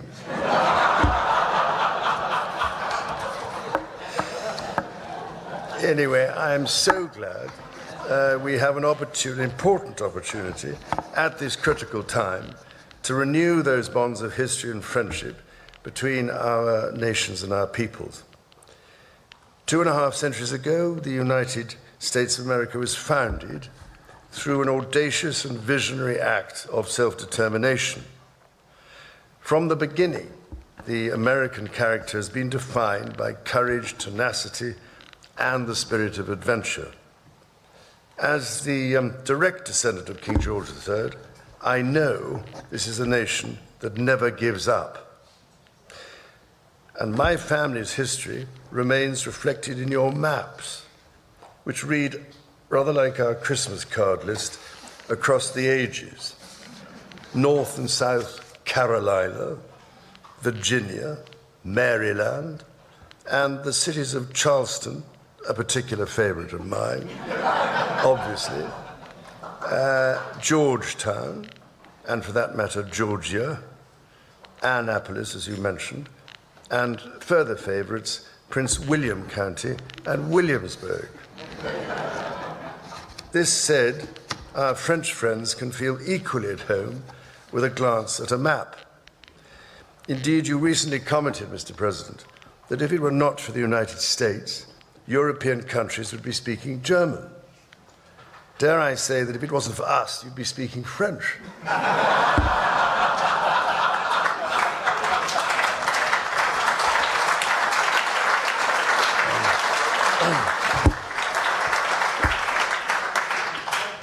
Of course, we both love our French cousins greatly, and we three estates are not only bound by our shared values, but by a profound belief that together we are more than the sum of our parts. Out of the fires of a bitter and bloody Revolutionary War, the triumph of the father of this country, George Washington, and his fellow founders, was to forge a democracy founded upon the rights to liberty and the rule of law. The story of Britain and America is one of reconciliation, from adversaries to the closest of allies, not always perhaps following the straightest path. As you said yourself, Mr. President, during your own state visit at Windsor Castle last year, ours is an unbreakable bond of history and heritage, culture and commerce, industry and invention, and we are determined to face the future together. Tonight, we are here to renew an indispensable alliance which has long been a cornerstone of prosperity and security for both British and American citizens. Our people have fought and fallen together in defense of the values we cherish. Across the ocean and from coast to coast, we have traded, innovated, and created together. We've stood together through the best and worst of times. However, the challenges we now face, from those who wish us harm across the world to balancing the risks and opportunities of powerful new technologies, to the threats to the very international rules that have allowed us to trade and have kept power in balance for 80 years, those challenges encourage us to reaffirm tonight the basis on which our partnership has been built. And yes, we have had our moments of difficulty, even in more recent history. When my mother visited in 1957, not the least of her tasks was to help put the special back into our relationship after a crisis in the Middle East. Nearly 70 years on, it is hard to imagine anything like that happening today. But it is not hard to see how important the relationship remains. in matters both seen and unseen. My mother's first Prime Minister, Sir Winston Churchill, understood this so well.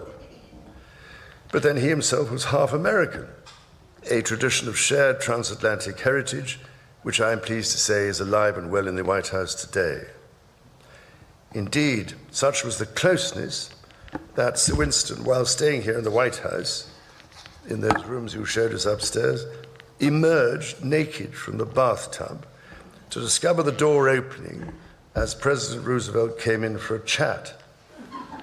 With rapier wit, the President cast aside any embarrassment by declaring that the Prime Minister has nothing to conceal from the President of the United States. This warmth came after testing times between our leaders in the early 1940s. The kinship and friendship of many centuries provided great reassurance to my late grandfather, King George VI, as it did to my late mother. It means every bit as much to me. Of course, my late mother met no fewer than 13 serving presidents, thankfully all of them fully clothed. The first president I had the honor of meeting at the age of 10 in 1959 when he came to Balmoral was President Eisenhower, who had served as Supreme Commander of the Allied Expeditionary Forces during World War II at a most critical time in the darkest days of the 20th century. American leadership helped rebuild a shattered continent, playing a decisive role as a defender of freedom in Europe. We and I shall never forget that, not least as freedom is again under attack following Russia's invasion of Ukraine. Today, our partnerships in NATO and AUKUS deepen our technological and military cooperation and ensure that together we can meet the challenges of an increasingly complex and contested world. And speaking of submarine alliances, there was one particular AUKUS predecessor, launched from a UK shipyard in 1944, that served for the majority of her life attached to the 4th Submarine Squadron in Australia, playing a critical role during the war in the Pacific. Her name? HMS Trump. So tonight, Mr. President, I am delighted to present to you, as a personal gift, the original bell which hung on the conning tower of your valiant namesake. May it stand as a testimony to our nation's shared history and shining future. And should you ever need to get hold of us, well, just give us a ring.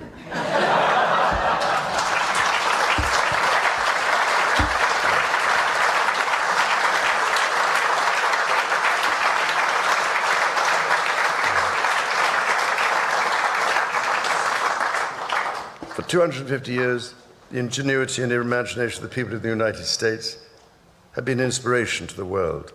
This land of opportunity has nourished some of humanity's greatest minds, from the industrial age to the space age. So many miracles of the modern world have been and still are invented in America.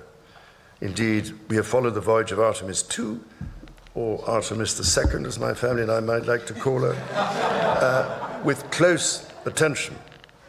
Now, I know you have big plans for the moon, Mr. President, but I've actually checked the papers, and I rather suspect it is already part of the Commonwealth, I'm afraid. Ladies and gentlemen, on this week's visit, I look forward to meeting the people and communities of this dynamic country, including celebrating some of the work of my King's Trust, which it has been doing in these communities, helping give young people a chance to succeed across America in this year when we mark 50 years of the Trust. Can you believe it?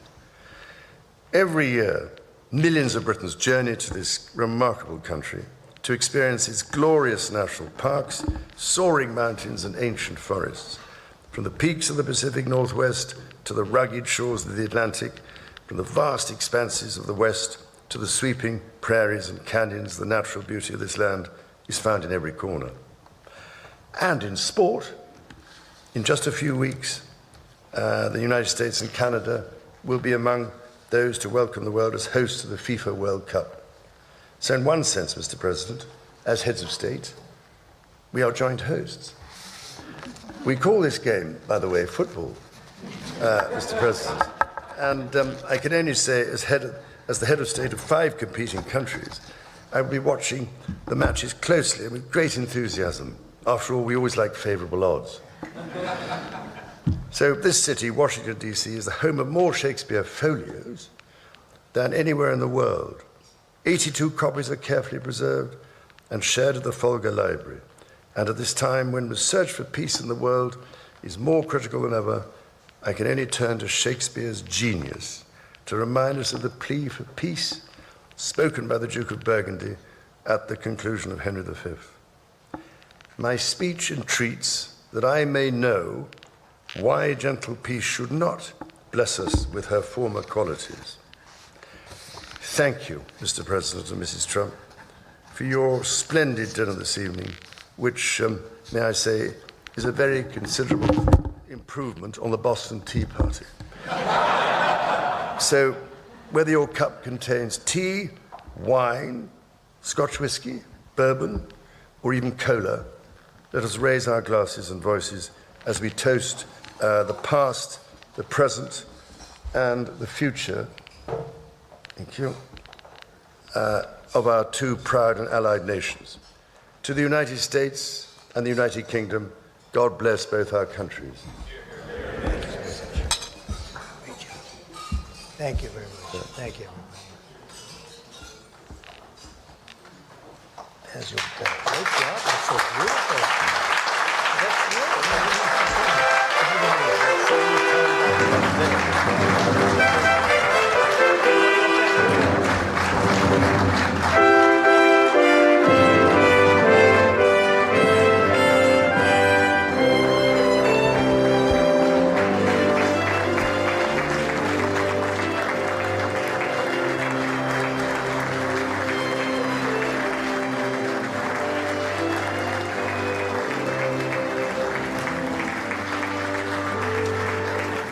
You've been listening to Toasts by President Donald Trump and King Charles III as part of this state dinner here at the White House. I'm back here with Jack Arresto. And Jack, I want to go through a little bit to talk about what we heard. These are, as we noted, this is a familiar kind of environment. It's not casual, certainly. It's probably one of the most formal dinners I've ever seen, but at least the conversation between the leaders and the vibe that they kind of put out there to each other. What stood out to you when you think back to maybe what the president was talking about? Is there anything in particular? Well, I think there was definitely a lot of gestures of goodwill on both parts. I mean, what's interesting is both of them referenced how so many states and cities in America are named after either British monarchs or British culture.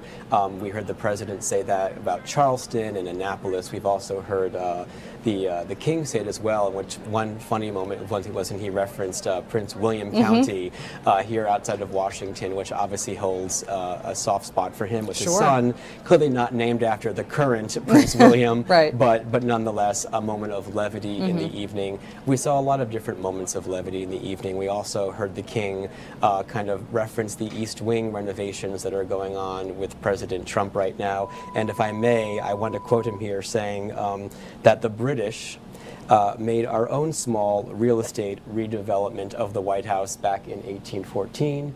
He was, of course, referencing that event in American history where the British actually burned down the White House in the War of 1812. Maybe not a moment of pure levity, but definitely a reference right now and still a gesture of goodwill that the relationship has since healed. He talked about the reconciliation of the two countries and how we, at one point, were adversaries and now we're the strongest of allies. So it was very clear from watching the president's toast and also the king's toast that today seemed to be a productive day for their talks, both in terms of Iran, as the president mentioned, but also in the general goodwill and the strong union between the United States and the United Kingdom. I think it is interesting to think about those kind of, they're not jabs, but I mean, they're kind of like lighthearted jabs at each other. It's a little roast in the toast. It is. That's perfect. That's exactly what I was going for. But we did also hear a bit of politics and current events creep into these. One of the first things that King Charles said when it was his turn to stand up and give his toast was a reference to the shooting at the White House Correspondents' Dinner, and to express his appreciation for those who kept attendees safe, and also his sympathy for people who were affected by that. Said it must have been a very upsetting incident, and then made reference to what is known as a traditional British expression that's popped up now and again: keep calm and carry on. Kind of just encouraging Americans to these things happen, and we hate to see it, and it's unfortunate, but perseverance. And he made that a point to start with. You know, he did not kind of get to that at some point in his speech. He started the toast by saying he was happy and relieved that both the president and the first lady and all of the attendees in the room that night were safe, and gave credit to the president's security forces as well. And you mentioned Iran just a moment ago. That is, while not specifically mentioned maybe by the president in his remarks, there was a reference to the situation in the Middle East. And it stood out to me that when President Trump was saying, yes, you know, the King of Great Britain agrees with me, he didn't say the King. Instead, he said, and Charles agrees with me that that country, meaning Iran, should not have a nuclear weapon, which is a level of familiarity we haven't quite seen. He did call now. him Charles, that is correct, yes. Maybe they're on a first name basis now. I mean, they have been kind of friendly, you know, and seem chummy today. Some of our reporter who is in the room, Darlene Superville, who's on our White House team, was observing these toasts as they were happening, and said that during the latter portion of the King's toast, President Trump had stood up, purportedly because he would be greeting him as he exited the podium area and came back down to the table, but stood up and noted that he was looking at the King somewhat adoringly, was the verbiage she used. But that's, again, it's a supportive, kind of friendly friendship vibe that we're seeing between them. And it's, you know, it's common knowledge that the president has said many, many times how much he respects the royal family, and he's often talked about his late mother and how much she admired the late Queen Elizabeth. And it was also a moment in the King's toast to reference the president's mother, who, of course, as you know, Meg, was born in Scotland. So I think that the president has often talked about how both of his parents have meant a great deal to him in different ways. His father was a great influence on him in the business world, but his mother was also a great influence on his life. And I've rarely heard the King, I've rarely heard the president, rather, talk about the United Kingdom or visit the United Kingdom without referencing his mother and her Scottish roots. So the King definitely made a point tonight to mention her in his toast as well, which I'm sure was significant to the president. Absolutely. Are there any other moments or comments from these toasts, which are kind of like mini speeches? They're certainly longer than any toast I've given, but any other moments that stand out to you that we haven't talked about? I think what's interesting is the King also mentioned that he first came here about 50 years ago, and we've mentioned several times in this podcast that, or this live stream rather. Which could be a podcast. Would you subscribe? Let us know. That he's been here, of course. I think this is his 20th visit, as we mentioned, and you know what he didn't mention tonight, but he's often mentioned in the past, is on one of his first trips here in the early 1970s. It was under the administration of President Nixon, and at the time, President Nixon had a daughter, Tricia Nixon, who at the time was not married, and there was a lot of speculation in Washington circles that the then single Prince of Wales, Charles, would perhaps maybe hit it off with then the president's daughter, Tricia Nixon.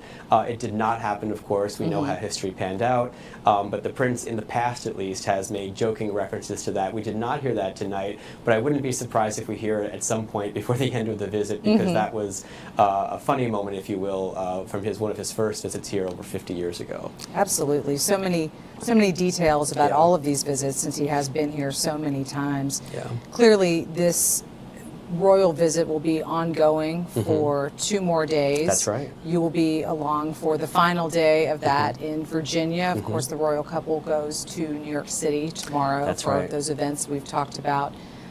Is there anything, when we look back on the events that have happened here in Washington over the last 2 days, that stands out, given how much attention you've paid to royal visits and state visits in the Sure. past. What is your takeaway from the first half? You know, it's interesting. The king seems very relaxed to be here, and certainly I don't want to speak for him, but Sure. he seems to be enjoying himself. You know, we've seen him at several events now. We've seen him at the White House for tea yesterday with the Queen.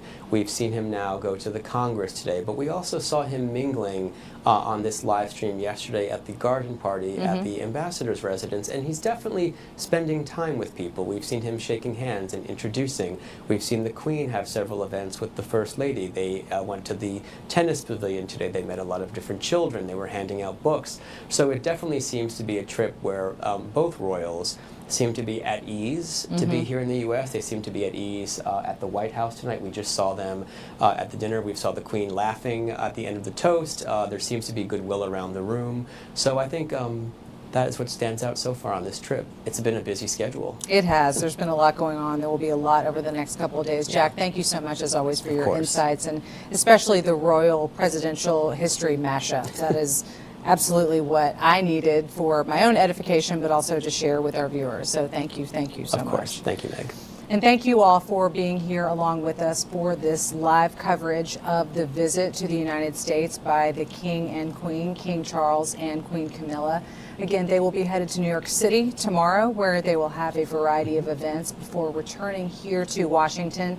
And on Thursday, we'll be doing events in Virginia related to conservation, a community block party, and a horse racing event before they depart the United States and head to Bermuda.